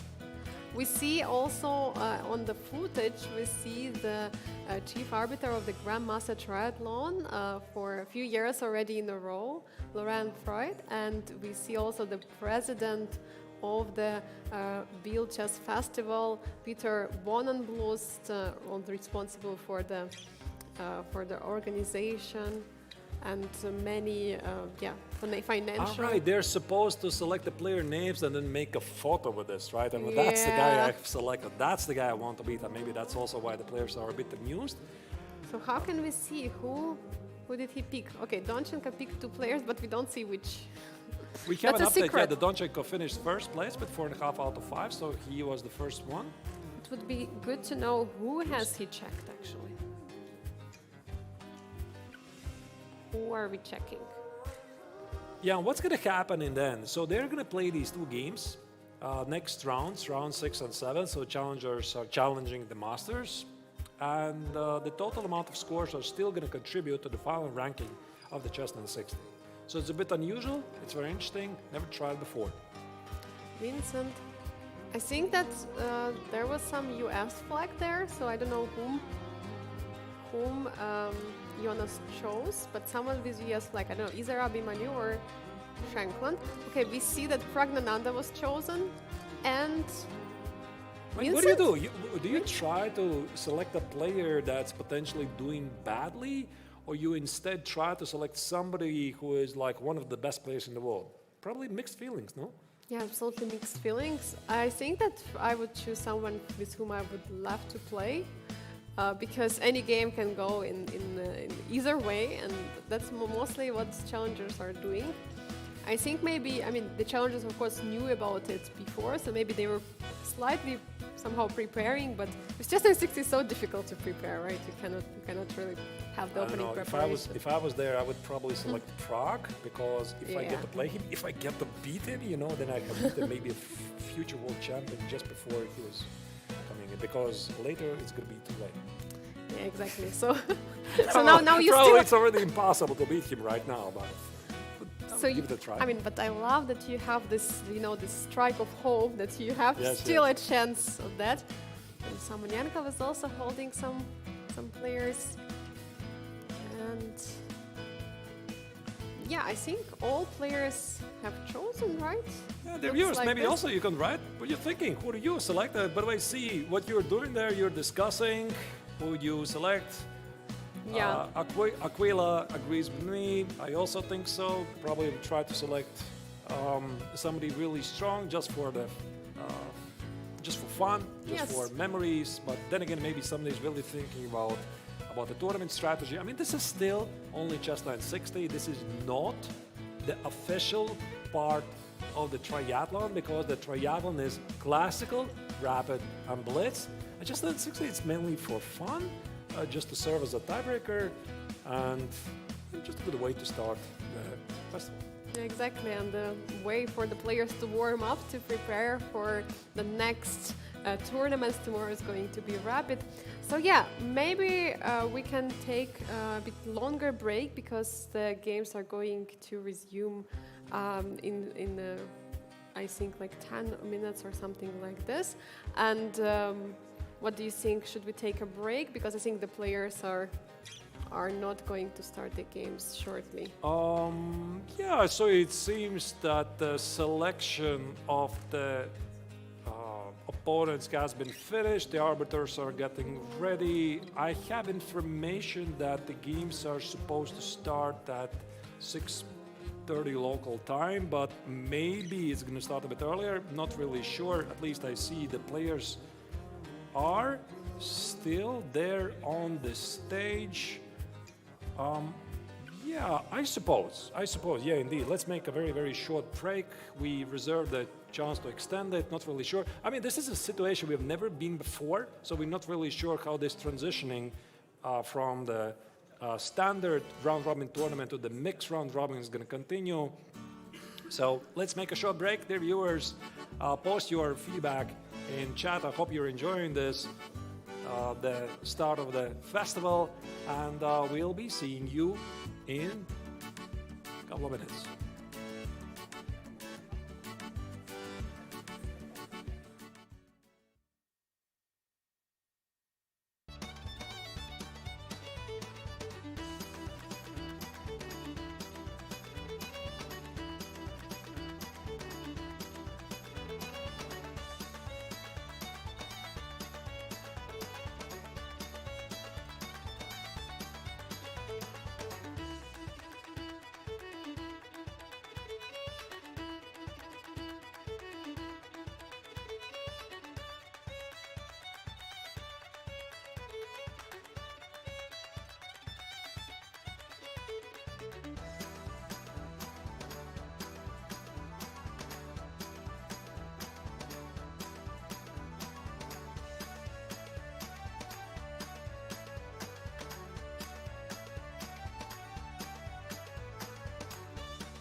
The round 6 pairings have been set up. Everybody is getting ready for this very unique experience when for the first time it's not only 2 tournaments, Challengers and Masters being played out here in Biel, but the Challengers are about to challenge the Masters. So you could already see that players have made their seedings. They're trying to figure out what they're going to do in the upcoming game, but maybe, Angelica, let's have a look at the results and the pairings. Who did they choose? Let's see the pairings of the round number 6. So which challengers chose which masters? We're going to have Vaishali playing with white pieces against Vincent Keymer. Morazzi will play against Sam Shankland. Igor Samonenko will play against Haik Martirosyan. Alexander Donchenko will face Liam Le. Jonas Bier is going to face Abhimanyu Mishra, and Salem Saleh will play Praggnanandhaa. That's right. So there you see, that's a complete mix. These 2 groups are merging together, but in the end, of course, the rankings will still remain the same for both Challengers and Masters. The points will be added to the total score. And hopefully at the end we'll also be able to show who is leading the charge in both groups. Yeah. And the games are about to start in something like a couple of minutes, and I believe that we can already go to the stage of the tournament and see what's happening there. I see that players have taken their seating. So here in question you are seeing Salem Saleh playing against Praggnanandhaa, and probably this is also going to be one of the games that we want to follow immediately. Closely, yeah, for sure. And the players see already the position, how it looks like, and it is, of course, once you look at any position, Chess960, of course, besides the standard position, because actually the standard position is also part of a Chess960, and also the position with the flipped king and the queen. Any other position is already a challenge to find a way how to improve in the opening, how to develop your pieces. That's why all players are carefully checking out their boards, how they can continue. You know, Angelica, I'm actually wondering at this level, do they have like some prep? Like, have they studied some certain positions, or is it just completely random? No, I don't think it's completely random. There's definitely got to be some sort of a prep for certain positions, no? I mean, for sure, at least for some of the players like Vincent Keymer, like Alexander Donchenko. No, actually, Alexander Donchenko had not played in Biel, but for example, Liam Le, who have higher experience, more experience in the Chess960 because they are playing here for sure. They have more knowledge about this, but I might think that there could be some typical positions, let's say when 2 bishops are located on the one side looking at the other, or on the other side, so maybe there is some still preparation possible. And we see the handshake has been done, and Vaishali is playing the first move against Vincent Keymer. Yeah, maybe that's the game you're going to immediately follow, right? Yeah, let's follow that game most likely. And she actually played. Wait, what happened? Knight c3. Wait, but why do we have the normal position? This is still not. Because it probably requires refresh. All right. All right. There you go. So now we have updated the position. Let's jump in there and see how the pieces are located here. I mean, quite some difference to the standard position. What do you think, Artur? Well, I'm probably not going to say anything original, Angelica. That's the position I've never seen before. Maybe I have, but I don't remember. So, look at this. After knight b3, there's actually... No, I remember this position, at least something very similar, because I think I have played some games online, like when my opponent with white played f3, and I'm like, okay, I got to fight for the center. e5, oh, and bishop a7, you could just resign. It's very, oh my God. It's very odd, because you're not only down a pawn, but you are losing the exchange on Bienne as well. Now that I'm thinking something like this definitely happened to me before. I think it was during this last World Championship cycle when there were two cycles of qualifiers being held, and I definitely fell into this. So it's very, very easy. Just play automated center move and blunder this. But yeah, Vaishali didn't do this. She played knight b3 immediately to make sure that she sees this, and Vincent just underlines, I saw this trick, and he played f5, not only hitting at the pawn on a2, but also grabbing space. Yeah, as well as she replied with the f4, and we have an update. F4 and b6 has been instantly played. Again, the idea of targeting the a7. And of course, Vincent is not blundering his rook, he's playing b6, protecting the pawn. How would you develop here? What do you think? What could be a castling opportunities? We still have a huge range of choice, and queen is still on h1. We actually had already similar position with queen on h1, right? Yeah, I mean, we had already one round where it was the queen on a1, the rook on b1, and some of the players were clearly suffering. Yeah. Yeah, and here I think, I mean, you could easily imagine the players like, not again, the queen on h1. What I'm going to do about it? Yeah, it's not easy. It's not easy. So I don't know how I would play Angelika. I would just try to, I don't know what, bring out the Try pieces? to play. It's very tough. Yeah, it's super tough, especially, I mean, sometimes maybe you don't want to push that g-pawn. Maybe sometimes you want to castle short, but, I mean, there is no choice. You must get out your queen. So I guess both players would most likely keep their king somewhere on the queen side. And you're pointing out bishop d4. I'm just trying to remember. I've seen something like this before. You know, Wow. that's the best side of doing the commentary for Biel Chess Festival for several years, because I recall there were definitely some games in the previous editions where there was the queen in the corner, and the games would start with something like f4, bishop d4, trying to limit the queen of the opponent on h8, because now you see it's kind of trapped, and then after e3, open up the last with bishop on d1. This is something I recall. So if I recall this with my limited knowledge, then I would think that definitely these players, they have studied certain patterns. They should know some ideas. Yeah, for sure. And Vincent has been played in the recent 4 editions, so he might have been as well remembering that, and for sure should be ready for that. But it's nice to have such memory flashbacks. Yeah, like somehow it was happening. And actually, Vincent was also playing this is freestyle Chess960 tournament recently, where he also had another those experiences in Chess960, which is also great. So yeah, for sure, very, very experienced Vincent Keymer. And Vaishali is taking time. Yeah, you have to take time at the opening. You have to be very careful, because otherwise... Yeah, but in this tournament, actually, Vincent is not doing so great. You know, he is only at 50%. So yeah. Not his best tournament so far. In past editions, he was always doing it better, but it's just always unpredictable. E3 is the choice of Vaishali. She decides to make a mistake. Yeah. Imprison the bishop on g1. I suppose her idea is to play something like g4 at some point, and maybe this bishop is going to find a way to join the game later. We're going to see. Maybe, Angelika, let's go to the bird's eye view and see if it's even available. Maybe it's not. Is it available? Maybe it's Yeah, maybe let's... maybe not, yeah. Instead of going there, maybe we just jump into some game ease. All right, it is available. All right, because there was this mix, I was not really sure.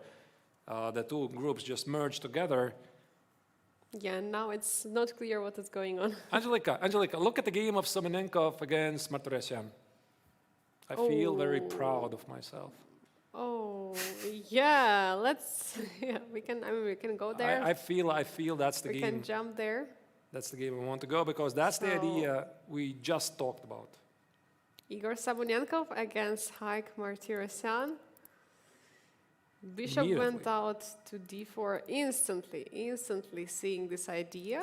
And none of the players can resist this trick, right? I mean, you just can't resist. I mean, there's nothing wrong with moves like, I don't know, d4 or e4, but you just can't resist it. By the way, I just thought of a trap. By the way, you play e4 which Yeah. maybe could be the only moment in the history of chess when playing the central move, the first move is a mistake. Your opponent plays f5, after he takes an f5, bishop takes an a2, and white can resign. Yeah, oh my God. It's pretty odd. This All is right. crazy. It didn't happen. This is crazy. This is really crazy, right? You normally say, okay, e4 is like a normal move, but in this case it can lead to a loss.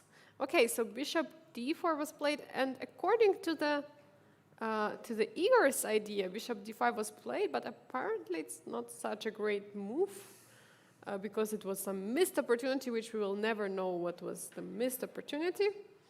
I don't see any missed opportunities, so must have been something tactical here. I'm not sure. Looks completely normal. Look completely normal to me. Yeah. So. All right. And now I suppose in these positions, white plays something like e3. But you know, Angelique, I am a bit surprised about this knight f3 because I thought the reasoning of bishop d4, why do you do it? Not only you imprison your opponent's queen here on h8 so that it cannot find a way to join the game, but you want to play something like e3 and bishop f3. But then again, I'm thinking about this further, and I'm thinking, if I put a bishop on f3, what about my knight on e1? Mm-hmm. It's so complicated, and especially, you know, to find the ways to develop the bishops and combine it together with the knights. So maybe that's why he decided to first develop the knight and maybe jump with the knight somewhere on g5. I don't know. All right. All right. Interesting choice. Giving up a bishop so fast in the opening. Right. Giving up the bishop immediately, and g takes on f3. So Semenenkov is also not shying away from the complications. He's like, okay, yeah, let's do this, let's do this. I'm not afraid of the complications. He didn't really have to do that. He could have played rook f3, keep his pawn structure healthy. But what he's thinking about is the spin on the queen on h8 and potential idea to bring the rook over there to g1 or queen to g2 and build some pressure on this pawn on g7. This is still semi-open file. So Martirosyan is playing c5, trying to grab space. I would think, Angelica, that he wants to play something like e6 and bishop f6 next. I'm not really sure. Yeah, this looks very logical. Something like this. And then we have a basta pawn structure again. Yeah. Actually, I like black more. Because I'm all for creative play with this g takes on f3, but this bishop on d1, I'm not sure what it does. Yeah, exactly. Yeah, this e6 looks like a normal way to go. Yeah, and e6 is on the board. Yeah, so we have this wonderful best up here. Yeah, except of bishop c3, bishop b2 was played, but it doesn't really change much. So I can only guess why Martirosyan included c5 here. After g takes f3, why he didn't play e6 immediately. He probably was a bit concerned about c5, that white is going to try to open up the bishop. And then whatever happens here. The bar disagrees with me, the bar says you're silly. But I think from a human's perspective, c5 to open up the position, open up the bishops makes perfect sense. So he played, he played c5 first and only then e6 and traded darks with bishops. Yeah, for sure. And it looks like at some moment white had some pressure on the black, but I mean, it looks like everything is going to be pretty even. Black is going to develop the bishop, and then at some moment there will be some break maybe in the center. By the way, dear viewers and Angelica, I'm sure you already know this.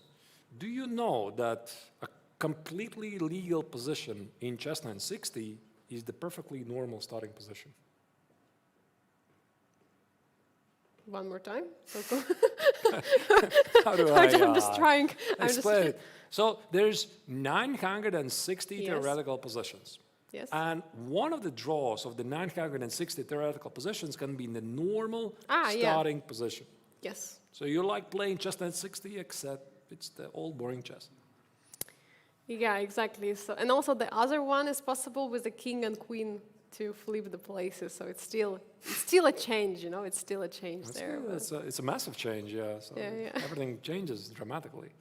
What do you think about excluding this position, so the standard position out of Chess960? Because you want to play crazy chess. Right. I don't know.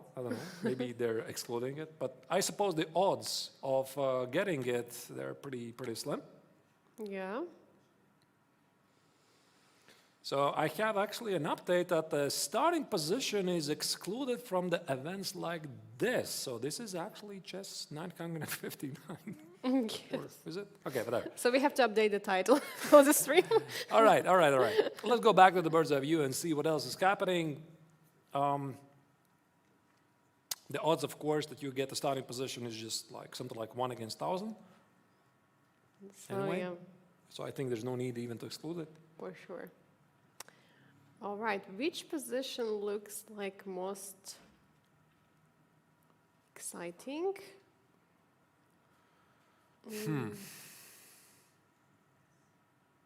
very Yeah, maybe I'm looking at Donchenko's game against Liam, because somehow the white knight has made it ready to a5.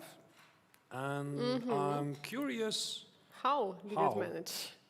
how To did go it there. do it? All right, let's jump to the Just a game second, of I'm trying to find the game. Alexander Donchenko against Trying to Liam. find the game, I can't find it. Give me a moment. Yes, we have Donchenko against I Liam do Le. not. I do not have it. I cannot find it for some reason. Maybe refresh.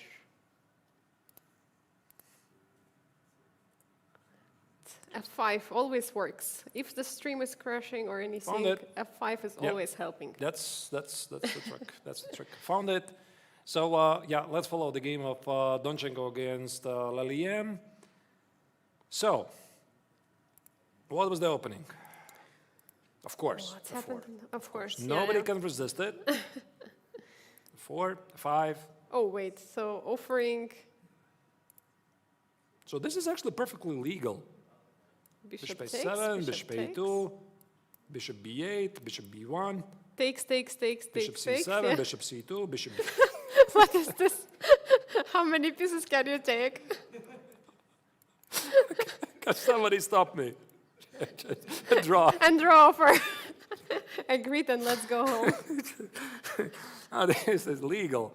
But no, I suppose that white can stop this, or black can stop this at some point, because you can just play king b8, to be honest, right? Yeah, of You can just course. play king b8 and stop this nonsense, because the rook is going nowhere. But this is the first time I'm seeing this, and ladies and gentlemen, this is only possible in Chess960, nowhere else. Absolutely nowhere else. Yeah, and All right. this is really exciting. Back to the serious stuff. All right, g3, g6, copy, yes. Copy the opponent, c4, c5, you can do that. Bishop b3, bishop b6. So probably it's a way of Liam saying that, why haven't you taken on a2? We had so much fun taking all the pawns, because he's repeating them. But this is also the very first game I've seen the repetition of the moves up to move 7. So, dear viewers, if you're following a bit the development of modern chess theory, there are some variations where you can repeat the moves. Most notably, there's a very famous repetition of the 4 knights variation until black cannot repeat it. So I found a way to make it happen in Chess960. So I invented something. So here, knight a5 was played, and of course I think that also Liam decided, okay, enough of this. Yeah, I don't think that knight a4 is even going to work, because if you take my knight, I'm going to take yours, but after knight b7, knight b2, this fun stops at some point, because you can just take on d6 and then collect the knight on b2, although the bar disagrees, whatever, but h6 was just something else. Yeah, h6 just stopping the knight coming from g5 and finally stopping the symmetrical position. No more fun, but okay, it's still the players are still having fun there, and what is happening here? So h3. Yeah, I'm thinking about h3, try to copy the opponent. What do you think about castling? Which side? Yeah, that's a question. Are we? I mean, I can legally Generally. castle here, I can legal castle here. No, wait, can I? No? But it's black's Oh, want to know. well, You can castle black. Yeah, no, I No, think I you can can do. legally castle like this. Yes. But why would I want to do that? Just for the sake of castling. All right, yeah, okay. But yeah, of course, the kings are safe for now. There is no castle needed, and both queens are very safe on h1 and h8. We had similar position, yeah, with the queen on h1, but on h8, people were struggling. Players were struggling in those, but... Yeah, you know, Angelika, what I would try to do, I'm probably one of those who would try to get a normal position as quickly as possible, so probably it's a wrong strategy, but... Boring. Boring strategy, but I would try to, you know, solve some small problems one after another. You know, I mean, don't overthink it because you're here having only 50 minutes for each, plus 5 seconds, not really that great, not a lot of time. So I would try to, you know, solve small problems. It's like here. The knight on b6 is not doing anything. It's really bad, so I'm going to improve it, you know. So that would be my level, basically. Just improve the knight, see what happens, because you can't predict your opponent's choices. You know, I'm thinking, am I really threatening to take the knight on a5? I'm not sure. So I'll just play knight e7, improve the knight, maybe bishop g8 and e5, fight for the center, just see what happens. Yeah, and it's going to be really interesting how it continues. So this e5 break looks something what black has to go for, but at the same time, this queen on h1 and knight on a5 are putting so much pressure on this b7. For example, at some moment, if black, let's say, castles long, then there could be some knight jump. Oh, that's actually a very fair point. Yeah, you know, yeah, if king. Like let me You show you have to take the king. I will teach you. Yeah, like this. Thank you. Yeah. So this is actually a very bad idea because I could play something like knight g5. Yeah. You know, hit the knight on e6, and when you say, hey, hello, thank you for the knight, it's actually made on the board. GG. So you need to be very careful about this. Yeah, for sure, and it's going to be really punished and very, very quickly. b4, again, computer doesn't really like it, but it's very logical. You open the file against the king. Yeah, I like it actually, because I think the key idea, Angelika, is that, okay, bishop a5, b takes on a5, I think that white is doing okay. He Yes. opens up the b file. But the point is after c takes on b5, I see some knight e4. Hit the bishop and some knight b5 ideas. It looks very juicy. Yeah, it looks indeed very juicy here. This d4 square is super important, I guess, and black has to try to keep an eye on that, not allowing knight to jump there, because I mean I don't even know how to play here. Even though the knight on a5 is hanging, let's not forget about that. Yeah, knight on a5 is still a target. So did actually Liam place anything on b4, or he's still in? I don't think he's going to do this because Liam strikes me as a very pragmatic player. Right, and I don't think he's going to go for these crazy complications. Maybe somebody from the younger generation who really like going for these sharp and balanced positions. They can calculate it very quickly, give proper assessment. Liam strikes me like a truly, you know, practical player. So c takes on b4 feels very risky. Maybe bishop takes here, but I think that at least at the instinct level, I would like to keep the control of the d4 square somehow. Yeah, somehow. But he is actually surprising both of us and taking. Or did you play the move? No, he took it. Did he just surprise us? Me? Oh my God. Mainly. Okay, he surprised me, but all right. So he did play c takes on b4. It's a very concrete position. I was wrong. So what happens now after knight e4? Hit the bishop. So I suppose bishop takes on a5, knight e6 is bad. So can I play something like bishop g8? Bishop g8, and there is a threat of taking the knight on a5. Do you take the bishop, the pawn with a bishop? Or what is actually to be done here? I mean, there's so many tactical ideas, Angelika. Yeah. I can't even calculate them. I can just take on b4. Yeah. I could even sacrifice a piece. How about this? You know, knight c6, this is what I saw from afar. It's very easy Wow. to suggest, but very difficult to calculate. So what on earth is this? There's some threats? There are just too many threads. So knight a7. Yeah, knight a7, king d8, knight c6, king goes here. Maybe even take it and play rook b4 and queen b7. Now that I look at this, it looks very nice. Yes, and 2 pieces for a rook feels like not so enough. And queen on h8 just chilling while king is getting checkmated over there on the queen side. So yeah, it's actually okay. getting very dangerous very quickly.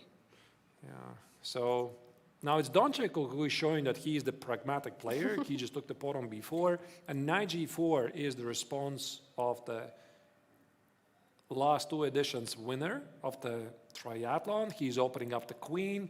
He's, I think, mainly protecting the d4 square. What about king d2?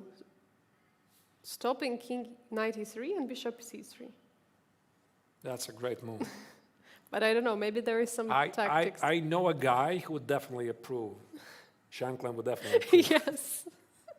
Because he really surprised us. One of the early rounds, Yeah. he played this f6, g5, king f7 against Martirosyan, I think. Martirosyan, yeah. Round 1 or 2. Yeah, so king d2, great move, controlling the e3 square, threatening to play bishop c3, and then play knight e4. I like it. Yeah, it looks nice. Yeah, Alexander is taking time for now because yeah, knight e3 is actually a threat. You want to do something against it, and if you play bishop d2, then there is bishop a5. Yeah, so bishop Right. a5 and knight e3. Let's go, maybe, Angelica, back to the bird's eye view, because I hear there's something very interesting happening in Vaishali's game. But first, let's have a look what's happening elsewhere. So Vaishali. Vaishali is playing against... She's playing against Vincent Keymer. Oh, that's the game already. I think we don't want to miss. It looks very unbalanced.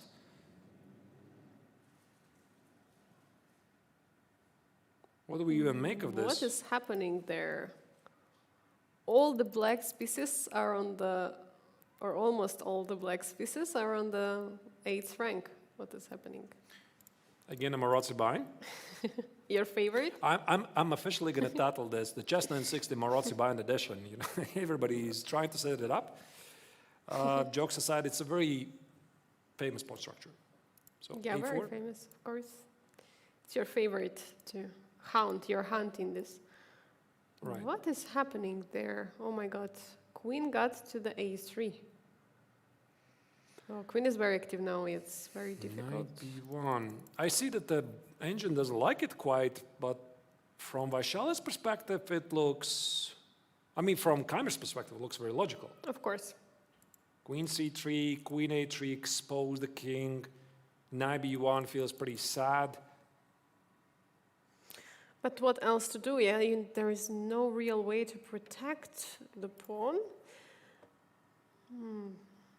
Even though the black pieces are all standing on the 8th rank, this active queen is basically, yeah. I mean, let's not forget showing.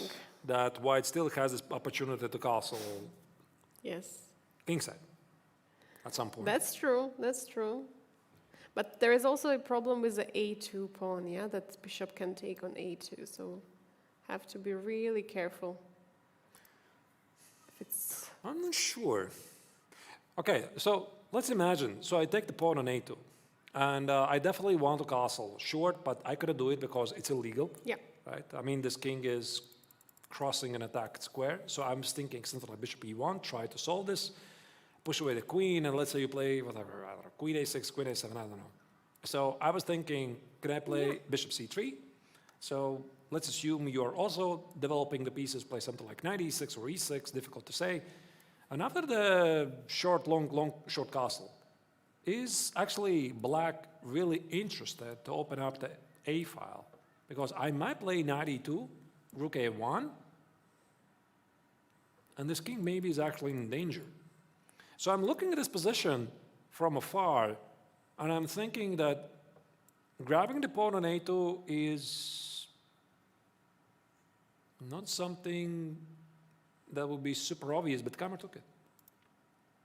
It's dangerous, but But he says a pawn is a pawn? A pawn is a pawn. Yeah, that's a very famous saying. When you're not entirely sure about the other choices, you just grab the pawn, think about the choices later. Keymer already saw, obviously, bishop e1, because very often you're not only thinking about your choices, you're thinking about your opponent's choices, then try to mix it together and see how it feels. Queen a6 is his choice. Queen a6, all right. So what does he want to? That's his plan.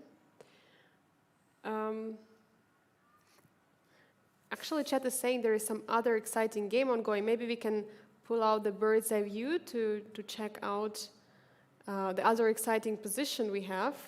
All right. Is there something even more exciting than this? Okay. Yeah, there is something very exciting. There is one of the challengers taking on the master, and it's again Marc-Andrea Morazzi against Samuel Shankland. All right. Let's go to the game. Marc-Andrea Morazzi against Samuel Shankland. Oh, this looks really bad for the American because White's position is just normal. The king on b1 is safe. The pawn structure is much better. Beautiful knight on e4. The rook on f3 is ready to be launched to the queen side. The bishop on g1 is looking at the king. And everything that is in black's position is just wrong. The king's safety, the pawn structure, the bishop on d6 is pretty passive. The knight on c7 kind of tries to shelter it. Queen on h8 doesn't do much. So I think that here probably the American grandmaster will have to give up the material at some point just to try to survive.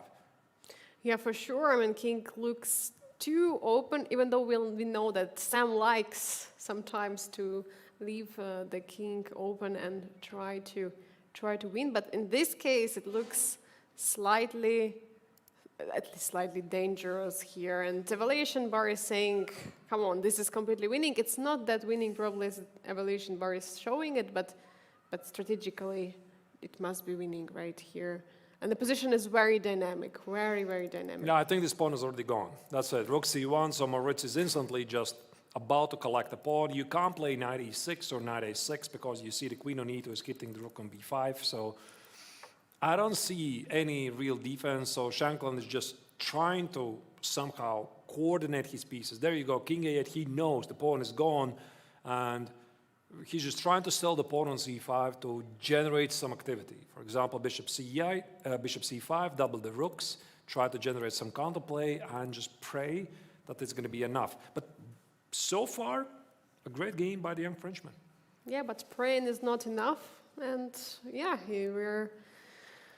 we're seeing the first of the games we are looking at where challenger is actually pressing big time and having huge chance to score point for his own ranking. So one more time, even though currently challengers are playing against masters, challengers challenging the masters, but the rankings are still going to be separated. So in case Morazzi manages to win this game, which we're sure must be a case, then he's scoring points for himself, and Sam is going to fail to get the points. We see some players actually finish the game. I've seen Haik Martirosyan. Yeah, Martirosyan won his game against Igor Simonenkov. So for the Simonenkov, it's still a very, very tough tournament so far. Martirosyan is showing some very, very good shape here. I mean, despite the fact that this is pretty much his first Chess960 tournament, he's having a very good run so far, and just delivered the lesson to young challenger. I'm the master. All right. So what do you think? Should we get the bird eye viewer and see what is happening in the other let's matches? do that and maybe then try to stick to that game because the players are approaching the time scramble. I think we might see a lot of decisive games. Is there something that maybe let's check Salem against Praggnanandhaa. This looks like some interesting position. All right, we can do that. Looks pretty normal to me, but this knight on e3, of course, is a monster. Yeah, the knight on e3 is indeed a A monster piece over there? Knight F1. Oh, what a surprising move. Oh my god, Right, rook d1. right there. Yeah, hitting the Rook e1. queen. And rook e1 check is incoming. So actually, is there any defense? Queen h4, the only way to stop it, but Queen h4 and g5. And rook e1 is my incoming. God. This was a blunder. And even the best players, they're just sometimes blundering unusual maneuvers. And knight f1 is not your typical everyday's maneuver. You just don't see this move. such unfortunate miss by the Emirati Grandmaster. He has suffered quite some painful games recently where he was completely winning, right? And then the opponents bailed out and get away with a draw. And in this case, we see he's blundering this knight f1. But I mean, come on, this knight f1 is easy to blunder, right? It's just, Right. yeah. But What why to I'm do, getting yeah? a different position on the camera. Wait, what is happening? Maybe, That's what I tried to figure out. What is wait a going on. second. Because I look at the position, it's not the same. Yeah, maybe let's go back to the bird's eye view. I'm trying This is to not the under- position they're having there. All right, we're gonna try to fix it. So maybe let's go to the position that we know that they're there. Maybe let's go back to the game of Vaishali against Vincent Keymer. Shall we? Okay, yes, let's go there. Let's move there. All right. There you go. F takes on e4. So Keymer still has this extra pawn, but his king is weak. His king is very weak, yes, that's true. Knight e3, bishop c6. How many extra pawns is it? 1, 2, 3, 4, 5. 1, 2, 3, 4. One extra pawn. And the rook from f8, knight from e8, and bishop from d8 has not even moved before, so it's like, looks very, very interesting. Bishop e4, is it a move? Bishop e4, Yeah, queen g1? think so. I'm wondering when Winston is finally going to develop these pieces. Yes. I'm not sure they have even moved at all. No, they have The not. rook at f8, knight on e8, and bishop d8. They are standing not there doing- and waiting. They're And just the bystanders. Everything else is being done by the queen and the bishop and the king. they're just waiting, and meanwhile, queen is taking all the pawns for black, so that's why he's fine. He's saying, okay, I'm taking all the pawns, well, the pieces are just waiting. But he might be right, because he had a good pawn structure, like the c5, d6, e7. If he manages to trade a couple of pieces, I think it looks completely fine. But Vaishali may try to create some attack, maybe some pressure on the b file. What do you think about king d2 and rook b1? I think at the moment she just stopped knight a5. There you go, knight c7 goes to join the game. King b2, knight b5, you need to watch out for rook a1. Ultimately, these games are decided the one who is attacking. Very often, even at a very good level, you try to be the player who is attacking. Vaishali is trying to take over the game. This is totally unclear here.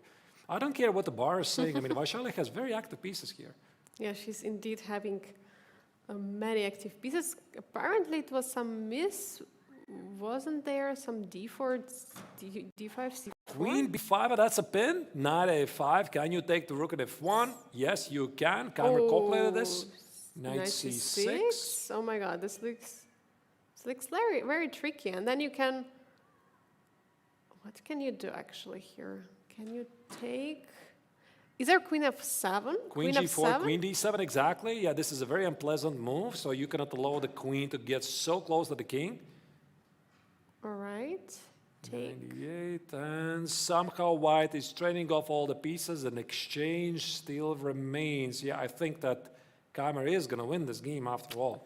Yeah, this d5, d4 looks like a very unpleasant way of black trying to push. Rook is coming there to the open g file. Rook g1 is a huge threat, bringing the rook to the side of the white. Yeah, it's rook g1, very annoying. And now with king b2, there is f c4. C4, and that's it. Yeah, this game is finished unless Keymer is going to blunder rook on g1. I don't think he's going to do it. C4 looks pretty logical. Yeah, c4, he just has to make sure there are no perpetual, but we don't see the perpetual, right? Their king is just escaping on b7. So c4 is played, and now Bishop a5. Is this something he was unable to calculate in seconds? Checkmate's red. Super tricky. I mean, he's down in the last seconds. Still not over. Both of them are having just a few seconds, 5 seconds per each, so it's very, very difficult. He takes All right, queen now, a check. yeah, now he Best of the remains check. with an extra piece. So he gave up the exchange, but now he's simplifying the position. A b takes on c2, queen takes on a5, extra pieces on the board. This is a piece of cake for Winston. Yeah. Yeah, there we go. Yeah. There's the Trade of resignation the by Charlie queens. knows. Yes. Game's lost. The game Very, has very finished. great game. Very good game. Maybe we can see if on the bird's eye view we have any other games still ongoing. We see some results are in Right. there. Yeah, there are some results. So Saleh Salem managed to hold a draw against Praggnanandhaa, even though we're thinking that Pragg might win right. that game. And okay, 3 games are ongoing right now. Which game should we choose? Maybe let's check the game. Maybe Donchenko, because Donchenko's position looks very, very unbalanced. Very suspicious, very sus. Oh. All right. Okay, so let's go. Let's go to the game of Doncic against Lekong Liem Let's go there. and see what is going on there. All right. Oh my God, what is? Oh my God, there is a pawn on d3, knight on knight on e4, all kind of threats. But this game is over. This game's over. This Sorry. game is over. Yes, there is no update of All this right, game. then Liam, we have Liam Le against. Wait, this is the game we are watching. Jonas against Abhimanyu Mishra.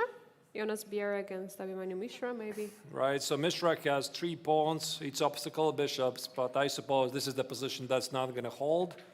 So eventually the black king should make it somewhere to g1, maybe close the last squad bishop, something like king f4, rook e4, trade the bishops to get the king on g2, but still super tricky, especially in a rapid game. Yeah, especially in the rapid game, and when you're having just 10 seconds counting down the clock, you get only 5 seconds each time. It's very, very tricky. So g3, What of is course, this? black Yeah. wants to trade the rooks Yeah, because that's going to be most likely theoretically winning position. King g5 only move, and the king is going to go around to g1.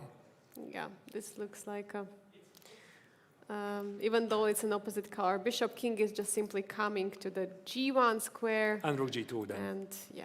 I think this is his idea. King e3, king, Yeah, nice. king goes here, rook g2, promote, and that should be a win. Exactly, and then in case of the check, the bishop can always block, so this is something what is going to happen. Okay.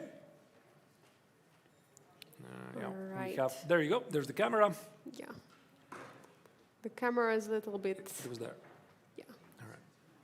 Rook Okay. h3, so Bienne, of course, is trying to complicate his opponent's life as much as he can. It's very difficult, obviously, but yeah, he's still trying. We cannot blame him for trying. But yeah, Yeah, there is here you called. There is another pawn, so now he will start pushing another pawn. Of course, it's a matter of time. That's a very, very strong technique indeed. Now, yeah, with another pass pawn running forward, this should be, again, This should technical be over, victory. yes. We don't have the camera for that. We apologize. Apparently, there's some issues with the camera, and Mishra won the game. And Mishra has won. And do we have all results, or there is any game ongoing? Maybe we can pull out Yeah, the just bird's eye one. view. And that's the game which is about to finish, Yeah, which is Morazzi playing with Samuel Shankland. we can see a handshake. Last moments of the game. It's a draw. It's a stalemate, right? So Shankland managed Wait. to He managed to Escape. survive. Wow, interesting. What happened there? Actually, it was Shankland who was pushing for the win. Somehow, This is crazy. remember this terrible, Yeah. terrible position. Somehow he was the one who was pushing it in, but it was not enough. There's a stalemate on the board, so you can play either king c7, king c8. Very, very funny. I mean, I'm still going to remember for quite a while this escape by the way, Morazzi himself. When Morazzi played against Salem a couple of rounds ago, this beautiful queen g4 check, give away the queen when there's an actual stalemate on the board. One of the most unusual things you've ever seen. Yeah, so yeah, Let's check the results. Yeah, let's check for sure the results of the round number 6 of the Chess960 mixed pairings this time. Vaishali has lost to Vincent Keymer in a complicated game. We just saw that how Morazzi managed not Morazzi, but Shankland managed to escape from Morazzi, and Haik Martirosyan won against Igor Samonenkov. There was a draw between Donchenko again and Liam Le, and we had a victory of Abhimanyu Mishra against Jonas Biere, and Praggnanandhaa managed to win against Salem Salem. What does it mean actually, Artur? So the challengers have lost the battle in this round? Yeah, quite convincingly. So the challengers were taking on the Masters, and the Masters proved why they were playing the Masters section, because the total score is 4 victories for the Masters and only 2 draws for the challengers. But it still doesn't mean maybe anything yet, because we're going to have one more round. They're going to challenge once again. So I suppose we are going to take a small break. There you see we have the players analyzing the game. That's Salem Select discussing something with Praggnanandhaa. That's the game we Most likely didn't we'll... really follow. There were some issues with the relay. Shall we do a short break and return back while the players are analyzing? So, dear viewers, you can check out how the players are analyzing in the meantime, and we'll be back shortly. Yeah, let's absolutely do that. Indeed, whatever happened in this game, it is over.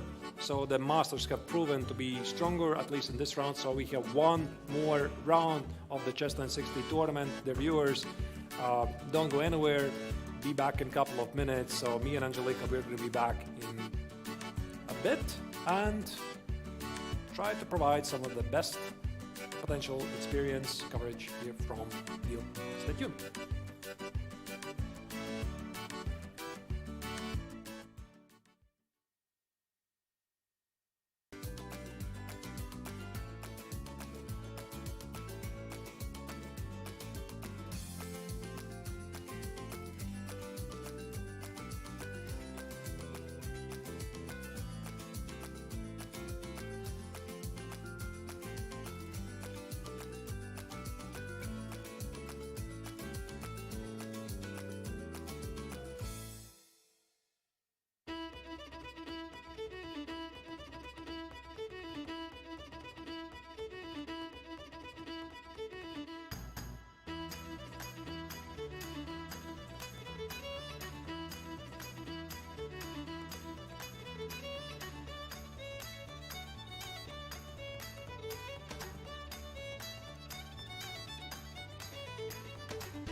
The final round, Angelica, the final round of the Chess960 tournament finally is here.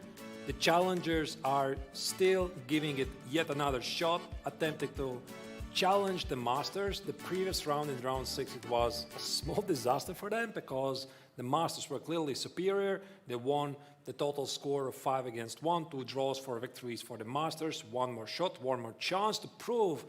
But we're approaching a very, very exciting finish line. A lot of drama in the previous rounds, unexpected results, upsets. How this tournament is going to finish, we are about to find out. Yeah, we're going to have right now all the answers on our questions, and another round of exciting chess of Chess960 here at the 57th International Biel Chess Festival. Today is day number 1, and it's a final. It's a place where you want to be right now to check how this Chess960 tournament is going to finish, because Arturs, this tournament is very, very important. It's very important for the rankings after the whole Grandmaster Triathlon, because who is going to be seated first is going to have the highest tiebreakers.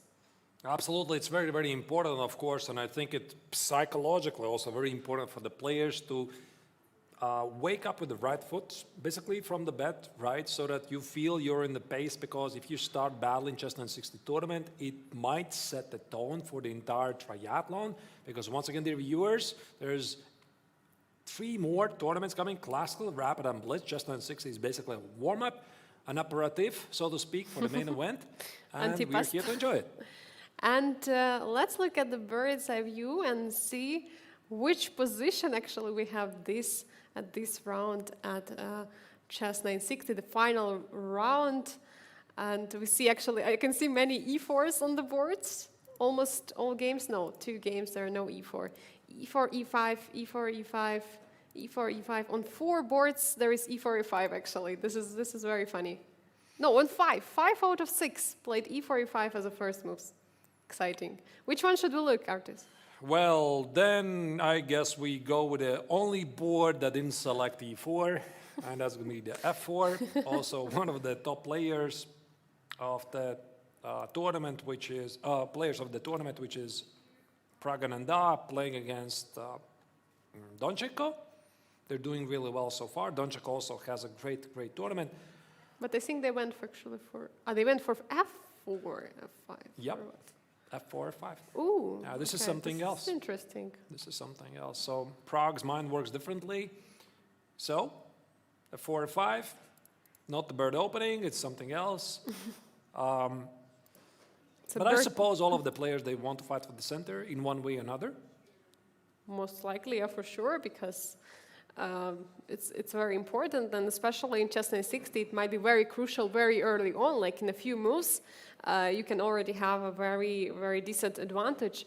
The only problem is that you don't know exactly that, because there is no real theory you can study, or there is no real preparation you can do for it. So you just have to trust your guts and just calculate the position and check all the threats from your opponent. So what can be an idea now? How would Praggnanandhaa proceed over here? I really want to set up the Morazzi. Can I do it? You want to play e4, d4? Yes, that was the idea. Go. E4, knight e4, d4, g3, knight f3. But I'm sure Pragg is not going to do it. He's too creative for that. I don't know. You have a feeling? He's too creative. He's going to find something else. This is like the standard way to play again. Put the pawn on d4, f4, play knight f3, protect the pawn on d4, try to squeeze the opponent. I'm sure that Pragg is going to choose something else. Yeah, he's going for knight f3, yeah. First developing. I mean, it's still an option, right? Like, it's not, you shouldn't exclude that he will not play it, but yeah, for now he decides to go for the other way. Knight f3 is been played. Yeah, the question is d5, completely blocking, creating so-called stone wall might be an idea. But then you're weakening all these dark squares on the e5 and g5. Do you really want to do it? I don't know. It's something I'm sure that Donchenko is considering. No, he just decided knight g6, just in case, snatch the pawn. Maybe now. Maybe knight f6, we have a symmetrical position again. Because why not? Yeah, it's entirely possible. I mean, Okay. there's a fair chance that this position might just reach... Oh, wait, actually, I'm thinking after black's d5, Angelica, maybe Pragg doesn't have to play d4 because he already controls d5 square. Yeah. He just played d3 and bishop c3. Yeah, I think d5 would be a huge weakening of the dark squares. I personally would not go for it. Like, it looks so much weakening. You clearly have not played the Dutch defense, Angelica. Have not. Because I have played. I have I always don't mind played it. against it, so so I like to play against it. You got it. I would love to play white here, yeah. But yeah, we will see. I mean, maybe it's not necessarily weakening that much because potentially there might be bishop f6 and some also break with e5. Actually, I would like to remind you, Arturs, do you remember like our first position which we had in the first round today at the Chess960? Do you remember? No. There Where was, it? there was the bishop somewhere here, yeah? Yes, and where was the king? Do you remember where was the king? The king On was, g1, rook at h1, rook at f1, was it? and look now here, we have king on b1, rook on a1, Ah. and rook on c1. Okay, yeah, it's... Something okay. similar. So you're hinting to, again, the possibilities to castle a very, very long, short castle. Yeah, it might happen. It might happen. We don't know. We don't know what's in minds of the players. For sure, all kinds of scenarios they're considering here. But yeah, it's something fun, and we're looking forward to some short, long castle. All right. You're right. Angelica, don't you could just decide to play knight f6, and I'm not going to reveal my cards. I mean, you are the one. Do it first. For example, if White plays d4 himself, maybe Donchiko now can play d6, not weaken d5 square. I could easily imagine also some sort of a4, a5 being a possibility here, grabbing space. But of course, Black could respond with a5, c4. c4, very interesting approach. So he's blocking all those d5's idea to create some stone wall to try to play kind of a Dutch defense. What? Draw? Draw was agreed? I am shocked. What? I don't think I've ever seen a quick draw in Chess960. This is absolutely incredible. That is so anticlimactic. Wait a second. Wait a second. That actually means a lot for the standings. I believe that Donchenko is already a winner of the challenger section because he had a lot of wins, so he's for sure in the first place. But for Pragg, right. it's not so clear. For Pragg, All it's not. right, okay, that was a bit unexpected. Clearly the players are happy with the result, but we are not. We are not Okay. happy. We're not happy.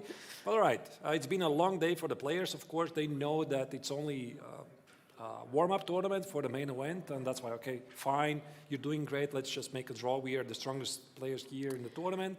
Oh, I see why they do it. They did it because, Chess960 scoring system is not adding to the general system which we are going to have. So for each game, normally they would fight so much. But in this case, if Donchenko is the first in the challengers, Maybe Pragg doesn't could need- be also securing something himself in the Masters. no, actually for Pragg it's very tricky because right before that he had 5 points together with Haik. So now he has 5.5 points. So if Haik manages to win the game, he will be winning the Chess960. I This is see. crazy. Okay, so maybe let's go to the bird's eye view and see how the players are doing, and we could also keep a close eye on Haik Martirosyan's game because he might have a say what's happening in the Masters. Do you want to jump Section? in straight to his game right now? We are going to do it, but let's first, I think we are going to go there anyway, but Yeah. first let's appreciate what the players are trying to conjure Yeah, let's see. on the boards. So I really love what Wang Liam is doing. I mean, he has the pawn on a4 and the knight on h5. All right. Looks very unique. Yeah. Everything else, okay, maybe there's also a bit odd position. Winston Keymer against Salem Saleh. The Emirati grandmaster decided not to put the knight on f6, but on h6 for what reason? I guess to push a5. Very interesting, improvising. Yeah, so many interesting ideas, just incredible. Yeah, but let's go. Let's go to Wow, Martirosyan's game. Yeah, let's go to Martirosyan's game against Morazzi. We are seeing that both players are so focused, and Actually, it's Mark Andreas' move right now. He's always actually, he has such an interesting body language. Did you realize it? All the time, it doesn't matter what position is, if he's better or worse, he's always have really active body language. I don't know, maybe he's a little bit stressed sometimes, even if he has a good position. Do you have like some... Like right now? Yes, like right now. He's shaking a little bit, but I don't know if it's good shaking or it's a bad one. Or it's a bad shaking. I wouldn't really know, but compared to his opponent, Haik is much more composed. You see, he's sitting very, very calm, trying to have a read from his opponent's eyes. I mean, chess is also a huge psychological game. You know, you somehow want to relate information to your opponent. I'm in charge here, right? Not you, me, right? So it's always very, very important. What? Oh. Knight takes on a4. But actually, can I go back a couple of moves? I'm curious what was happening here. So this was the position. Okay, whatever happened before, we are not going to stroll back too far. Okay. E5. Okay, this looks very good for white. Much more space in the center. Yeah, knight b6. Knight b6. Apparently, there was something there, moved before. It's actually interesting. What? I mean, like, this looks so normal. very human, Angelica. Very Knight human. b6, defend the pawn, threaten to play c5. How can you not play it? Yeah. Looks very human. a4, great move. And now what Haik is trying to do, he wants to play a5, he wants to play b3, trap the knight on c4, because this knight doesn't really have a lot of great squares to go. For example, if you play a5, b3, knight e3, queen d3, you might actually lose the knight. You see, because here the knight... Oopsie. Yeah, it doesn't go anywhere. Very dangerous. Yeah. Knight a3 is king b2, you just lose the knight. And that's why here Morazzi decided to accept the challenge. He took an a4. And b3, knight a3. Angelica, what is this? What is going on? I said the knight will be trapped, but it's not trapped, actually. I mean, there were actually some glances on each other by the player. They're like, you know, having chess battle and also psychological battle at the same time. Okay, so, I just switched on the engine. Okay. Engine says bishop d5 is the move. You cheated. You This is such a difficult move. I mean, if I take on b2, what is better?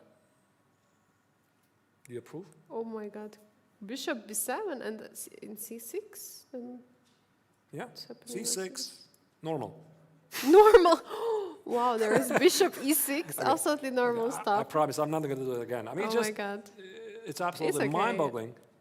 So b3 is a very human move. Of course, you fork the knights, and I don't think that Haik was even looking in the direction of bishop d5. Not only knight b2, but also there's a fork at e3. You have to calculate these consequences.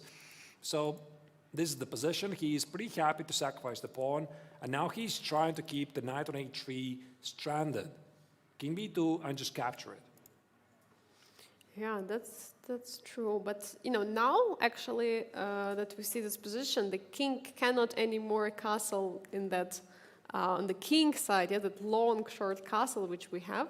But for black, it's still an option, yeah. So if black manages to get all the pieces away, black might be in a safety on the king side. We don't know. But there is also opportunity for white to try to push with this e6 idea, using the fact that queen is not protected on the f8. Yeah, e6 could be a move. But first, I think the burning question is what to do with the knight on a3. I'm thinking, can I play something like a6? Makes perfect sense. And if you play king b2, I play knight b5. Knight b5, and then... I'm just asking the question, what do you have? What do you have? Show me what you have. Maybe not so much. The pawn on d4 is also under attack. I'm not so sure, actually. This is so great. And here's something else happened. a5 is the move. Wait a second. What is this? Computer completely shocked by this move. I'm also shocked, but what about king b2? Amateur is also like, what about king b2? What am I missing here? I mean, how do you protect the knight on a3? So there you go, king b2, do your worst. And bishop e7 is the idea, but what about knight f5 here? And I kill your bishop. Knight f5 is on the board. Knight f5, now the knight is a problem. Knight wants to take on e7. The knight on a3 is attacked by king and rook. It's very difficult to protect it. Look at the stare of Morazzi, Oh my God. right? He's in charge. He's just looking at He is in charge, them. absolutely. I mean, he's like trying to get to the opponent this message, I'm in charge. What are you doing here? Yeah, You know, his I mean, eyes like lasers, you know, they're just trying to. I'm just And going to take a also- bishop. yeah. Look at that, yeah? Very powerful. So I'm just going to take a bishop and take an h. What are you doing? What do you miscalculate here? If bishop b4 is being played, there is c3 simply, right? So bishop b4, c3. There is no way. How do you protect the knight? Is there a4 in some way? Is there...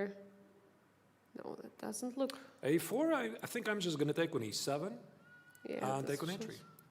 So take, this looks... take, resign.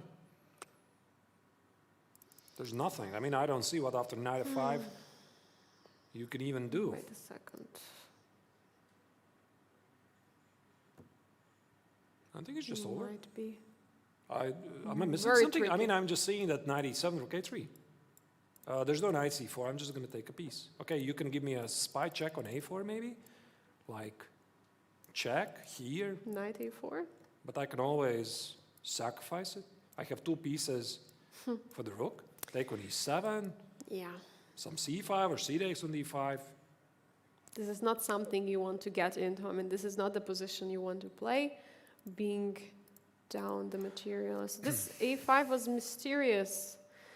If it was an online game, I would say it could be some kind of a mouse slip or something. You know, wanted to play a6, you play a5. But No, I think it's, Angelica, just a blunder because Morazzi, he just didn't see knight f5. And that's it. If you don't see knight f5, then nothing really matters. Yeah. So he had very good intentions. He wanted to play a4. By the way, this rook at a8 defends the knight. But there's knight f5, and there's nothing you can do about it. There you go, knight c4. He decides to complicate the matters. But this actually might be a huge game. yeah, Marc-André is trying to go all in, sacrificing a piece. I mean, he has to give it up, and now knight a4, as you said. But as you were saying, yeah, there even simple knight, rook takes a4. Rook takes a4 looks like completely, I mean, pretty much enough for white to try and just trade everything and try to win. All right. So There's actually an update which explains why Pragg decided to agree to a quick draw with Alexander Donchenko. So it's a bit confusing because these groups, they mix together. So Donchenko apparently he claimed the victory in the tournament, his own tournament, and also Pragg is winning the Chess960 even if Haik Martirosyan wins this game because Pragg won their individual encounter. oh yeah. And So that's the word. first tiebreaker. That's why it happened. Yeah, first tiebreaker is of course direct encounter. That's Yeah, otherwise Nice. I don't think that Pragg would ever do this. I mean, why would Yeah, he would be exactly. like insured first Yes. place. He makes a quick draw with white. He's not even trying and allow his opponent to overtake him in the overall rankings. all right. So after the final round, we are going to try to catch the winners into our studio, most likely. All right. So what's happening on the other boards? Maybe we check, or you want to? Let's go see. here You want for Morazzi. It's unfortunately a disaster, so it's going to wrap up, I think, pretty quickly. There's the bar. You see Martirosyan is completely winning. He decided not even to take it, just an extra piece. I think this game is about going to wrap up. What, something else is catching your eye, Angelica? What about Abimanyu Mishra against Igor Samonenkov? Is there? The queens were traded. Okay, doesn't look that much fun. Not that interesting. Not that much fun, yes. What about Queens are traded. Samuel Shankland? By the way, what is this? What is this craziness? E4. Samuel Shankland against Jonas Biera. Yeah, this looks spicy. Very, very hot position. Yeah, Oh my God. let's go to that game. What is happening here? How did the pawn get all the way to e4 to f4? That looks like a... Oh, that's a typical Petrosian sacrifice. I mean, the former world champion Igor Petrosian was very famous of sacrificing exchanges like this. He loved to do this. So rook d5. Clearly, Sam shows that he has studied some classics. So the idea is that he, I don't know, with either the c pawn or the e pawn takes on d5, creates a passed pawn and tries to open up his bishops. But apparently it's not really that great, because now Jonas played e4. He didn't allow this blockade to be established. And after knight d2, g4 is played by the Danish player. Yeah, g4. The pawns are going all in over there on the king side. Knight h4, all right. He wants to go for something like knight f5, attacking Maybe this the queen. exchange sackwise mode was not so great after all, but I mean, I just always liked them. It looks, I mean, the pawns looks just gorgeous there. Like, I mean, I would love to have such position. There any time can be some kind of f3 or g3 or anything there. So, Right. so There we see also the players there, and yeah, we can see that how Jonas is looking at the king side. He's like, I want to push the pawns. Would you push somewhere here? Yeah, definitely some f3 or whatever. Okay, So g3 is being played, so he's to secure the knight on h4, f3 definitely is there. Yeah, So I think black has the exchange and the compensation for it. Yeah, but I think if f3, then the attack is going to be stopped, like queen e3. And You don't want to play f3? Not really. I mean, I'm considering e3, yeah. That's what I'm looking at. E3 looks very spicy. I don't know, some I knight don't know, h5. this is crazy. It's very complex. Maybe knight e4. Hit a pawn. There's also the Just bishop on attack the c7, pawn, looking the yes. pawn. Could be ideas like Yeah. this here, knight e4, queen h4. Somehow there's a mate. Yeah, then bring in the rook, long castle finally.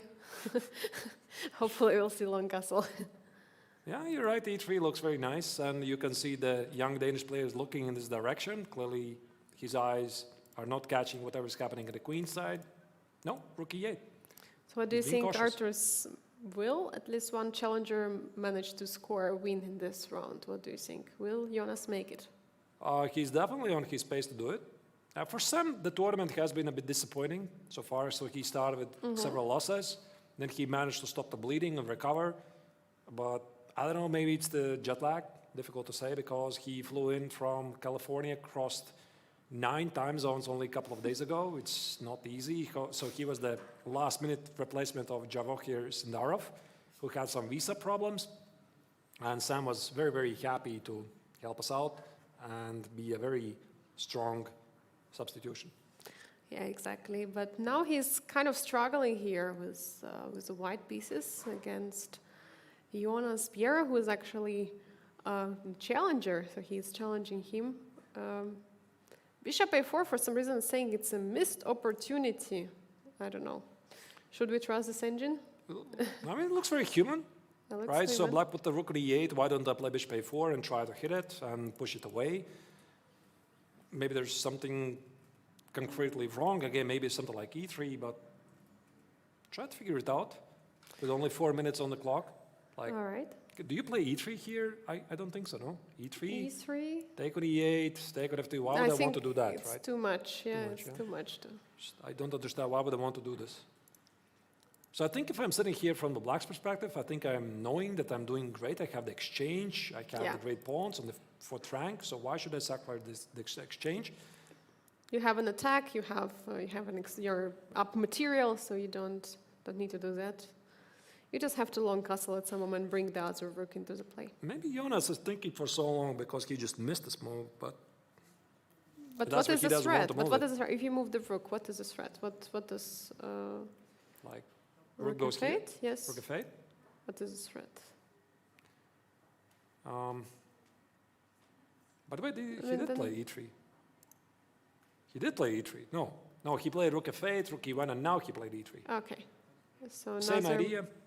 Another move order, but the same idea. Yeah. Yeah, I think white is about to suffer because of this weak pawn on g3. So f takes, here takes, knight h5. Yeah, Looks very it's bad. Very, very annoying. Another knight is coming somewhere to e4 if you play knight of 1. So it's very difficult to find a way to protect here. I mean, there could be even some sacrifice on f1 and knight g3 and queen h4. Yeah. It's very easy to find these ideas for black. Yeah. Very difficult to suggest anything good for white. I think that Bienne is going to be one of the first challengers to win. Yeah, black's Against the pieces master. just rolling over all the white's pieces. It's very, very tough. Very tough time for the US Grandmaster. Let's go to the bird's eye view and Yeah, see let's if there's check. more games. Let's check if there are more battles to check out. So, what looks interesting to you? What about the game Liam against Vaishali? Maybe we check that out. What's happening there? Give me a minute. Kwang Liam against Vaishali. He has a dominating position, two bishops, two beautiful bishops. Black has a weak pawn on e6, weak pawn on a5. This probably somehow combines together in a depressing position. Is there still some chances for black here? Because we see No. that the evaluation bar is No, I not don't. liking black's position at all. I don't think so. Yeah, not much, yeah. Two bishops are simply way too strong.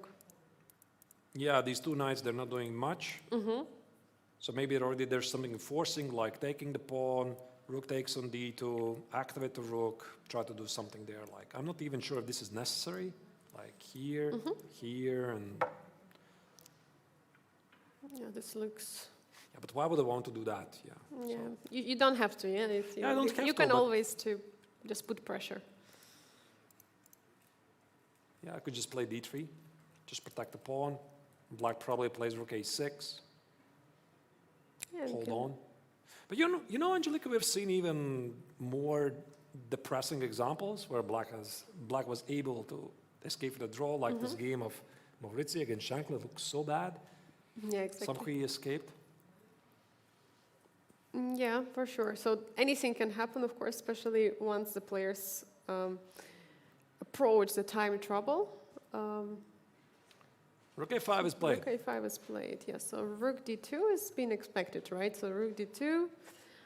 Maybe there could be some counterplay on the second rank.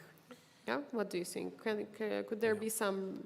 okay, rook c6 is not really possible. Answering a Okay. question from the chat, will be there interviews today? I think so, yeah. There will be interviews with the winners. We hope so. We hope so. We hope they don't Run away? run away. Yeah. We hope they stay here. So we would love to hear what they have to say about their experiences in the tournament, in the city of Biel in general. All right. Yeah, so what happens now? Bishop f2, there goes the exchange. Yeah, I just missed it. But this was a very nice sequence, actually. Look at this. Yeah, so this entire sequence of rook a8 check, king d7, king c1. You couldn't go anywhere to the second rank. The only available square is d4 and bishop f2. Just get extra exchange.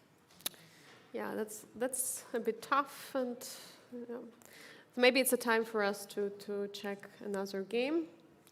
Let's do that. Let's go back to the bird's eye view and see what else is happening there. The final round is wrapping up. Maybe let's see a battle of the two youngest grandmasters in the world at this moment. Abhimanyu Mishra against Igor Samonenkov. It's a very interesting battle. What is happening there? It looks like Mishra has Wow. dominating position. Beautiful rooks at h5. There's threats like bishop b3, some are rook h8. Actually, Angelica, a puzzle for you. Oh, no, yeah. Rook h8 and bishop h7, so Okay, nice. this is probably not going to happen. Yeah, but it's so nice. It's pretty cute. This is very cute checkmate. Yeah, not the most usual, not the most usual idea, because seemingly the h8 square is protected, the knight protects it, so black should be very careful not to blunder this. Okay, bishop f7 maybe doesn't make a lot of sense, but it could happen. Yeah, it can happen. So rook d8 was played. I mean, Igor is trying somehow still to stay in the game, but it's very difficult with such a strong doubled rooks on the h5, right? It's how do you actually protect from it? Like how do you stop an attack? Yeah, somehow, Angelica, I feel there should be a killing shot somehow. the crash through. I do not necessarily see it. Maybe just take and play rook h7 and we'll hit the pawn on c7, play bishop b3. Like this. Can I do this? Like this. And if you play rook d7, I was hoping there's going to be something here, but maybe there's nothing. Maybe now knight h4 is Knight h4, I just take it, I knight guess. f5, Go there is back. nothing, yeah. Yeah. Knight h6, yeah. Okay, doesn't really work. Bishop e3. Yeah, maybe this is the position where you don't rush it, but Maybe there is some knight. knight No, g5? Knight g5. Maybe just play positionally knight e2, knight e4, put the knight on e4, then play bishop b3 at the right moment. This threat is always there. You're kind of hoping for bishop f7. I don't think it's going to happen. Yeah, for sure. That's a blunder which will not happen, but the position looks very dominating here for sure. Like, I don't know if g4, g5 is an idea, or remaneuvering the knight to g5, e4, or g5 actually h7. Yeah, like what about king f7? Wait a second. Yeah, the king is not feeling welcome there on g8, so removing the king from the equation makes perfect sense. Which it looks like so awkward. Bishop b3, there is nothing. Knight g5 makes sense, knight e2, knight e4 makes sense, bishop b3 makes sense. Knight g5. So what do you do on knight g5? You go. Okay, knight g5 happened. Yeah, knight g5 happened.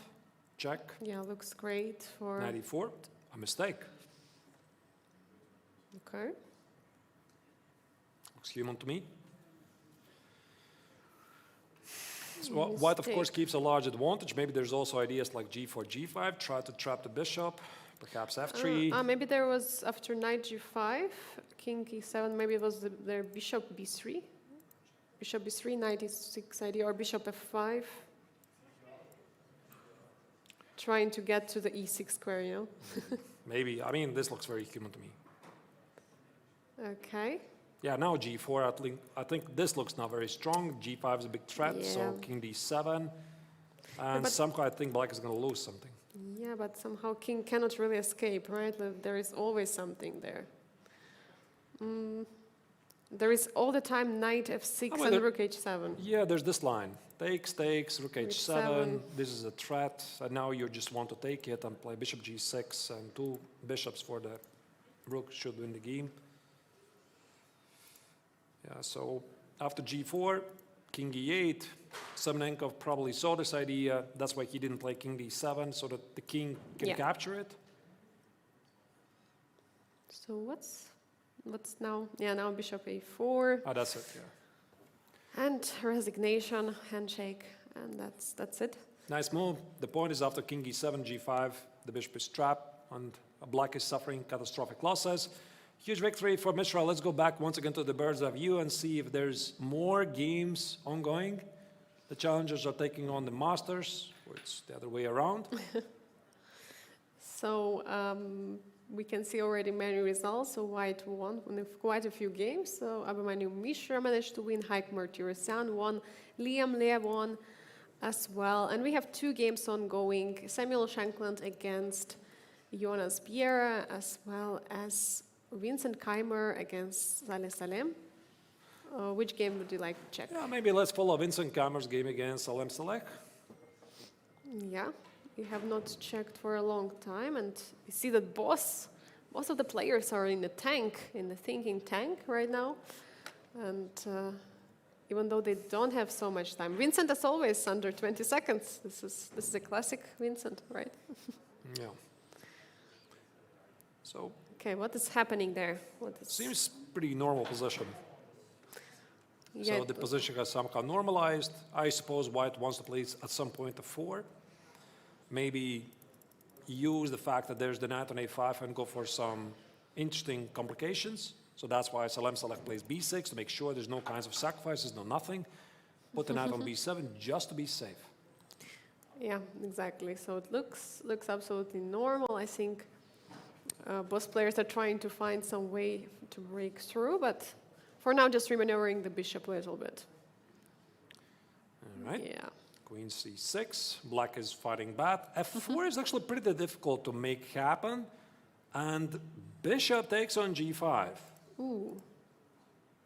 The point is, I guess, Vincent wants to get an knight on e3 to control the d5 and f5 squares. So instead of the automatic capture, h takes on g5, here Salem is thinking, maybe knight g5 to apply the pressure against opponent f3. Not so clear. Knight g5 is interesting, but what's the follow-up after that? I don't know, somehow double the heavy pieces at f5 and try to get to the pawn on f3. Yeah.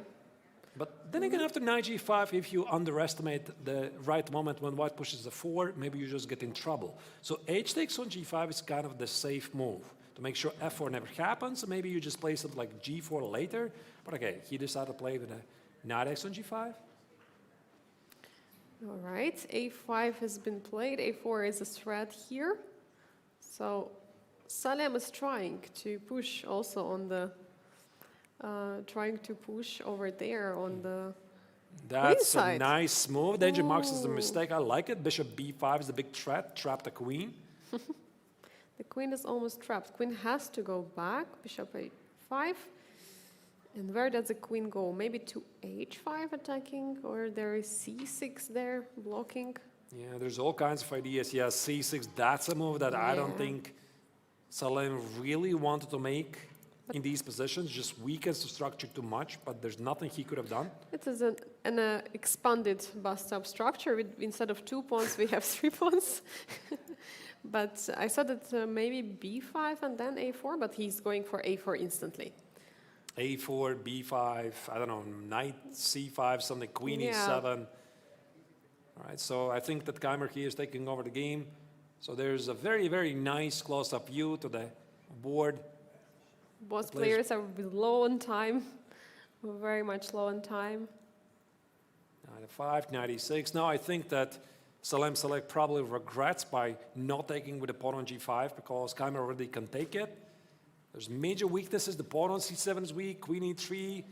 White goes for a very strong counterattack. The pawn on b6 is very difficult to defend. c5, just ugly move, but maybe that's what you have to do to protect it. Yeah, maybe that's the only way to protect really the pawn and also the position of the king. Knight c5, what about some b4? Double the rooks at the d file, yet another easy move by Keymer. You mean rook d2 right now? Yep, Rook d2, rook d2 looks okay. great. Apply pressure against the pawn. No, he just took the pawn on h6, why not? Go An back extra and then pawn double is the always rooks. good. An extra pawn is always good, so. Okay, now queen h7 check or queen goes back? Queen goes back. Oh, there's something that There. Salem wanted to do, but he changed his mind. Okay, rook f6, rook d2. I think Keymer's going to win this. d5, final, d5 is opening final up. shot. It's too much. Oh, wait, just a second. You can't take on d5. The knight is hanging on f5. Oh, and now knight has to go back. What about some b5 maybe? That was quite a miss by Keymer there. That was missed. Still Queen in charge, f7. extra pawn, should matter. So now knight is protected. He can take on d5. Now he's capturing. What happens after pawn takes pawn? Knight b5 is a very strong Oh, move. That's Yeah. a strong move. That's really nice, yeah. Yeah, that's a move that What to play? What Salem to play? select. He goes for it. Ah, there's queen a5 as well. queen. Oh, I also There- missed it. Yeah, I also there- missed it. Now everything just falls apart. Knight b5, Oh knight my e. There's God. everything just going on. 2 extra pawns for white. So There is Knight knight e6, A7 knight a7, somewhere. yeah. knight a7, queen b8. I think this is also a major threat. 2 seconds, 1 second, resignation. Yeah, that looks like a... So Keymer managed to win. Finished the tournament of the victory over yet another challenger. It's been really tough. In the meantime, Shankland won his game against Bienne? What happened? Wait, wasn't Biel winning? Is that even possible? Wait, how? Is it legal? did they flip the card in the middle of the game? It is probably illegal. Yeah, it's indeed winning So- position. We did see what we see, right? I mean, there was this Yeah. position where the Bienne had an extra exchange, beautiful pawns at the fourth rank, and something happened. So can we very quickly check the bird's eye view if all the games are finished? I think they are. So as the players are freely discussing there, Keymer is discussing something with his opponent. You can see they want to share the thoughts immediately. There's the results. Yeah, all the games are finished, Angelica. Yeah, all the game has been finished. We had a draw, Praggnanandhaa against Alexander Donchenko. We had a very quick draw there. Shankland managed to win against Jonas Biel, surprising for all of us. Vincent Keymer manages to win with time trouble against Salim Saleh. Liam Le wins against Vaishali, as well as Haik Martirosyan winning against another challenger, Marc-André Morazzi, and Abhimanyu Mishra is winning against Igor Semenenko. Arturs, what a round it was for the for the challenges. Very tough time they had. Yeah, very tough time once again. So the challengers are suffering and masters delivering the lesson. So it is what it is. So still very exciting tournament. And there's one more action that is coming, is that we are about to have a couple of interviews with the winners. So they're gonna probably share their experiences. What happened in their tournament? So maybe some of the, I don't know, insights, their experiences here in Biel. You probably could also use this opportunity to ask some questions, but dear viewers, in the meantime, we are going to make a very short break to come back with the interview with the two winners of the Chess960 tournaments, Pragg and Alexander Donchenko. Stay tuned, hope you like it. The main event interviews are still coming. See you in a minute.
Welcome back to the 57th International Biel Chess Festival.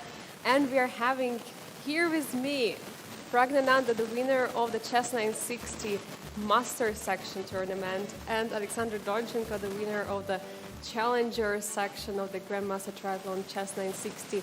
The first day has finished. Guys, what are your emotions after this day, Pragg? Yeah, just a bit tired, so decided to decided to offer draw in the last game. Yeah. And in this tournament. Okay, Alexander, you offered the draw. No, Pragg played the last Ah, one. you played. Yeah, you yeah. played the draw. So you were just tired and you wanted to finish the day off already. All right. And how was it for you? Like you were actually scoring quite a few points ahead of the other challengers. Yes, and in fact, during almost all of my initial 5 rounds, I just got very unclear of bad positions, and then in time scrambles it somehow worked out, but I wouldn't say it was very convincing. Still, my reward is effectively half a point in the standings for this.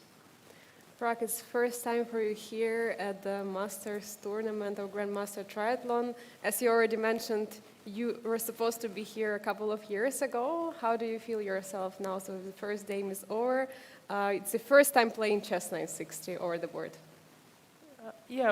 I have played some games earlier, but those are mainly training games, not really tournament games. Maybe I've actually played a tournament game. But okay, this is like a serious one, and I was just excited to play. But maybe for 960, this time control is a bit too short.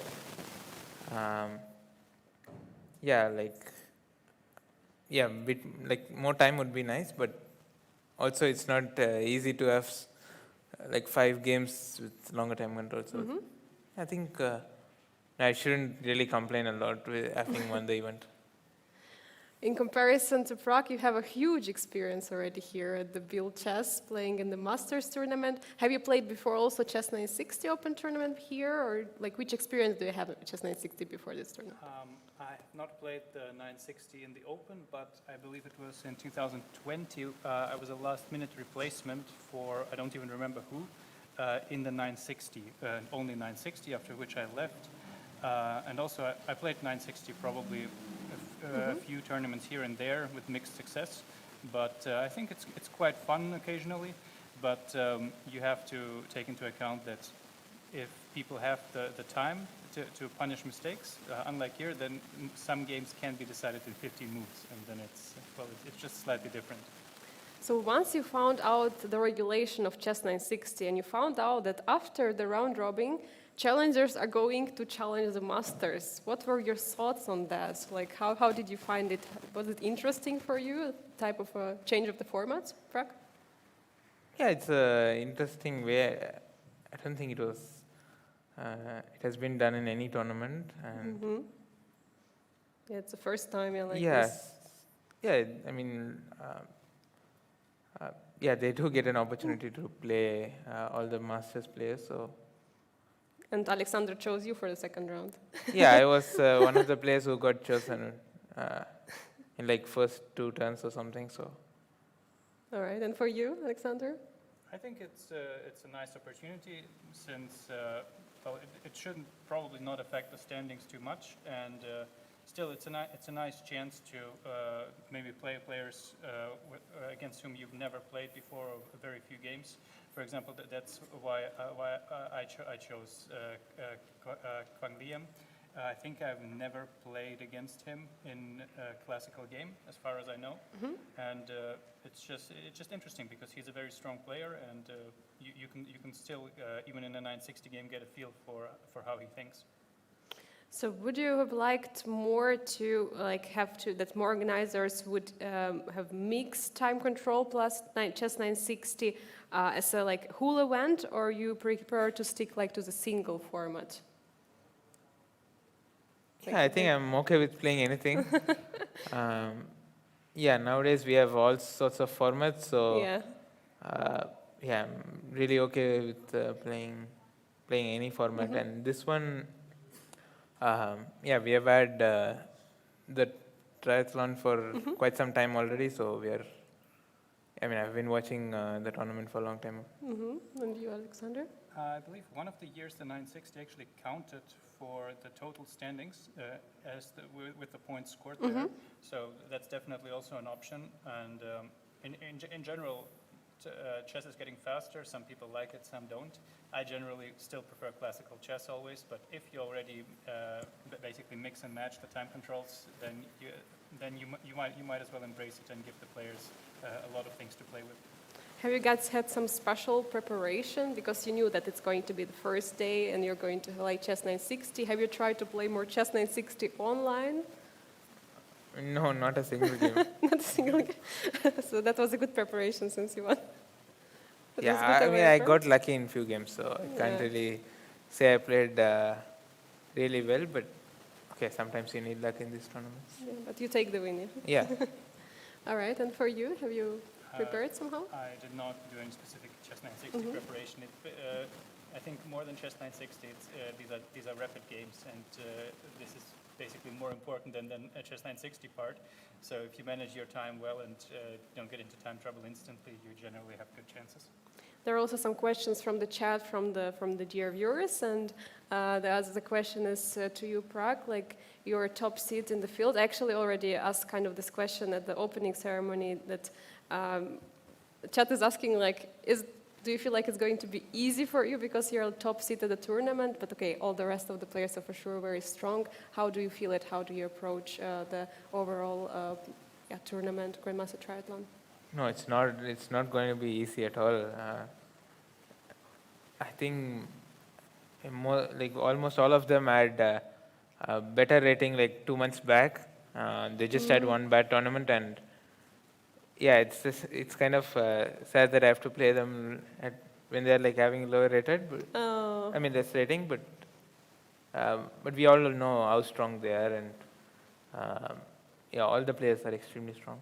Yeah, the question to both players regarding the draw offers, since we had the draw offers. So, do you like the draw offers generally in the events, or do you think that banning draw offers would be better? Yeah, I don't really think too much about it because I don't generally offer draws early. But this was one of the cases where I thought I'm anyway winning the tournament, so I didn't. Didn't really want to play another game as we already played 6 rapid games. So I just wanted to take a risk. But generally for the other tournament, like classical tournaments, so of course there is Sophia rule and other rules. Yeah, I think 30 more or something should be good. I think having no draw offers is also extreme, but also I mean, it's interesting for the spectators, so I don't really mind anything, to be honest. And for you, Alexander? Well, I believe that how it's done here is actually pretty well, because fast time control games, there are usually very few early draws. This was an exception because neither player really had anything to play for. But in the classical tournament, it's okay to, let's say, ban draws for X number of moves.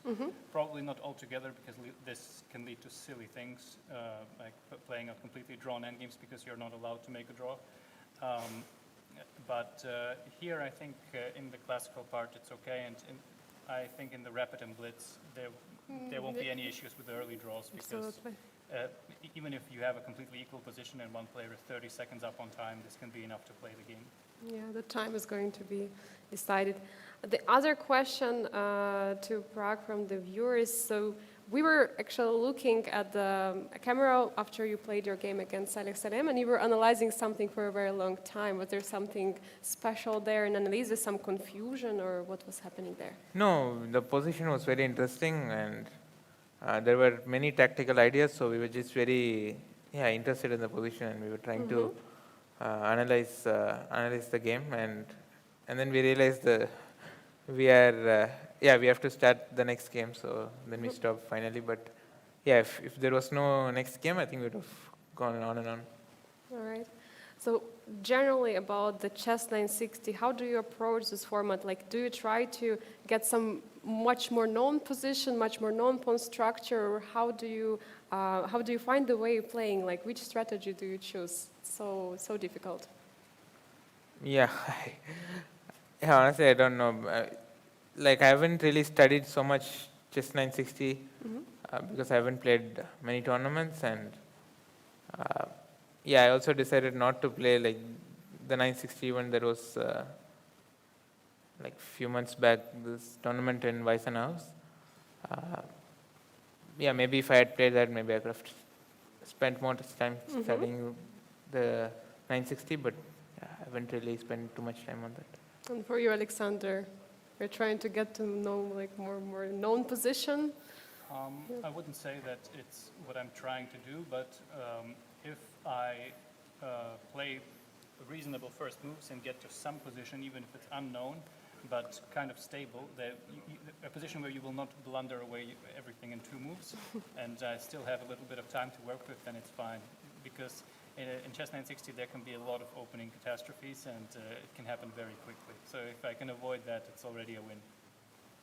So now with winning, both of you winning the Chess960, how do you feel about the continuation of the Grandmaster Triathlon? Obviously, it's a huge event. It's very long. You're going to be busy for 2 weeks. You both been playing before. You not that you're coming all relaxed and getting full of energy. You're still after some tournaments. Like, how do you feel yourself? Yeah, I still have energy to play games, but still, like playing so many rapid games in a day, it's tiring. And but yeah, tomorrow it's going to be a shorter day with 5 rapid games. So yes, tomorrow starts the main fun. The main fun. Yeah. All right, and for you, Alexander. I would say today was probably one of the hardest, if not the hardest day, time-wise, because most of the time you will not play for at least 6 hours, so how long we've been at it now. And I mean, I'm quite optimistic. Obviously, the result is very good, but I wouldn't put too much into it since, again, these are not your standard positions, and some people are much more comfortable if they can blitz out their repertoire for 20 moves. But I think it's a good start, and like I said, now I have a virtual half point over everyone else, so that's something. Some chess players have an opinion that normal chess is like approaching the dead end, and Chess960 is going to be a solution. What do you think about this opinion? Like, do you agree, disagree about it?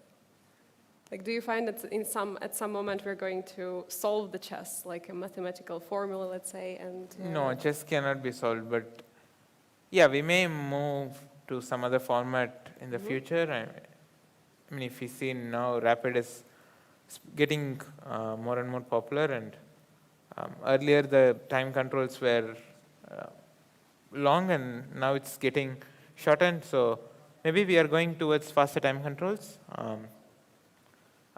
Yeah, maybe in the future we will also see 960 events, more 960 events.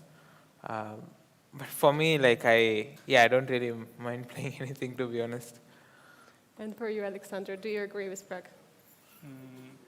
I would say that in a way chess is already, well, not mathematically solved, but everybody knows it's a draw. Everybody knows you can let the computer run for hours and it will show you the draw. But so far there are still plenty of fresh ideas, and we still get new and exciting games. If we start getting duplicate games at move 35 every single tournament, then you might think about changing it up. But so far, I think we're doing quite well.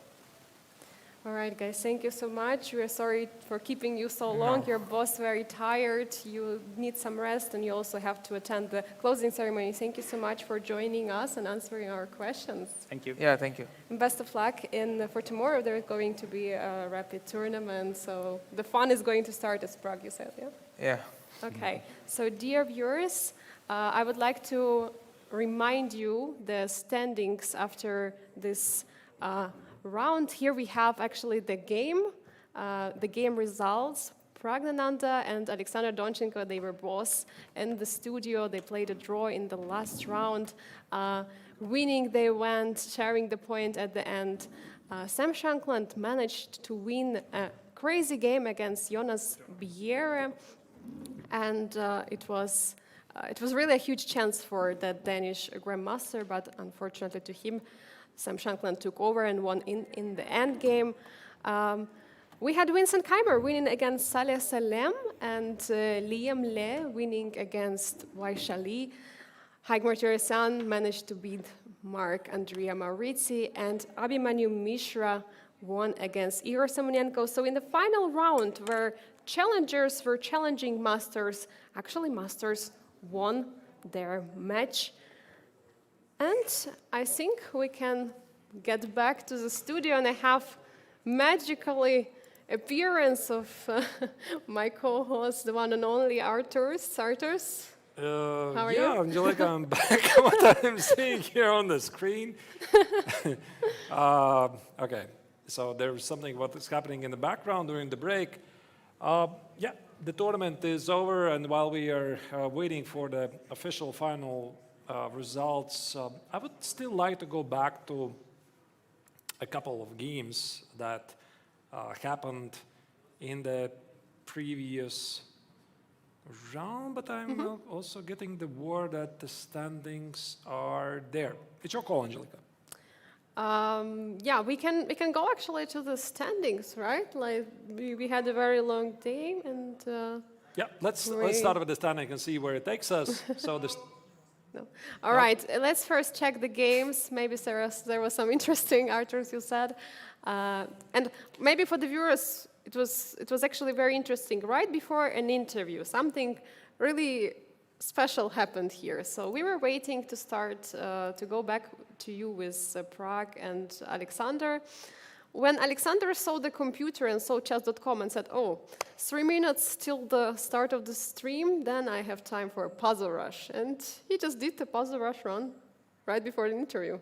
What a was the chess score? player, 38 in 3 minutes, but he had some problem there because he was always having every position from white side. So even if it was black to solve. So I understand. I mean, 38 is not really so great, actually. I think my own high score is something like 50. Yeah.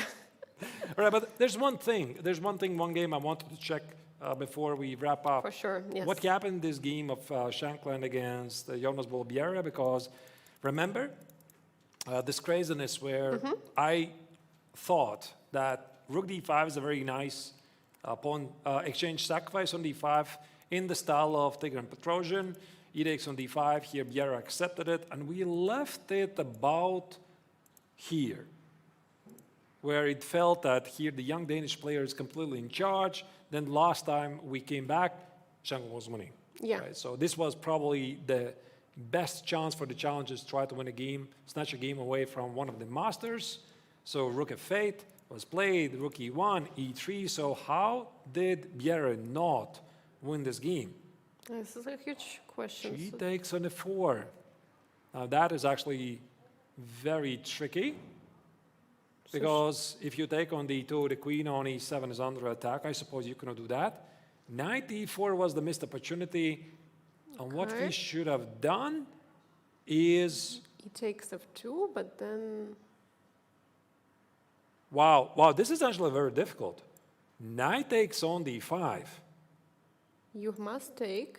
But not with the idea to take on h4, but rook takes on f4. Wow. And Threaten to take here. then you threaten with e takes f2, rook takes f2. So many threats in the position. How to defend? And even this position, e takes on f2, queen f2 is not so clear, because the queen on e7 is under attack. And now you play queen takes on h4. I mean, this is very difficult to pick up. And now if queen e3, then... Yeah, queen e3 and the game continues.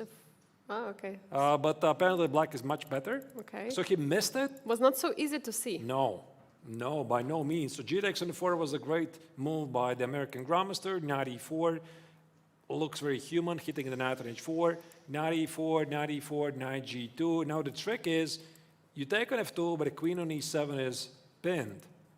Knight f2 he played, We need 3, and here